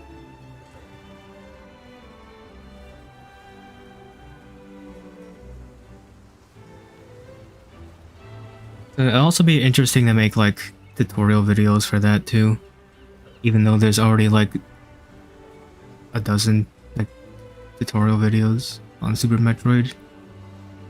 Like I like to like put my own take on it. Like some of those tutorials, like a bit more like advanced runners, but like I don't know. I kind of want to do one where it sort of like guide you, and you don't need to do all the optimal strats. It's like for like beginners, beginners, like.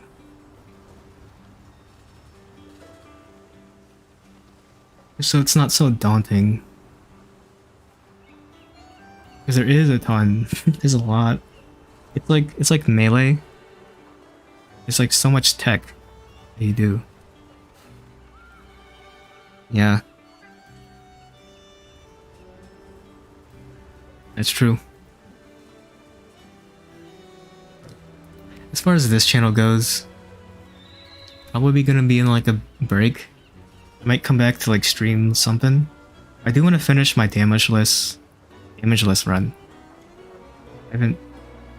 I did it in like February. I started at February and got like, I'm pretty sure I have like 5 monsters left. I just need to like finish it.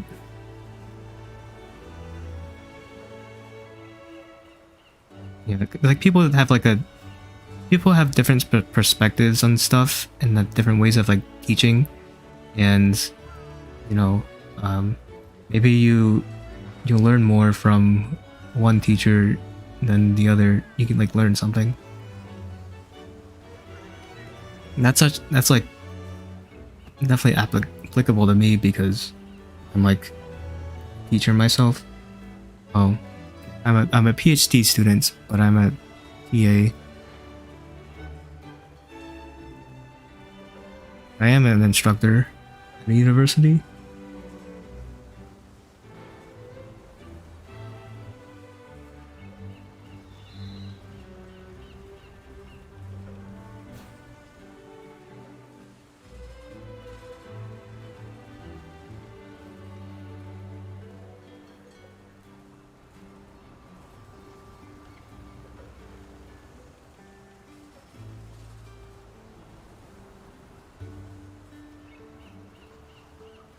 Mm-hmm.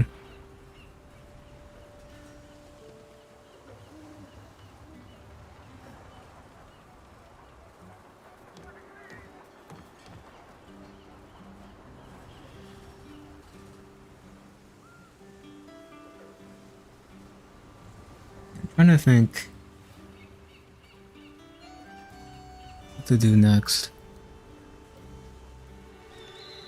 Yeah, because my next video is going to be the tier list, and then I'm just gonna like crop out the part with the tier list and then just upload it as a regular video. Probably finish my damageless attempt because I just have to finish it. And then I could just do like a little compilation video of that. See where he took hits. And that'd be pretty fun. A quick little video.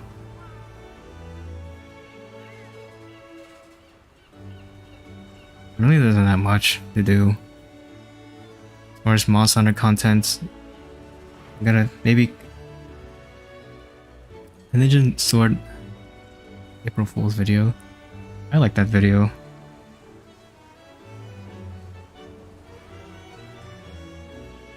I said this before, but my favorite video I made was Destroy Your Oil video. I think that's my best work.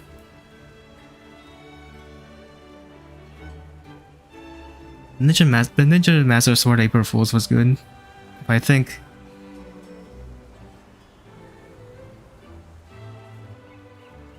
yeah, there are definitely people who thought it was serious until like they get to the end where like it's like a flash that has like my actual thoughts.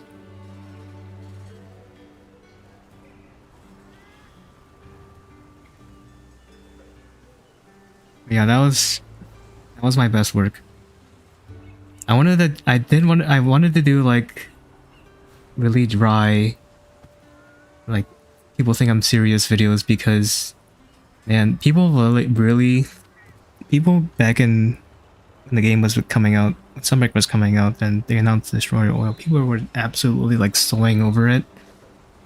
Like Destroy Your Oil, like oils are back.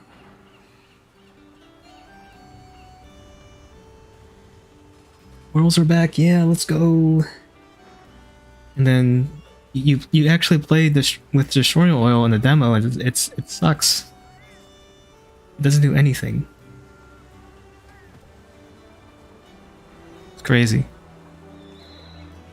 There are people in the comments saying like, why is this better but can you just switch? Like, I mean, there's no point in using it. This is just way more valuable of a wire bug usage. And then I just decided to make that video because I thought it was pretty funny. It was like, be as dry as possible.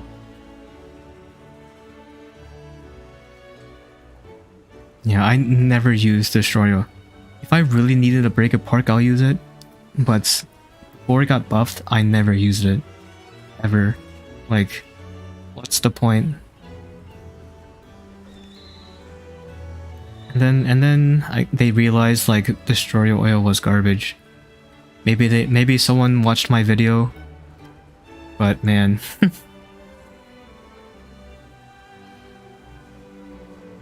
Now Destroyer Oil is pretty good.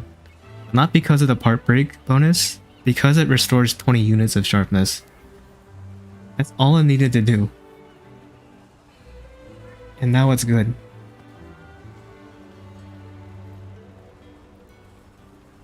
Funny thing is that there are many YouTubers preaching on how good Ninja Sword was. Exactly. So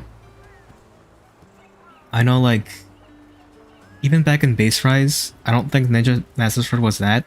It was good, but it wasn't like that good, right?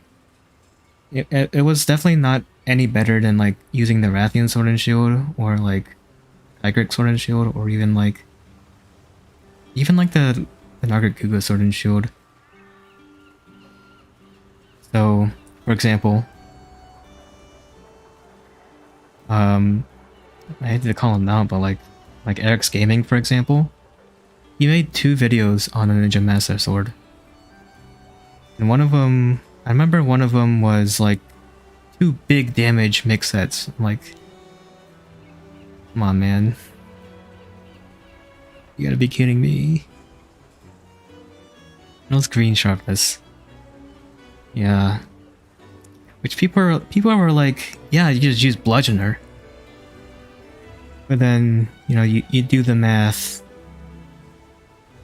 It wasn't even that good. You do the math and, you know, the effective raw was even worse. Yeah, exactly. Yeah, and it definitely fooled people. And then there were like, so I think the Dr. Phil did, he didn't make a video on the Ninja Master Sword, but he definitely mentioned it. He definitely mentioned like why am I not using a high ninja sword? It's like, you know, he said exactly in my thoughts. And then I made my guide. Yeah, exactly. Yeah, I made my guide on it, and I, you know, because I actually compare stuff. I try to like make the like the strongest build as possible without, you know, a really good charm. Like charms I use are like realistic. Anyone can really get, and I compare it, and then I see that hey, this is not as good as people think it is. And just like try to inform people of it. Yeah. Back then, when I made that video, actually, I had like, shoot, maybe like 10 subscribers. That's a long time ago. And then it started to pop off when Rise came out for PC. That's really when my channel sort of blew up. Yeah, and then people started watching and people were like, your guide on the Ninja Master Sword is about not using Ninja Master Sword? I'm like, yeah, it is. Because it's not as good as like the big people, the big YouTubers say it is.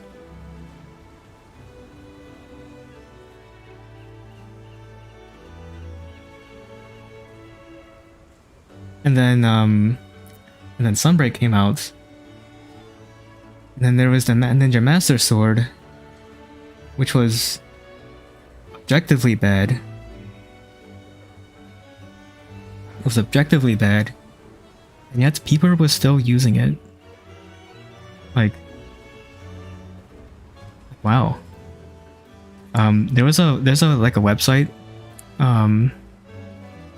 where people can like upload like builds, and like almost all of the Sword and Shield builds were using the Ninja Master Sword, which is crazy to me.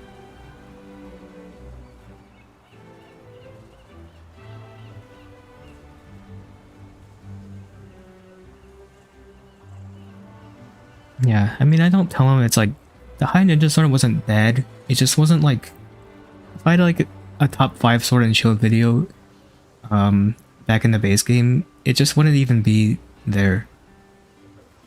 It might have been an honorable mention, but it just wouldn't be there. Because there's definitely like 5 other Sword and Shields I would pick first over that. And the reason why I did make builds with the High Ninja Sword, the reason was because I wanted to compare EFRs, or effective rolls.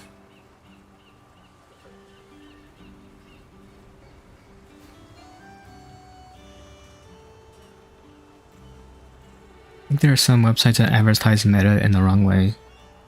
Yeah, there were definitely wacky builds in that website. Let us go. My gosh. Save me. Like, there's like defense boost 7 stuff, and man.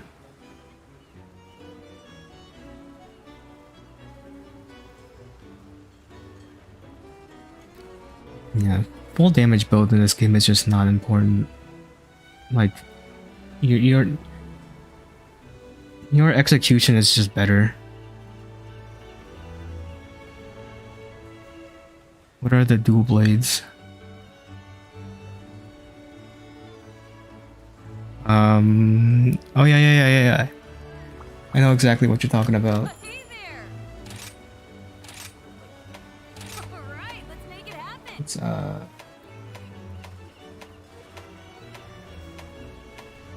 these ones? Look at the ramp piece. This one. Yes, I do know this one.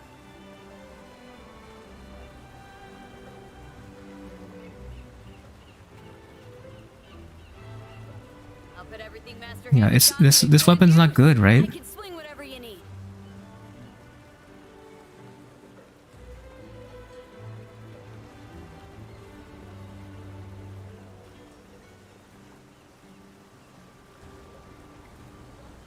Yeah, I know people were like, just put in handicraft 2, and then use protective polish.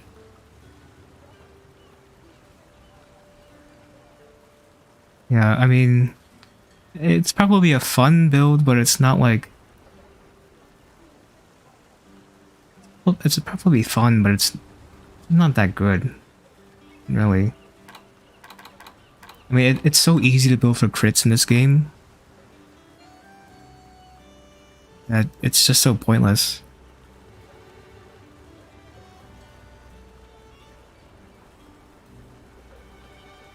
Yeah. Yeah, it's crazy how much influence like big YouTubers can make on certain things.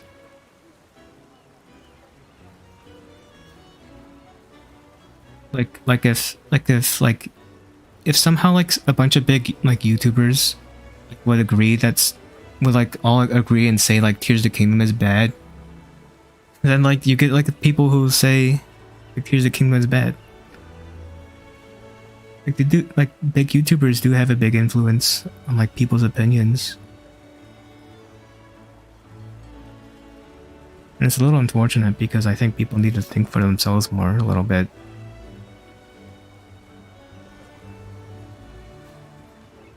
You know, you can have your own opinion. And if you have a different opinion, good luck. The community will jump you.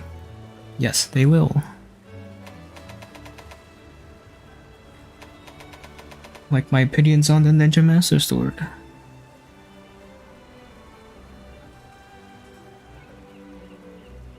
Definitely one of my most disliked videos. And anything with the Master Sword is like those are like my most disliked videos.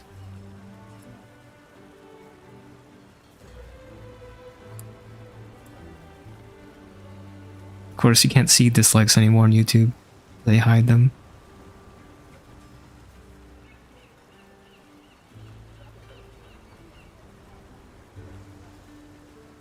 Tier list for skills, like armor skills. I feel like that's gonna be like too tedious. I mean, I feel like that's good, but like, I'm itching to get started. also, I don't know how I would make like a tier list and tier list maker because, well, you can use words, but I don't know. How much they cost as decoration versus worth? Yeah, could do something like that, but I don't think I'm going to. To be honest, I think it's just better to know like. Bring on the hard stuff. Ain't nothing I I'm can't. not sure what you mean. Seeing my customers smile is the main reason I've been banging away at this smithing stuff for so long. For example, earplugs are awful. They cost each. Yeah. I see what you mean. I mean, yeah, earplugs are awful. Now that we have Defiance. Yeah, I remember back when the Game Economist was like big with Monster Hunter World and stuff, he actually did a video like that. He would literally go through like the decorations like this and then go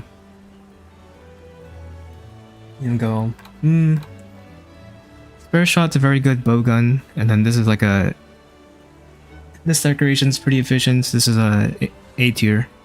And then he'll go on like the next one. And then he had to split it up in 2 videos because they were getting pretty long. There is a lot of useless skills. Yes, you're right.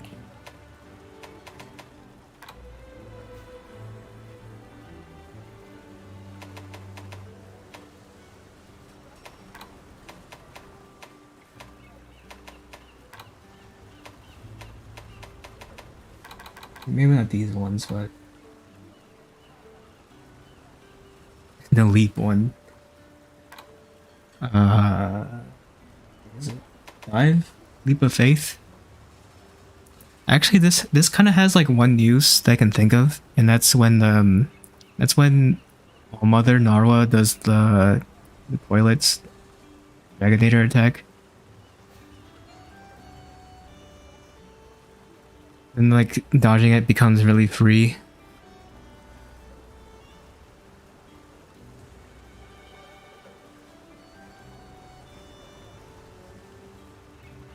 Actually, I kind of want to do Armorless All Mother Narwa, but Master Rank. That'd be kind of fun.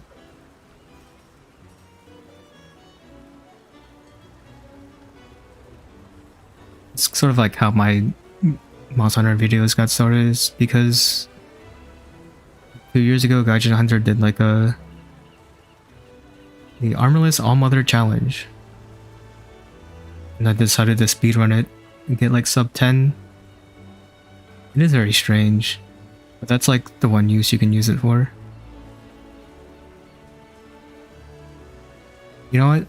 The Master Rank version, I hadn't fought Narwa enough to dodge those, because they added a lot in the Master Rank version. There's like another layer of Dragonators, and there's like explosions.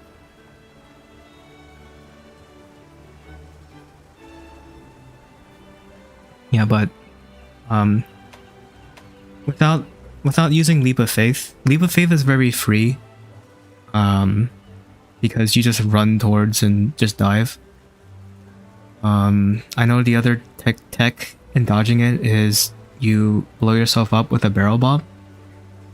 Like you chuck a barrel bomb on the ground and blow yourself up, and then just lay down there and just let the wind drag you in. That's another way to dodge it. That's like my way of dodging it. I think that's the best way.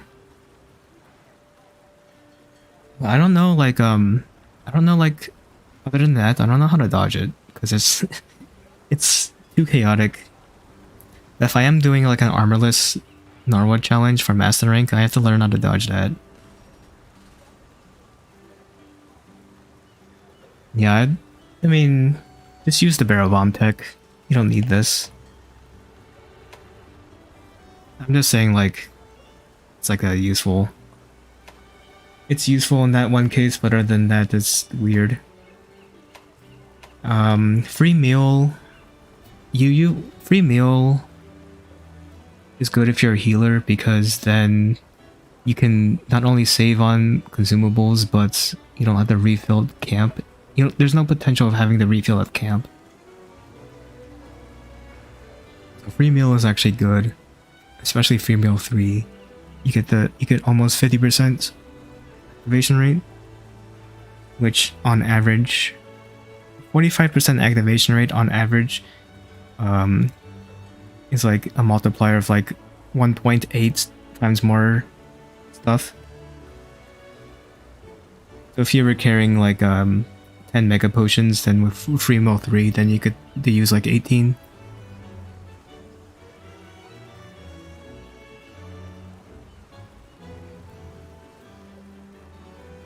Yeah, muck resistance is pretty useless. No one's using muck resistance, no one's using hunger resistance. No one's using Master Mounter. My gosh, that's a level 2 decoration.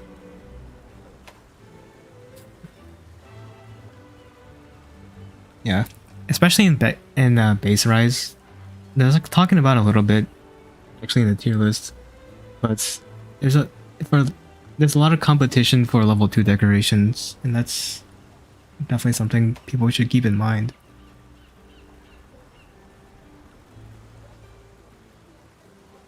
That's crazy. Master Mounter improves your wyvern riding skills.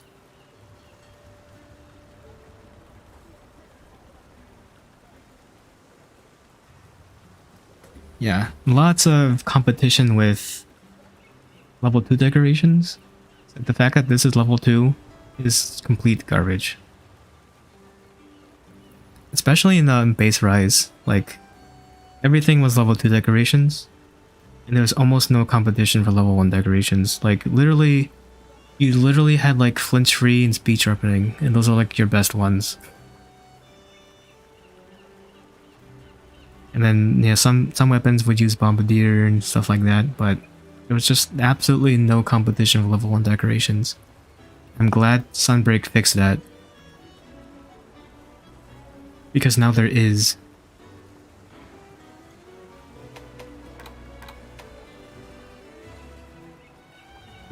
Carving Pro is garbage. Defense boost, garbage. These are actually good level decorations. Bombardier. Energy sliding, it's kinda meh. Poison attack is meh. Constitution's meh. It could be good for like bows and stuff like that. Well, Constitution's actually pretty good. Never mind. Yeah, some of these skills are like oh nice. My charm includes my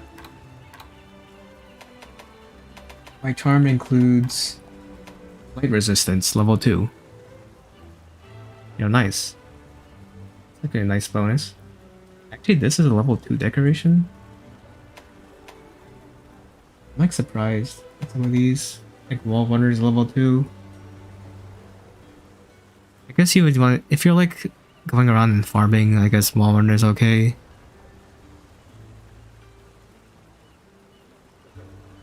But I guess this is more like a farming gem. It's not like anything useful for combat.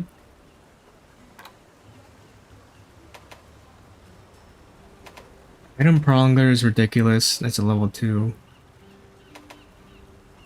Recovery Up is ridiculous at a level 2. Line Protection is ridiculous as a level 2, I think. Yeah, some of these decorations,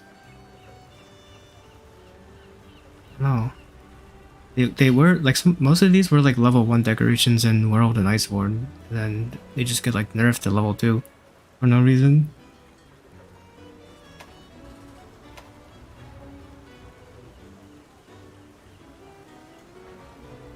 I just like how like full wind resistance doesn't negate Dragon Wind, yet full Defiance does. So dumb. Same thing with earplugs.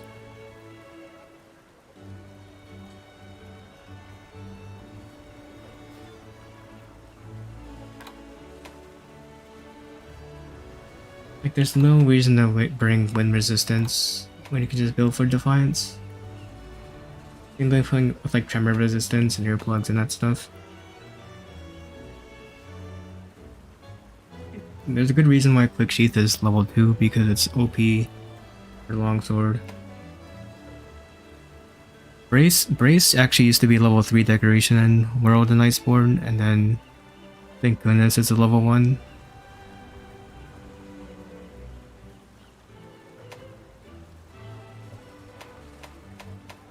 What is this? Punish draw. I feel like what is Counter Strike for? So when you get knocked back,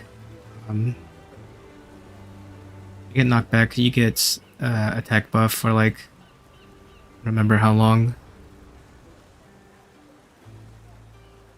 It's probably not that long, to be honest.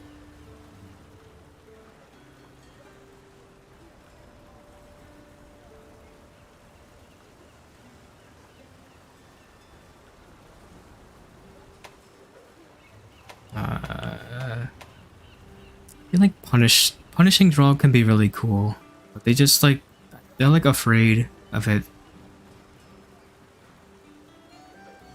Why does it only increase attack by +7? Like, I feel like it should be like a percentage, not like additive. Like it should increase the damage by like 7%.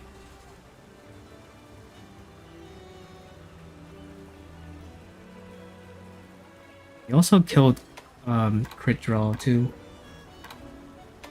Crit draw is a level 3 decoration, and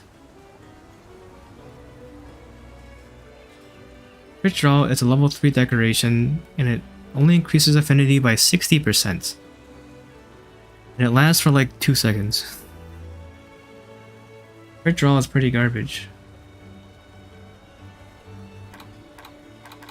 I like why I changed this.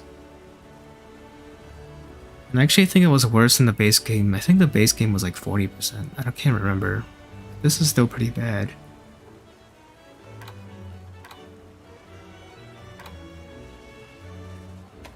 Yeah, Punish Draw could be cool, but I don't know. It also should deal like,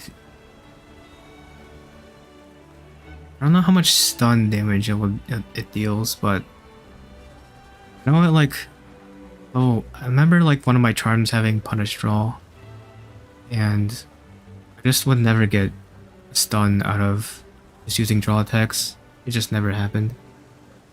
So yeah, pretty bad. They just kind of killed like crit draw greatsword. I think is a cool playstyle.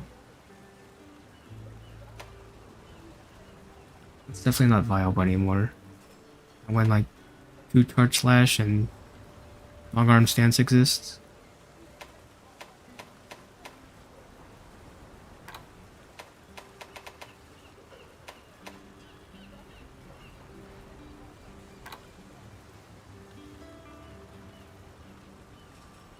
Mm-hmm.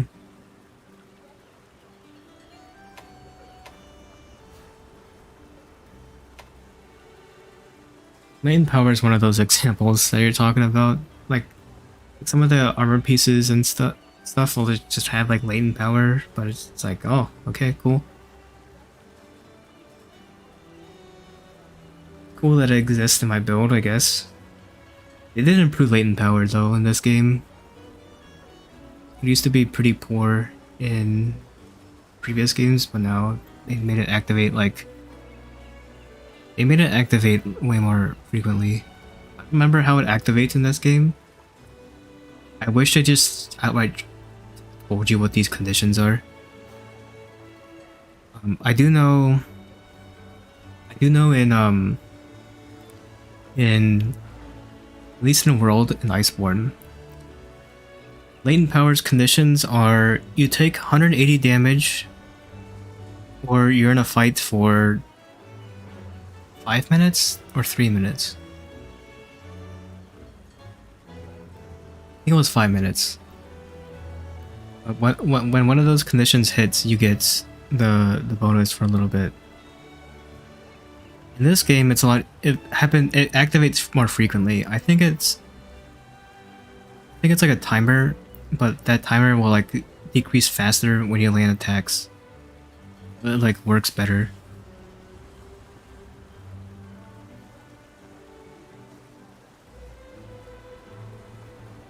Yeah, latent power isn't like a. It's not a reliable way of increasing affinity.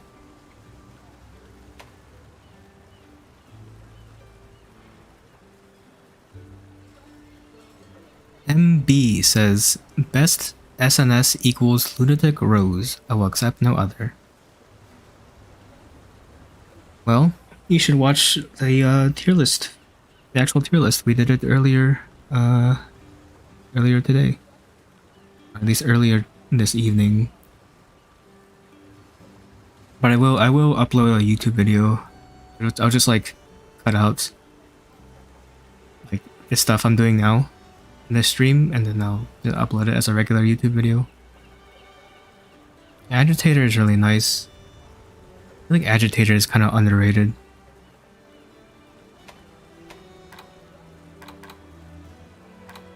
Mighty is a little bit harder. Maximum Might's a little bit harder here. It works differently in Iceborne and World. I do wish it like worked the same as in World. It was pretty OP like when World came out. Though it's a thing.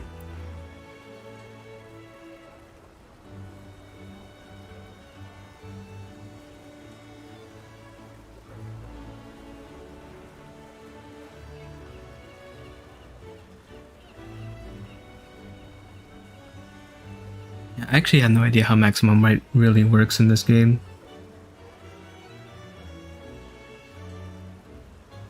I don't know when I lose affinity. What are the conditions of losing the affinity bonus? It's so weird. I know in like in World, Maximum Might would activate when your stamina bar was full. And that was it. It was so like easy to understand. So when you just have like max stamina, you have the affinity bonus, and when you don't have max stamina, you don't have the affinity bonus. Yeah, that makes sense. Like if you have like a skill that just doesn't reduce your stamina at all, you're always gonna have this maximum might bonus. It's just Furious, but I don't think Furious is very good.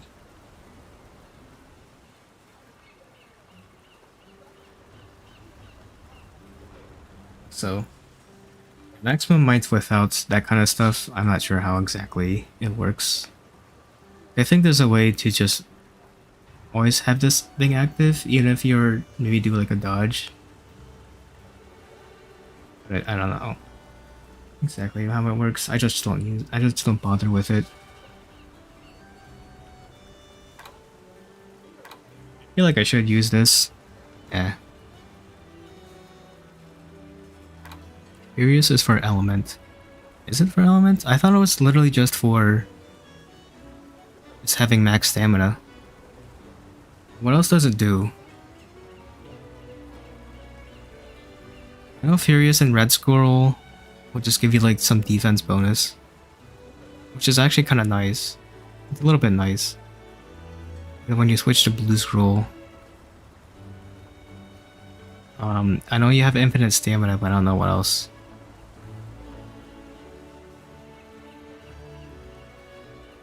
I don't know what else.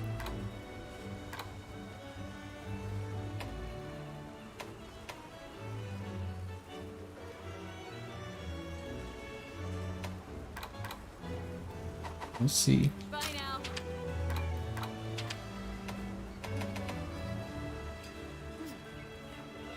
Using the red scroll builds your fury while fighting monsters. Swapping the blue scroll when your fury is full gives you infinite stamina temporarily. So it is just infinite stamina, right? For blue scroll. But for red scroll, it's just like a defense bonus.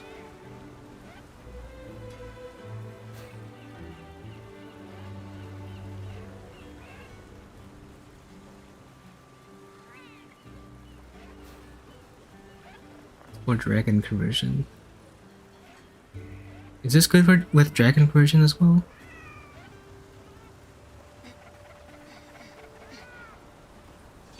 It ups your resistance and resistance up with elements with dragon. Okay.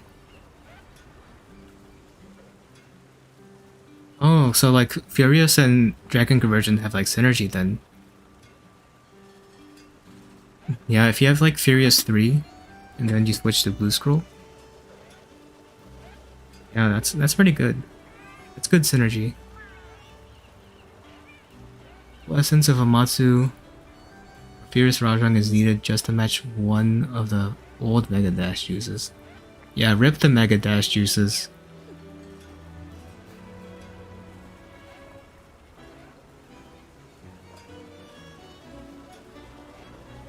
Rip to those.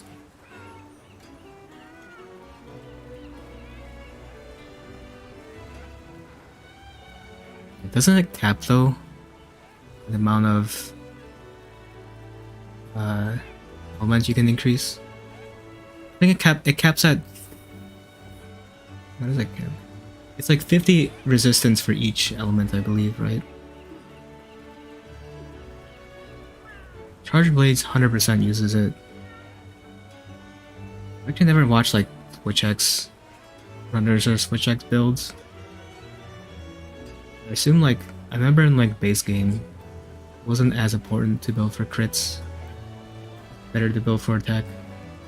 So I felt like the files would explode. I think elemental resistance caps at 50 each.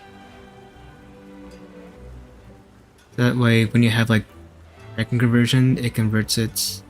I know it gives you like 63 element or something like that. I'm assuming the files like just deal a ton of damage.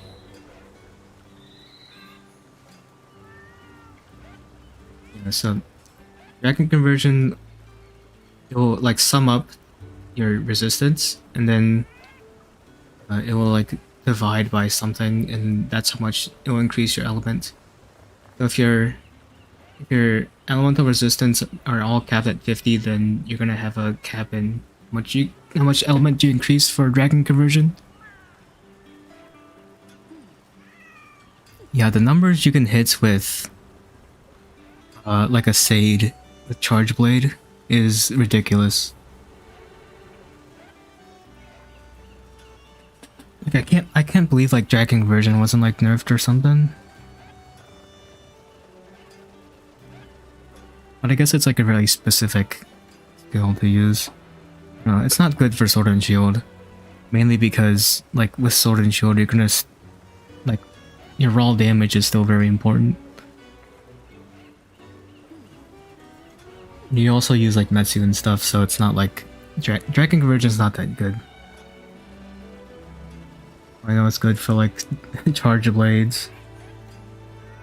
It's like pure element.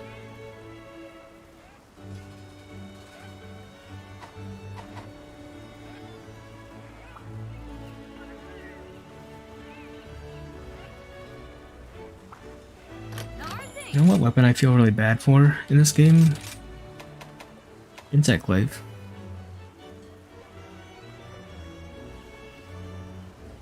Insect Glaive just got nothing.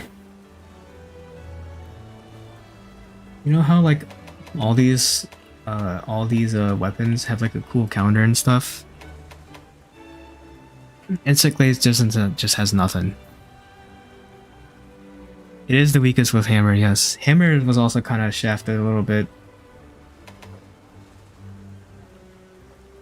Hammer also feels very weak. Yeah, Insect Glaive just got nothing. And guess what? Hammer doesn't have a good counter either. Well, no, neither does Hunting Horn, but I think Hunting Horn is also pretty weak too. Huh. Interesting.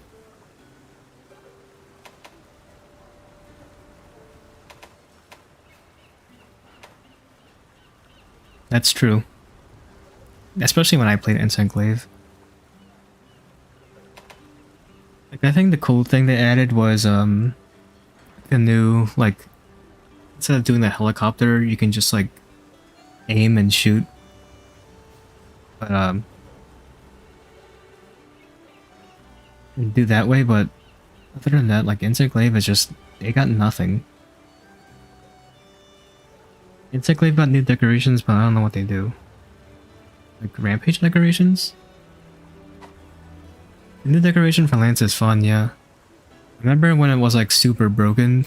They like did the glitch with I guess it's not a glitch, but they used a Gust Crab.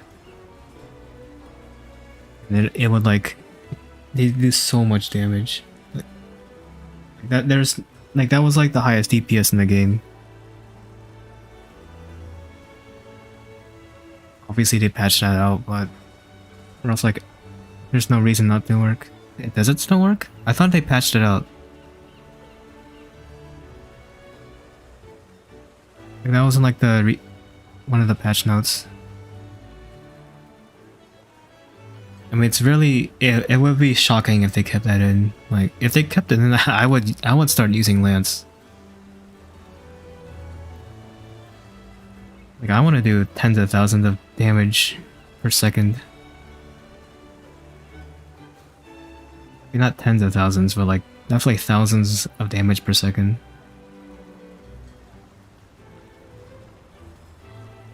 Hunting Horn punching only. What does that mean?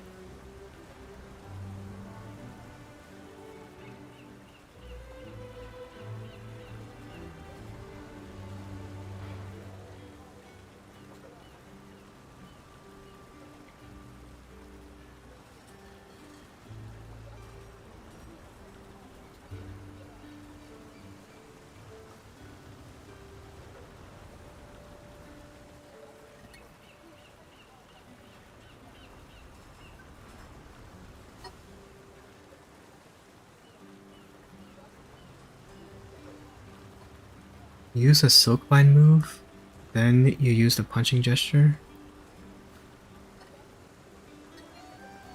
And it does like hundreds of damage to the monster. I've never seen that.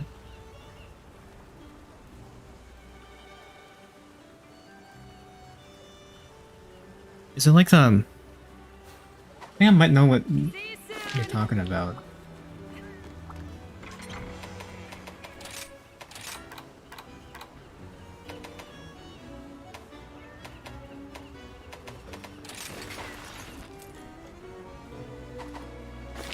I know exactly what you're talking about.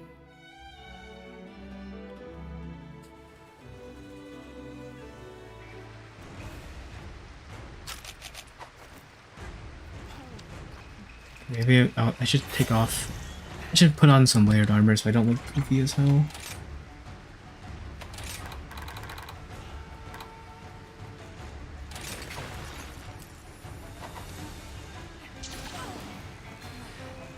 I think the one you're talking about is like Shockwave, right? Has to be this one. Something else that gives you like more damage. And then do Shadow Box.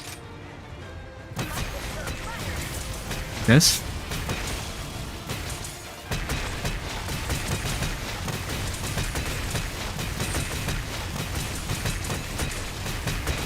Oh hell yeah.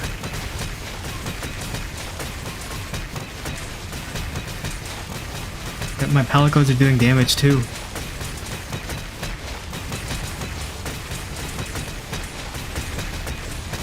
He's doing 200 plus though.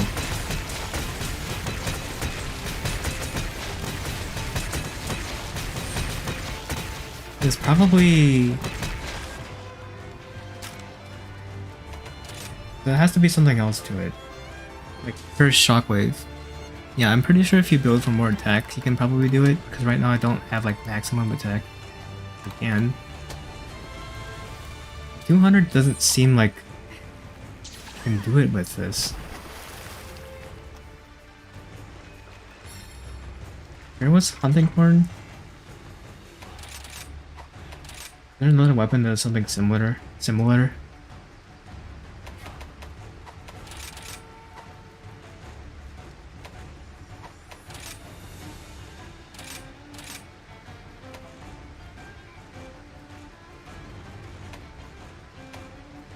I don't think so.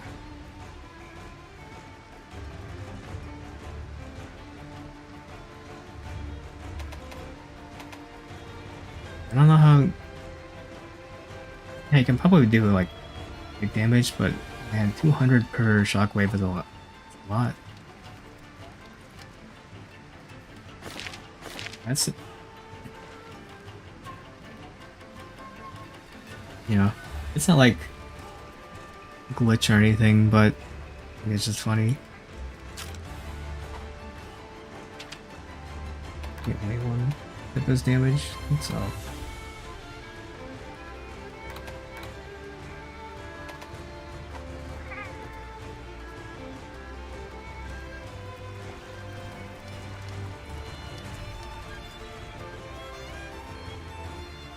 I got a daimyo return with it. Check it and tell you other time.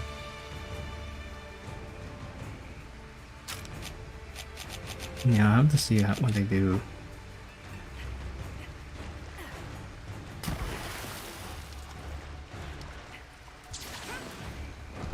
They would have to like almost like reach damage cap, reach the like the attack cap.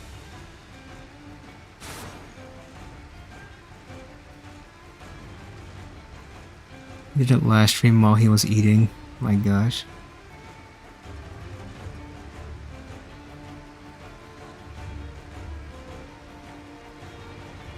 Yeah, the little things do a lot of stun. Poor crab.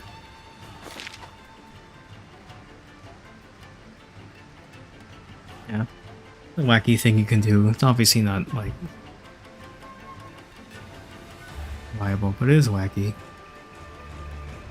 My favorite thing to do is my favorite thing was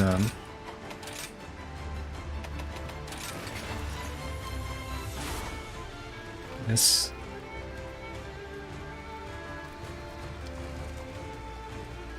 So if you mash guard while moving,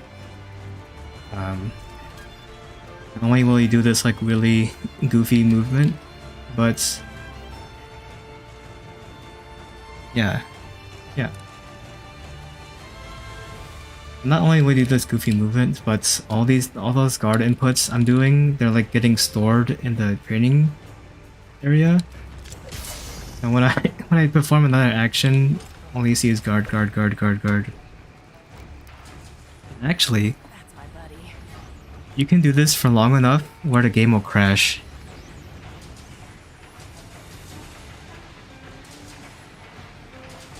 The game will crash if you do this for long enough.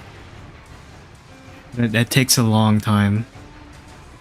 I did that's like, I made video on it, covering it, where I actually crashed the game.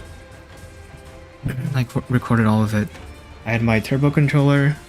I like rubber banded everything so it would just keep guarding, spamming guard. And it took like almost 4 hours. Although it wasn't like super efficient. It wasn't super efficient, but the way like turbo controller was working, it was like, it wasn't doing inputs efficiently, but it was storing inputs and it did crash the game. Infinite guard glitch, yeah.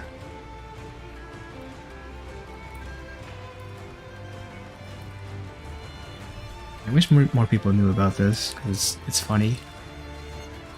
I don't think any other weapon can do something like this either. But it just looks like goofy moving around like this. It also looks really goofy. You just play them all back.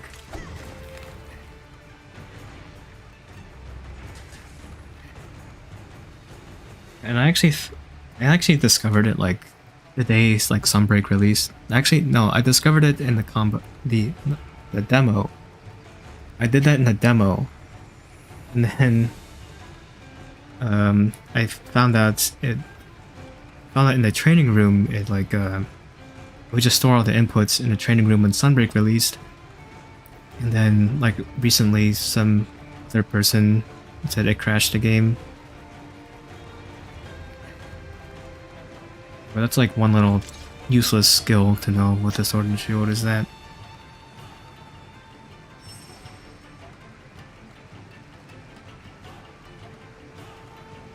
Yeah, mashing guard for 4 hours crashes Monster Hunter Rise Sunbreak.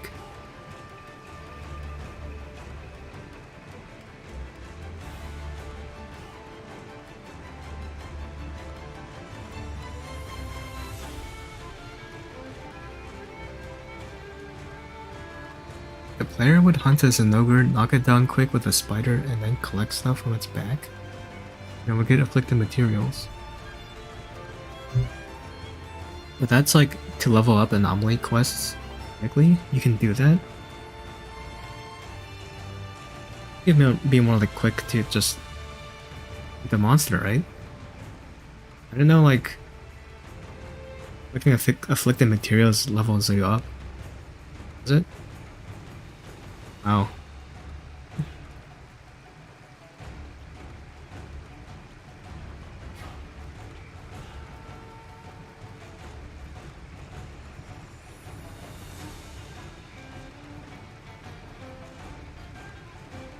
Yeah, it would take. Yeah, I can imagine it takes to be pretty quick. Just go in there, get the afflicted materials, and then return from quest. Yeah, I was about to say abandoned, but that's not the same thing.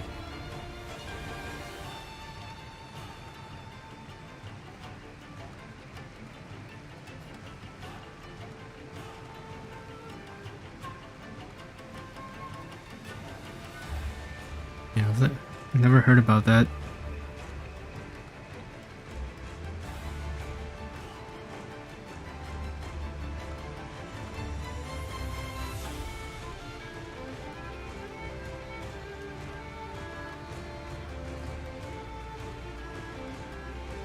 JP players are like a whole different level.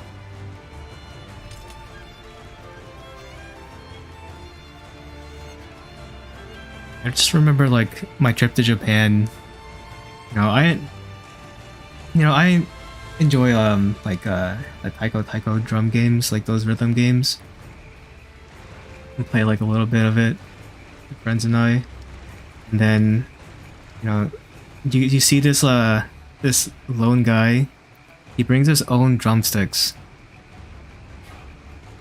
He plays like the hardest song, like the hardest difficulty. He just goes insane.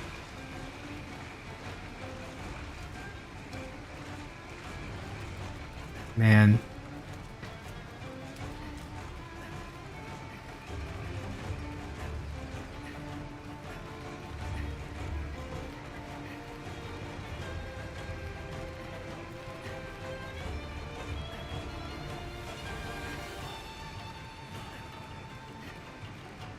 They bring their own sticks, they go up to the taiko drum machine and they just go sicko.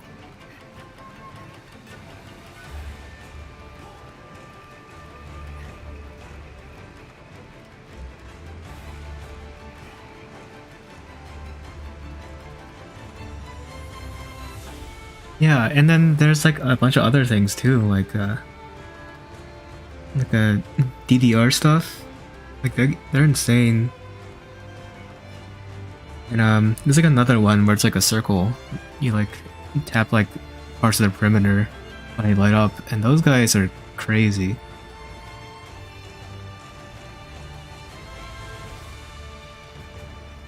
And our arcade places was fun.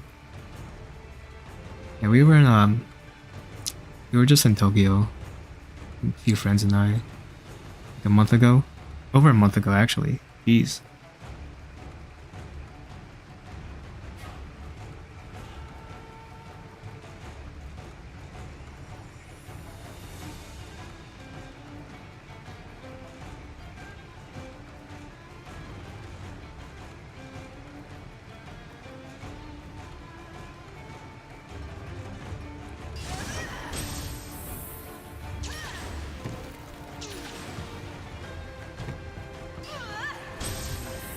Never been to Japan. I recommend it.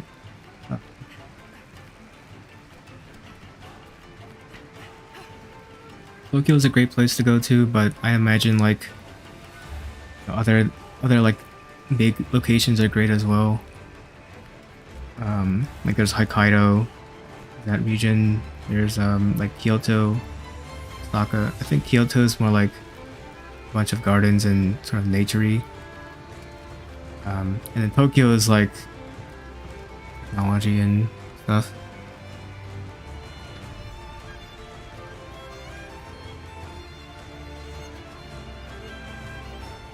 Very solitary culture. Everyone seems very cool.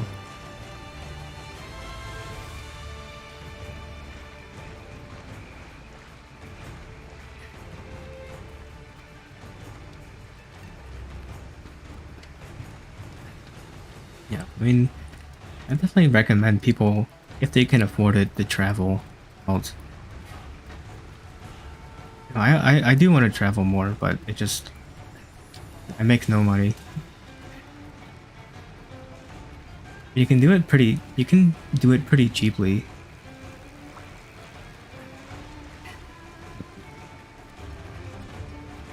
But I don't even make enough money for that. Definitely won't be going on a big international trip anytime soon.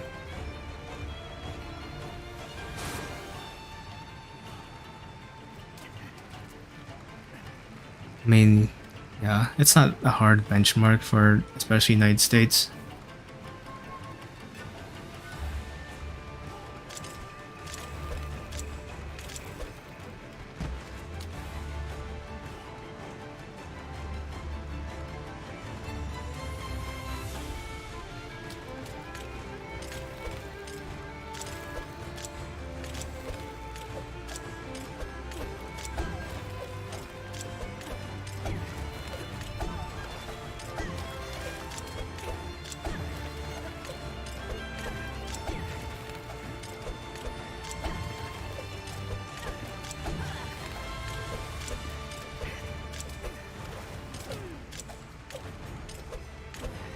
There we go.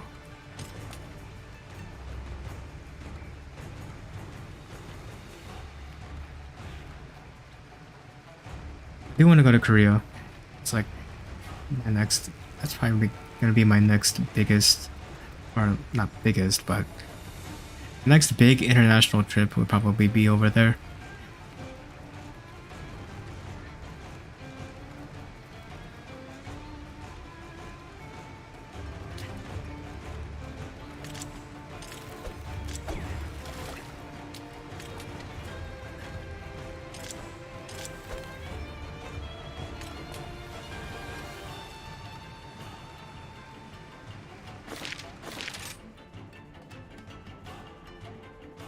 Thing I'm kind of worried about if I do go to Korea is that I myself am Korean, but I don't know, like, I can like barely speak it or hold a conversation. People are gonna like think I'm like dumb. I've heard stories of like, I know there was someone who like traveled to Korea with his wife for like vacation, but like he himself was like, he was, I think he like moved to the United States as like a young age. He like doesn't know any Korean, and he like vacation there, and then like people were like really like mad at him because he couldn't understand what they were saying.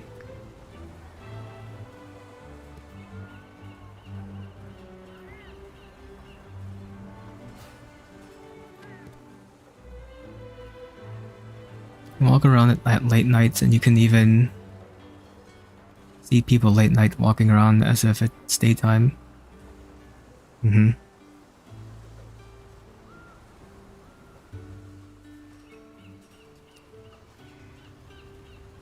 Yeah, the language isn't like, you don't really need to know like too much. Okay, so this is my experience of going to Japan. I'd say like the most important like things you need to know how to say is obviously like hello and thank you, but excuse me is a very good one to know. Numbers is very good to know. Other than that, Google Lens is your friend. Really, if you need to like read text. Also, Google Translate also kind of like helped me out a little bit, just in general, because yeah.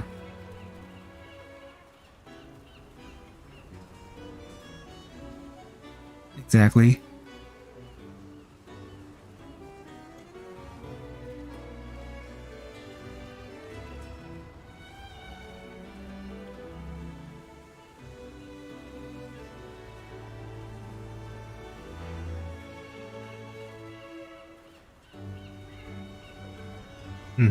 It helped that one of my friends went to Japan before, so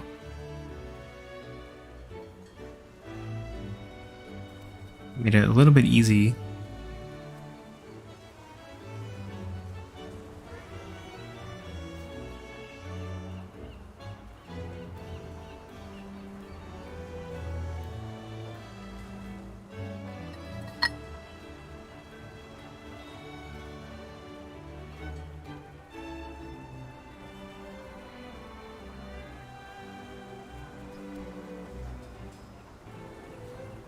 Yeah, I could never imagine traveling to a different country alone.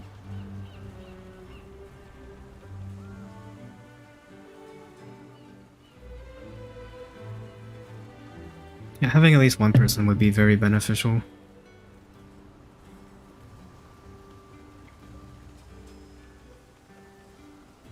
I think you gotta be like very familiar with that place.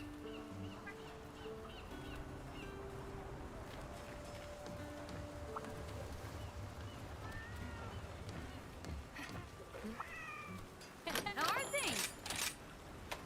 Let's get you fixed up then, shall we?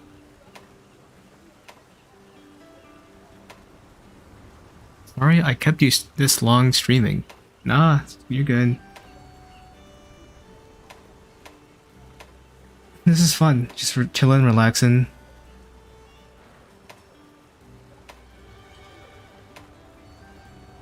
Typically I stay up a lot late anyways. I have been wanting I've done longer streams before. Guess you could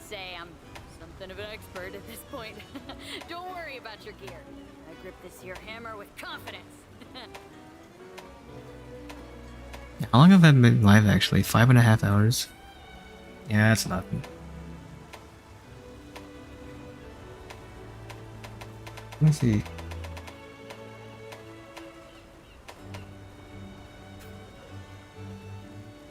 Yeah. Okay, the one thing they kind of screwed with the hammer is that they like lowered the attack stats.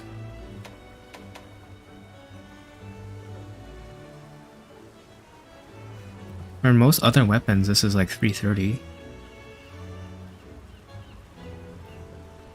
Wonder why hammer does no damage.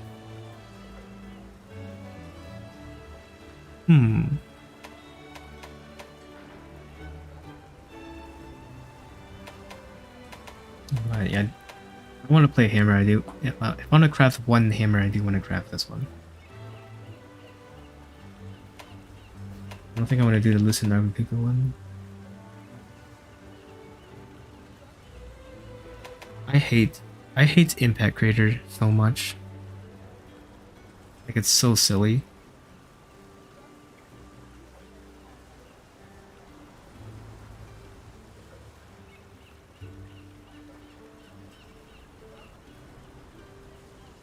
I got the egg hammer.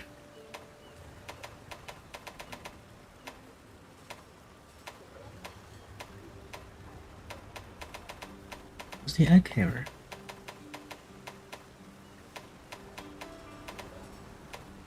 Huh? I don't even have it unlocked yet?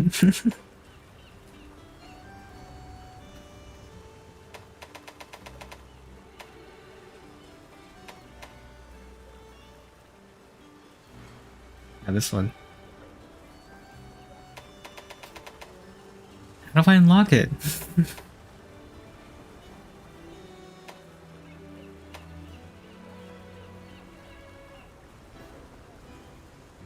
What do I need to do?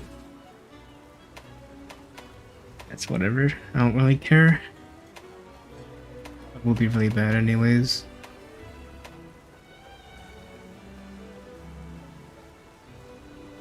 Yeah. I imagine it's not that great.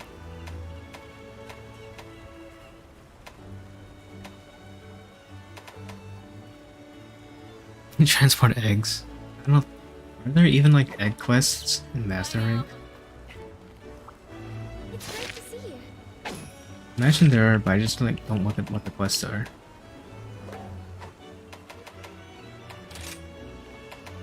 Here's the list of quests.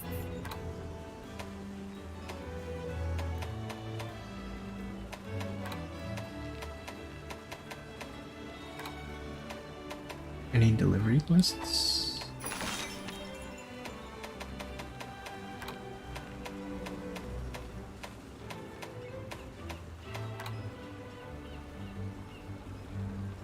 You know, all my side quests the other day.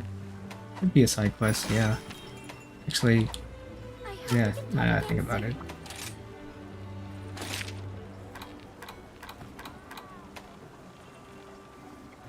Deliver 3 iridescent bismuth prisms. That one doesn't give me the egg hammer. This is a ladybug launcher. Okay, yeah. So I delivered one prima egg. Right side clear. Left side clear. Good to go. We still have many quests to do in Master Rank. There's just no reason to do them. I mean, if I want like the reward, I suppose I can just do them, but is there like a special armor piece if you do all the quests?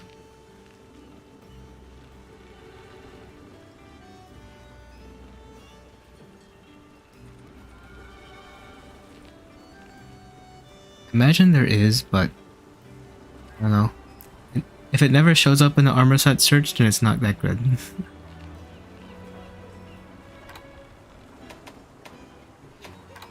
clear. Left side clear.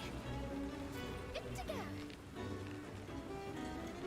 Yeah, I just don't feel like doing them. I mean, it doesn't really make any progress.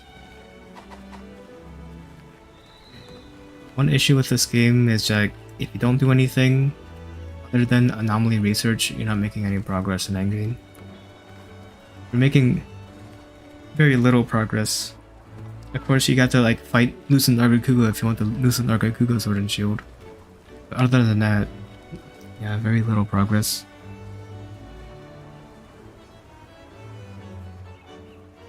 There are 4 monster quest anomalies. Wow.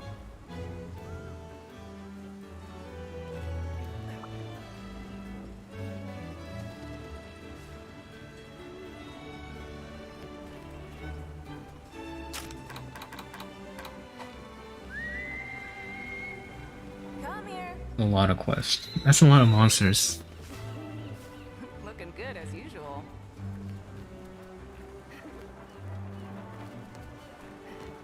Right. Here's what we're gonna do. We're gonna find all the places where we can send a coot flying. I don't know what those locations are. You know, one of them's next to Stinger or Pause or whatever.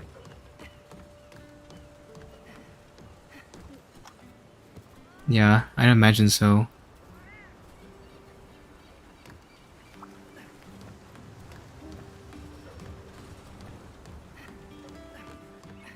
What's with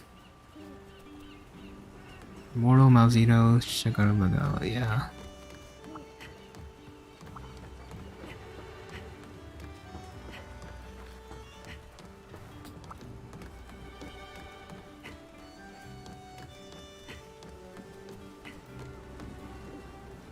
Let's head it up here, huh? Out there.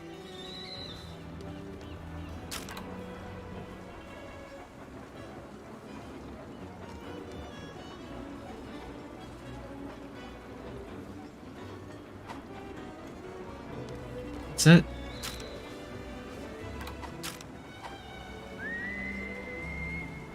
Hey, Remember in Kamura Village, you can like attack Utsushi, how are you, buddy? the owl, the Kahoot. I suppose that's what they're calling it. So if Master Utsushi is up there, you can send the Kahoot flying to him.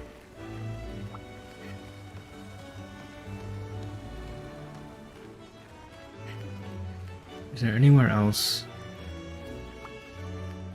you can send this thing flying? Well, there's like very little locations here compared to Kamura Village. Little.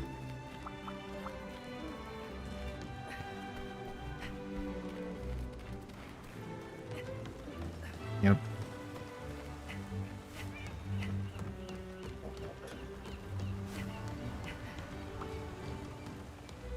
There's like no locations.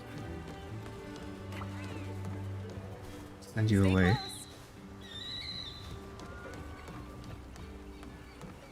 I have, yeah. I think she does it when she's up there.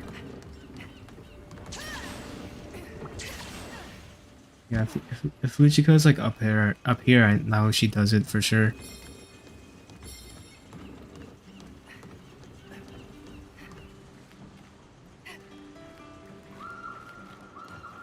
Utsushi would do the same thing in Kamura Village. I think they do some goofy animations.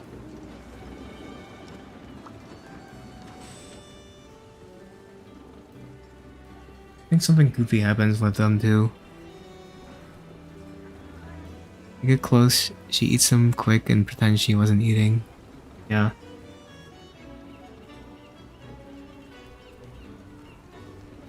I'm actually kind of surprised that when they release the popular followers, I'm surprised Luchika was kind of there. It was Fiorain, Luchika, and Hinoa, I think. Those are the popular followers.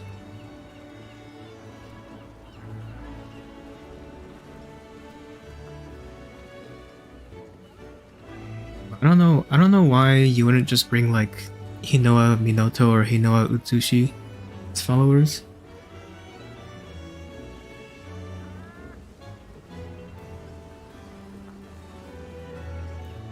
Just too good.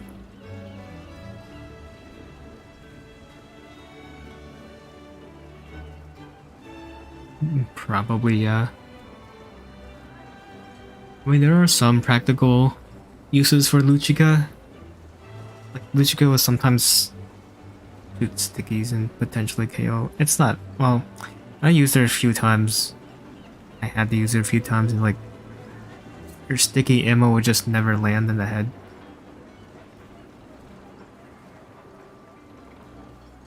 But she does, yeah, she does get knockdowns. But she also just dies. Because she like never heals.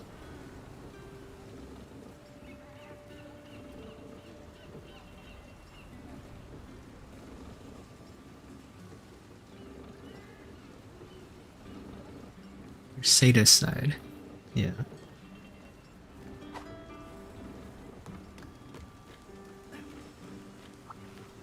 Your spirit shines bright. More collab quests. Support service coming right up.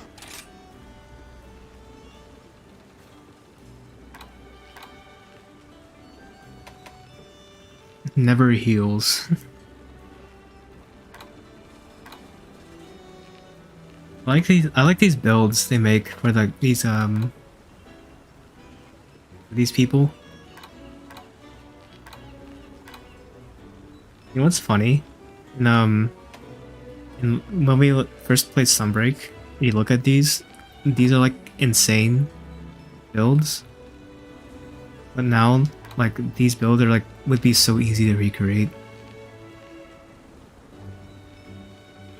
Mugen will use toads. Inu and Utsushi are great.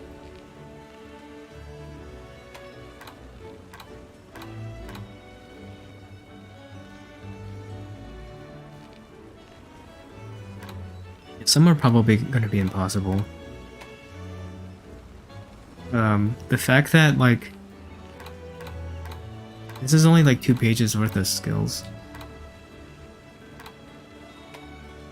You know, to me they don't seem like as ridiculous as when Sunbreak first launched.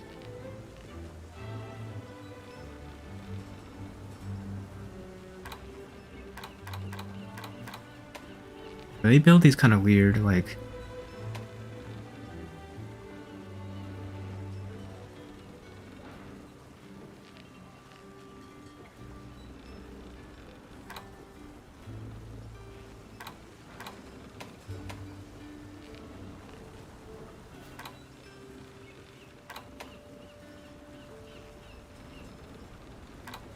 latent power.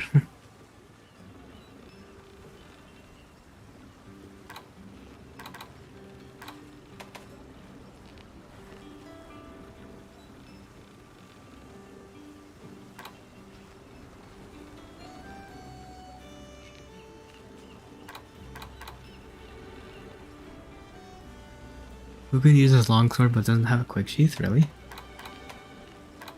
Oh, that's cringe.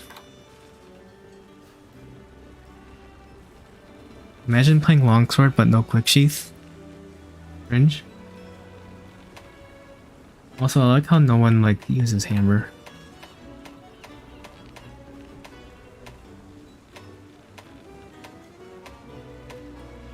Sword and shield main. Great sword.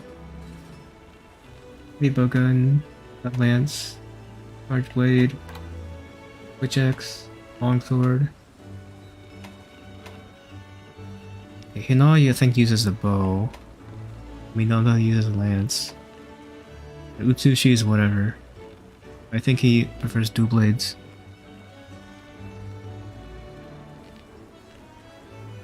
Well, like Rip hammer. Like Fugen and I know Fugen and Arlo uses hammer, but like still.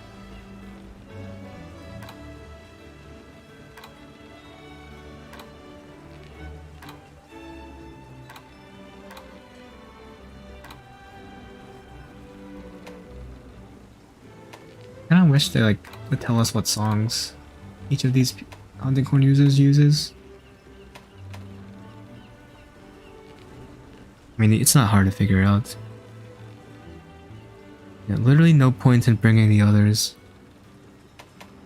Like, come on. It's just like a free damage buff. They have on-sites, yeah.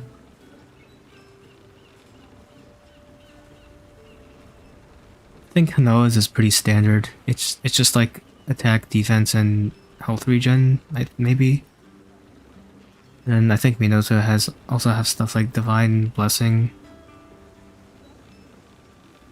And then I know one of Utsushi's is like Elemental Attack Up and Blade Resistance, but I don't. It wouldn't be hard to figure out what they are.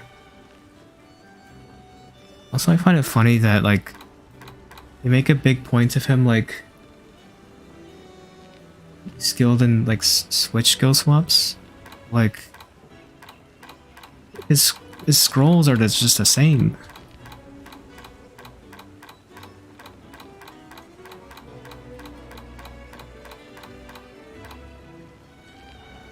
Utsushi's elements, Hinoa attack, and Bino defense. That makes sense.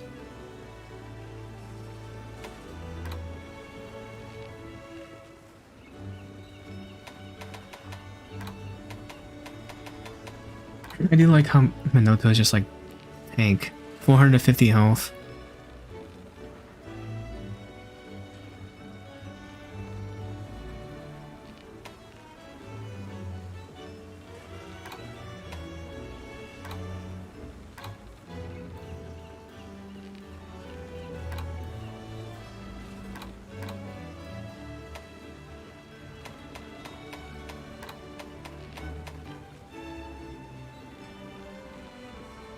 Thick.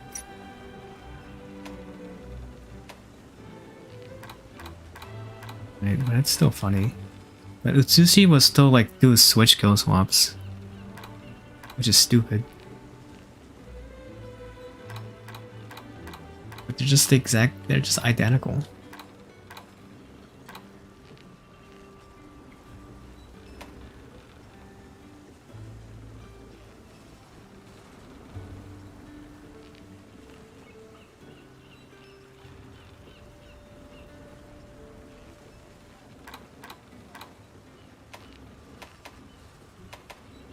No one uses anything else besides overhead smash, performance, crush attack, combo, earthjaker, slide beat.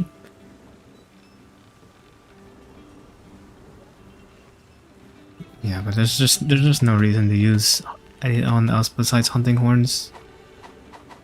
I look forward Funny to thing this with like sometime. bringing them and having like defiance and stuff is that like the amount of buffs you have at the top is just insane. Sometimes you have so many buffs that it actually has to scroll to like a second page or it's like a second row of buffs. There's just so many. Do I like Guys Magorm? Yeah, I think he's fun. Right side clear. Left side clear. Good to go. I wish we had more like large monsters like that, though. Like, I kind of want to see like those like Acantor and like Ukanlos, however you pronounce it. Like, those flying wyverns would be pretty nice. It would have been nice. Yeah, I didn't mind the fight. I think there's like one really annoying attack that he does though, which is it's like the second like ladder phase of Guys Magorm where he just like runs around. And like he like leaves like little like spheres. I think that's like a stupid. It's such a waste of time attack. For me, I don't really mind it. I thought having to shoot the little ugly spheres was like kind of fun.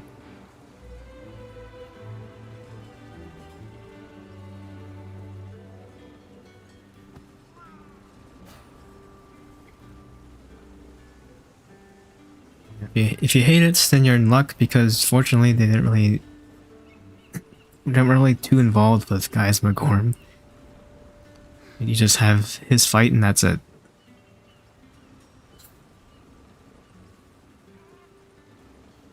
Yeah, he was very like forgotten. Like he's like cool.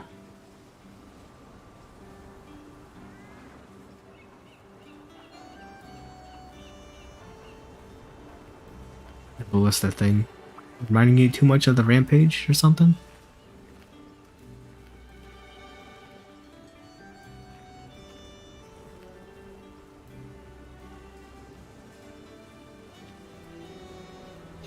Right side clear. Left side clear. Good to go. No, everyone loved the rampage.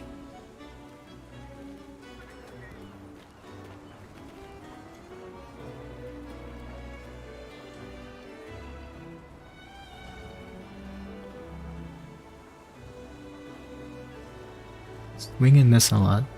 Yeah.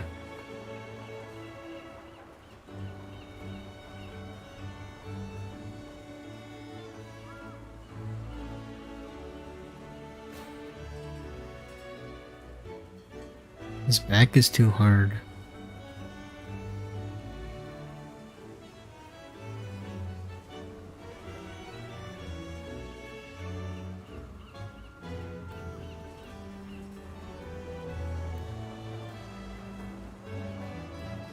I think it's just weird. It's just strange because he's like the largest monster in the game.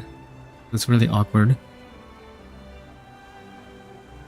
I'm pretty sure he's larger than anything else.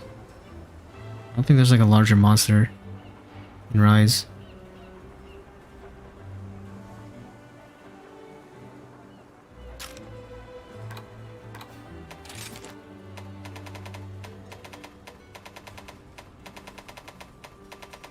This game doesn't have like a huge monster.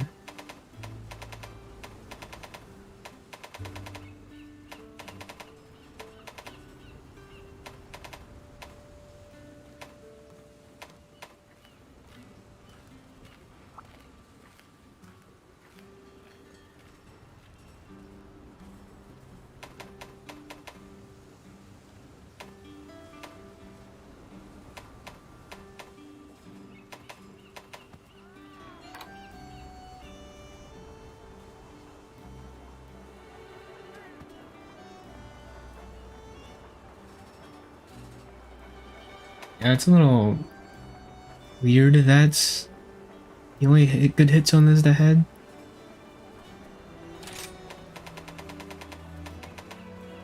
I guess the tail tip, but that's pretty hard to hit.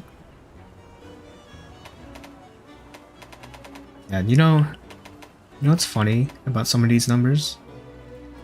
Like you'll see like a bunch of 43s and 44s. Like it's like they know like this is such a troll.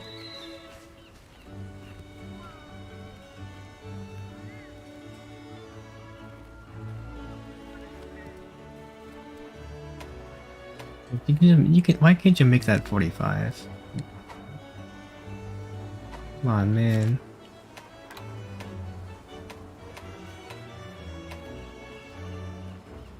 I also see numbers like 38 and another one that comes up. 38 is a number that you see a lot, and I think later has it.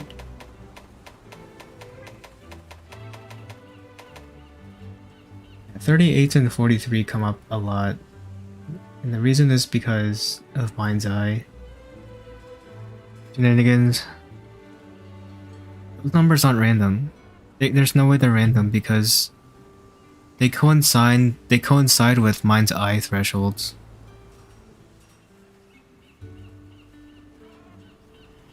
Like if you have green sharpness, then Mind's Eye will activate on hit zones 42 or lower.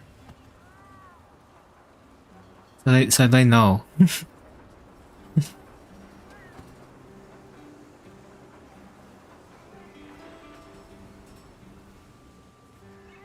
Yeah, they know Mind's Eye thresholds.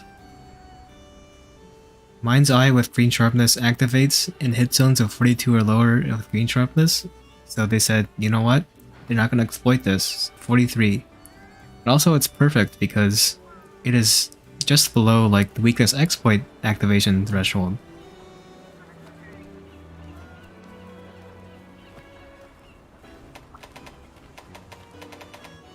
Same thing with 38. Mind's Eye activates with blue sharpness. Mind's Eye activates on hit zones of 37 or lower. That's what number you see a bunch with hit zones. 38.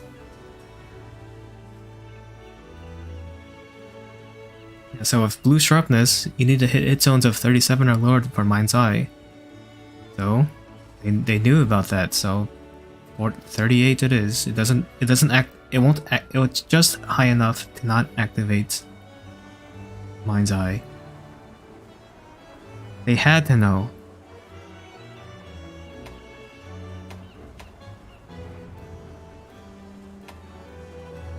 Yeah, something tells me it is not random.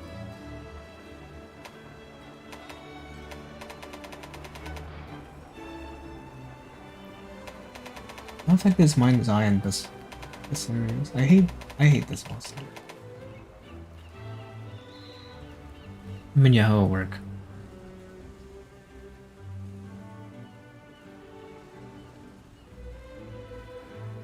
Yeah, the one interesting use of the High Ninja Sword in the base game was against Apex Arzuros. Because trying to hit like the forelegs and the head with the sword and shield is kind of awkward. So you can use Mind's Eye with green sharpness.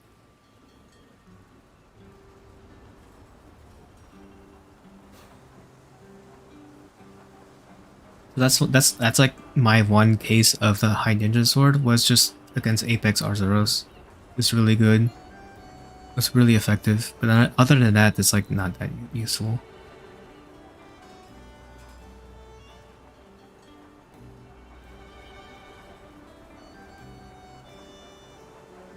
I think the formula is really easy. It's like if the hit zone value is less than the sharpness modifier divided by 45. No, I have it the wrong way. It's if the hit zone value is less than the sharpness, I keep messing it up. If the hit zone value is less than the 45 divided by the sharpness modifier, you get a white damage number and it'll activate Mind's Eye.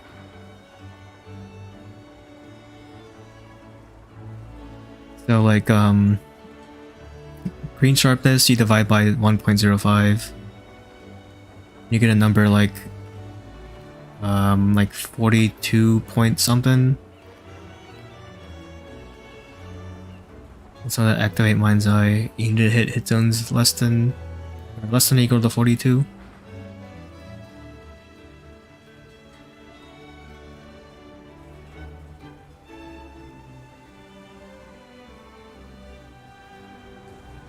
Arzuros meta. Yeah.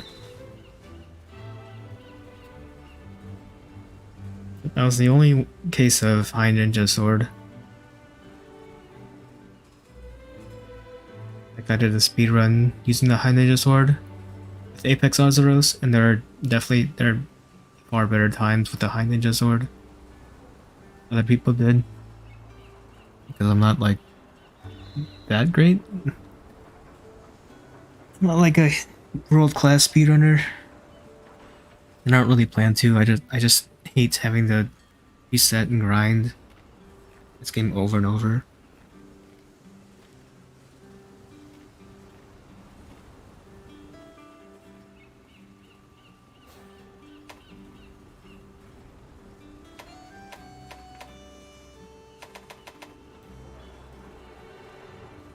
Apex.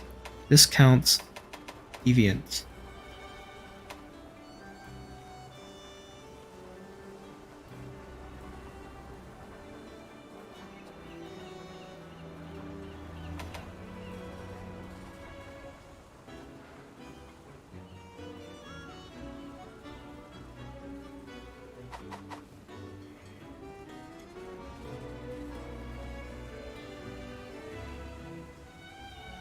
Is there any monster you wish it was in this game?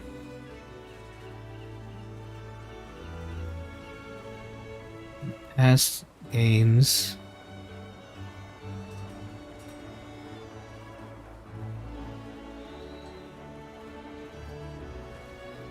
Would probably like Nibble Snarf. That's my joke answer, by the way. Really, I don't know. There's a lot of them.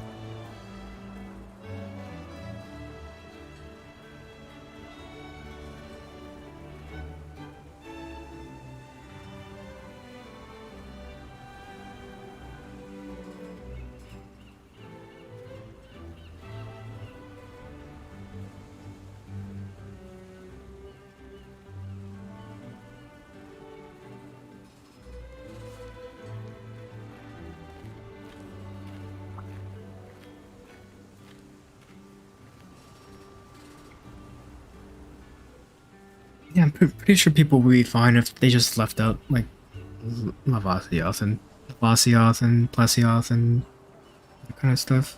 Sure, people would be okay with that.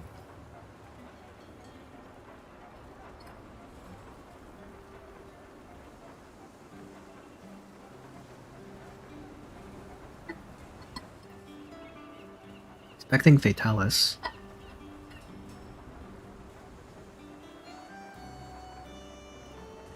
If they did Fatalis like the old games, that would just be like so bad.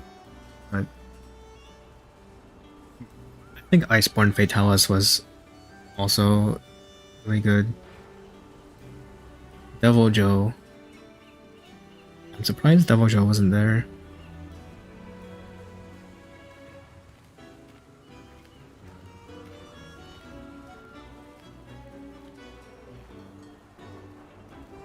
Yeah. I like to think the reason why Devil Joe isn't in this game is because of Wyvern writing.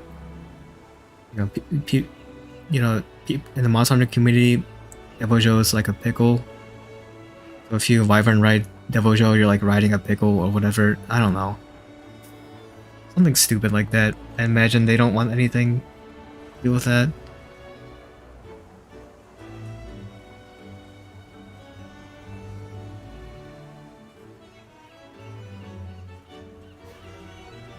That's my theory why Devil Joe isn't in this game. Oh.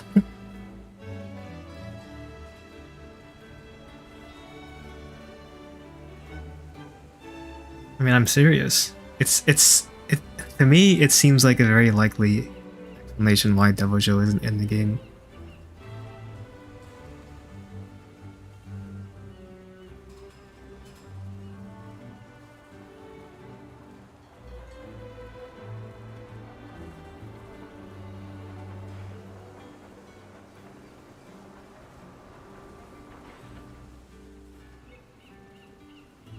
I guess it kind of doesn't make any sense because you can mount Devil Joe in the previous games, so it's weird.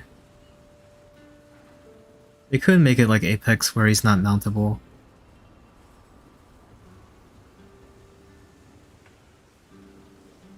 That would also be a little bit strange. Like, why can't I Wyvern ride Devil Joe? I can literally Wyvern ride everything else.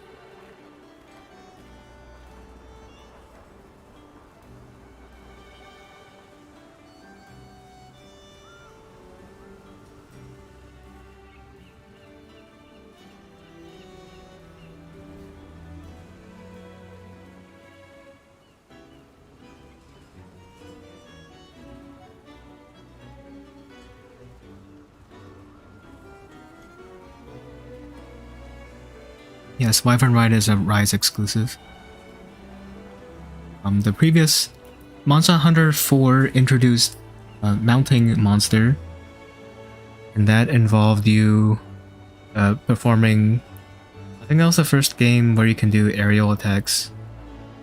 So when you do aerial attacks, you do mounting damage on a monster, and if you build enough mounting damage, you can do a little mounting mini game to knock the monster down. And that started with Monster Hunter 4, continued on with Generations Ultimate, was also in World and Iceborne, although the mounting minigame's a little bit different for that. And this game, they took it a step further and now instead of playing a mounting minigame, you get to do the weapon riding as you know it now. Which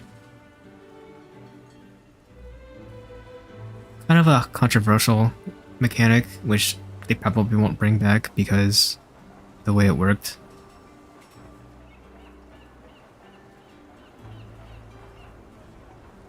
Yeah, because of the way it works, I don't think I'll come back. Pretty divisive mechanic.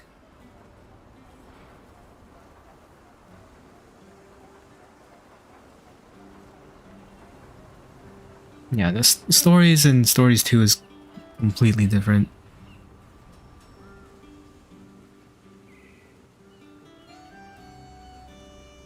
But mounting a monster is introduced in 4.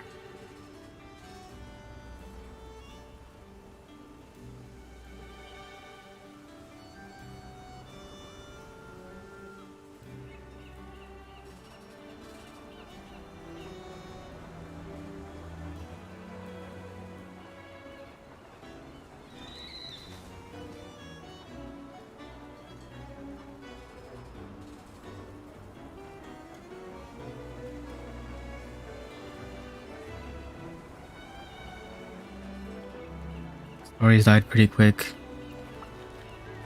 Yeah, I mean, it was funny because Stories came out with a roadmap along with the base Rise.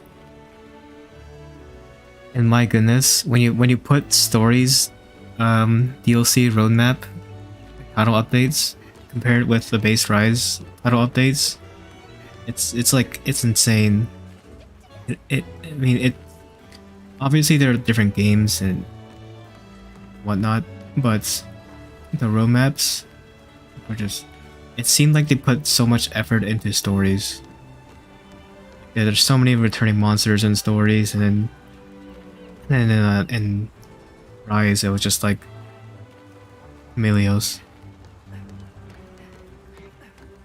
I guess it's just like the nature of the game. There's really no like huge end game to do, or any kind of grind you do in Stories too.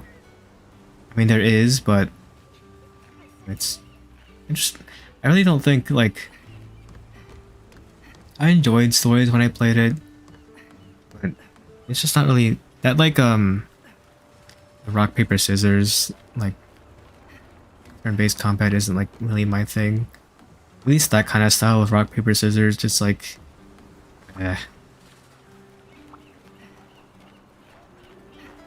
so I just don't really invest too much time into Stories 2.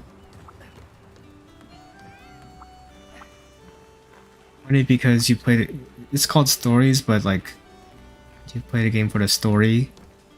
I don't really find the story to be that interesting.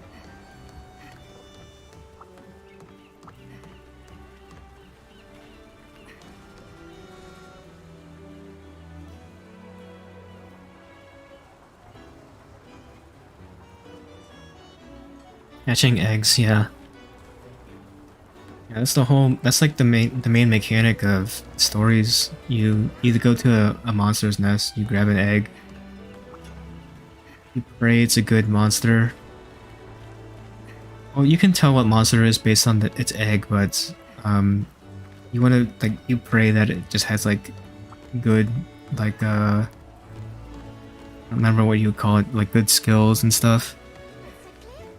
Rise's story was like atrocious. It's like unbelievably bad. It's incredible. Like, I thought World was bad, and then Rise came out, and it was just horrible. Not like you play these games for the story, of course, but man, everything about the Rampage and Magnamalo and all that stuff was just so like. Or Magnamalo was like so downplayed. You encounter Magnamalo once in a cutscene after your first Rampage, and then that's it. Fukin is like Yeah, go slay a Magnum Olive, by the way. This will be an urgent quest. Like, this is your flagship monster.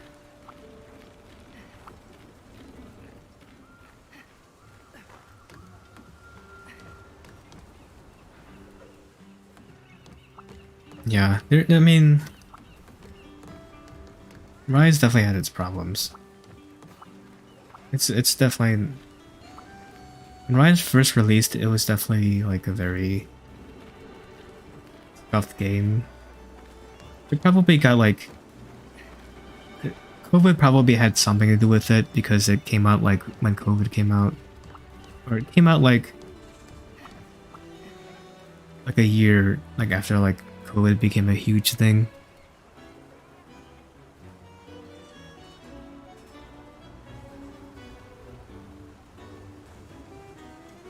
They live happily ever after. Yeah. Really not an involved story at all. It's pretty bad. They didn't prove it a bunch with Sunbreak. You get to something with like the characters and stuff really improves like being sort of familiar with characters more.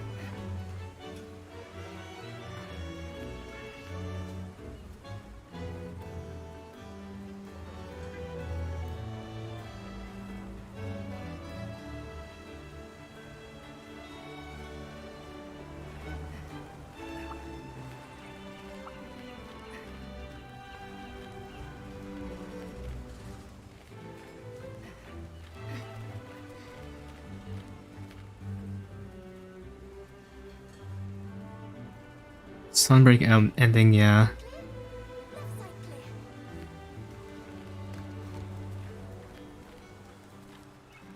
Well, yeah.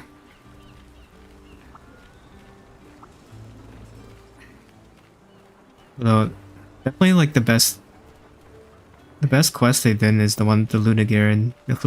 Your first afflicted Lunagaran. That quest was awesome.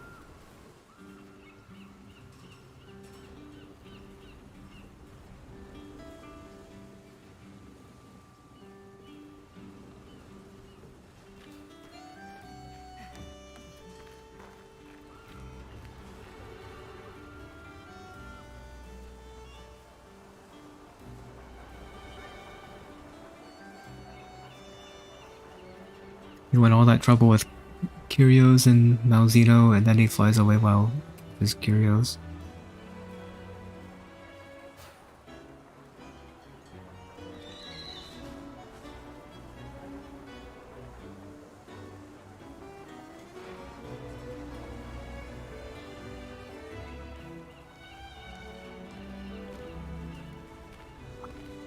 Are you talking about Primordial Malzeno, that ending?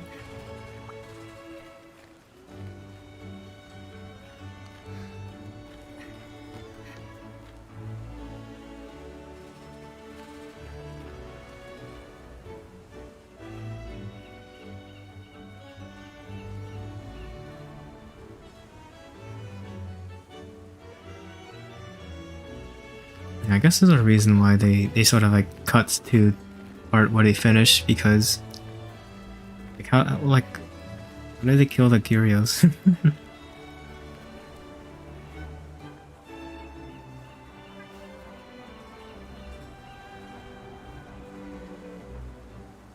I do think like the single tear from Firane's like really corny. Like, I was kind of laughing inside. Like they really just did the single tier.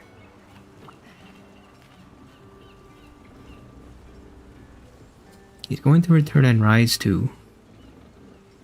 Yep.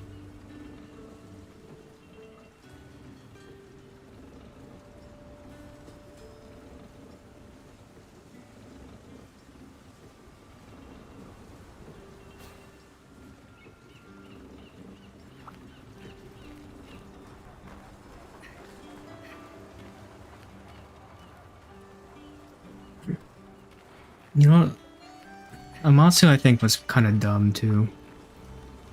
Amatsu just came out at like Amatsu I think would have fit way more or way better if it released during Base Rise because it fitted with Kumura and the Kumura theme. I think they just like wanted to put Amatsu in like last minute.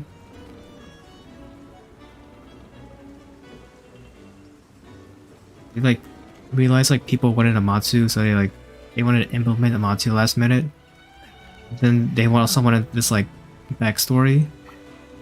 So they like wanted you to like read up the backstory of like I think his name is Kagero, that merchant, and Yomogi, the chef.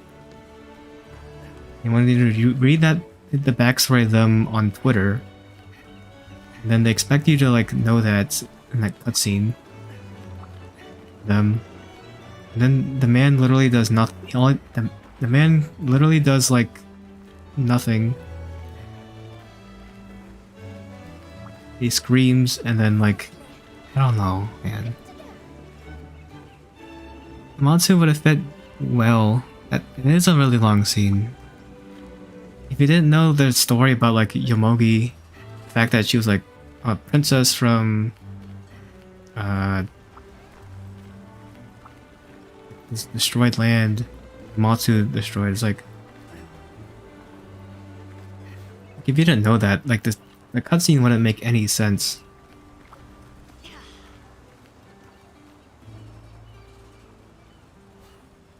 Yeah, and the man was bringing a freaking ninja sword. Like he was gonna be useless anyways. Side clear. Good to go. But also, he was like barely involved.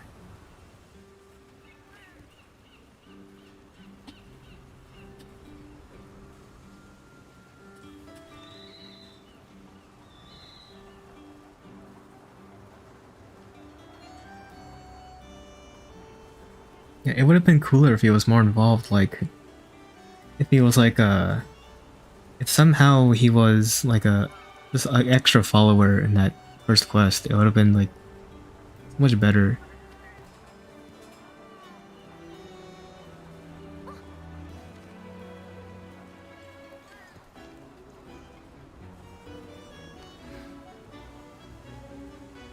I feel like that cutscene is like very random.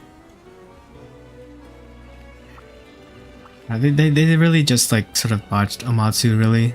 Amatsu should have been like the final title update for Base Rise and have been a little bit better fitting, but yeah. He's about to destroy Amatsu with his blue sharpness. Man.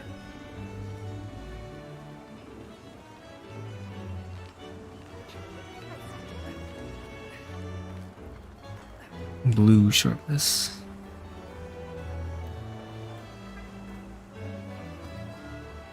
The old man from Rise with big ears. I don't know what his story was. These Rise was just bad.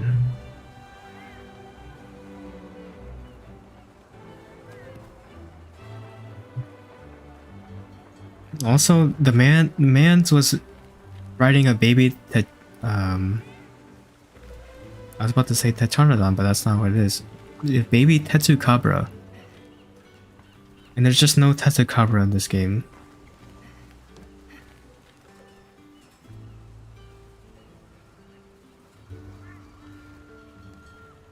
It's weird. Very bizarre.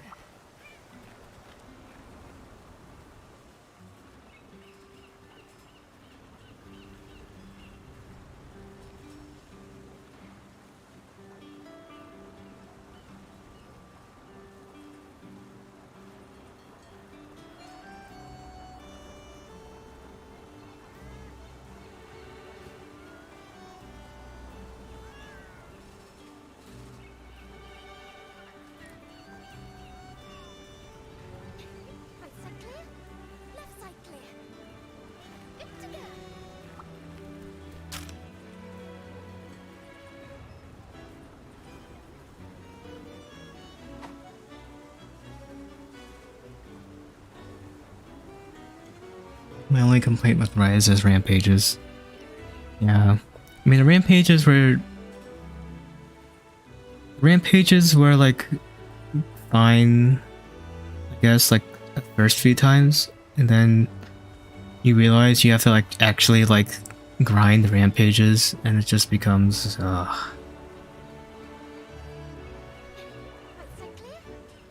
just becomes like a chore.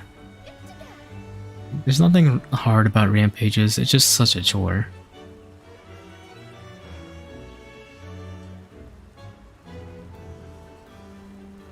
Yep, and then there was the rampage weapons. I was a victim of that. I crafted... When I wanted to play bow, I crafted 5 rampage bows. For one with each element. I just have 5 rampage bows and now they're just dead. Right side clear. Left side clear. Yeah, because all the other bows were garbage.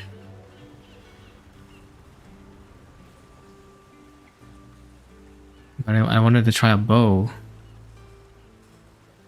I was just that bored. It was just really nothing to do in Rise. I also did like I think I did like 2 rampage swords. One of them was like pretty standard, and the other one was like a Mimi Paralysis sword and shield.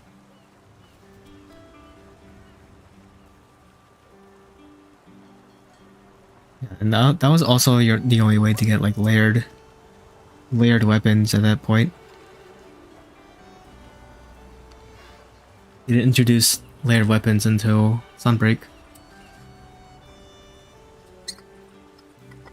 Yeah, they should have continued the tree. Although, I don't really care. They probably wouldn't have made it that great.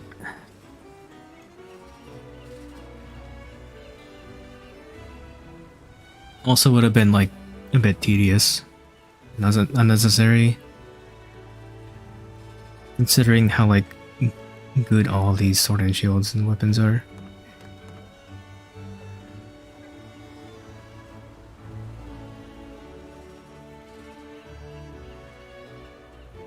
Yeah, but I think I should probably call it stream now. It's been fun chatting though. I do appreciate it. It's like 1:20 AM for me, so I got stuff to do tomorrow.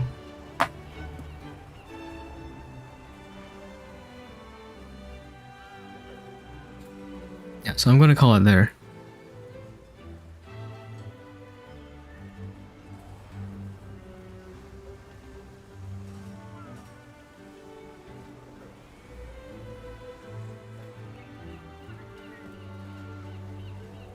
Okay, so do a gesture. See ya.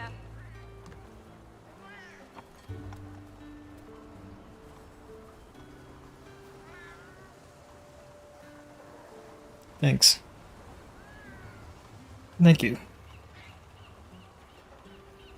Right. Right. So I'll be done for the stream. Thank you very much for watching, and I'll see you next time. Bye bye.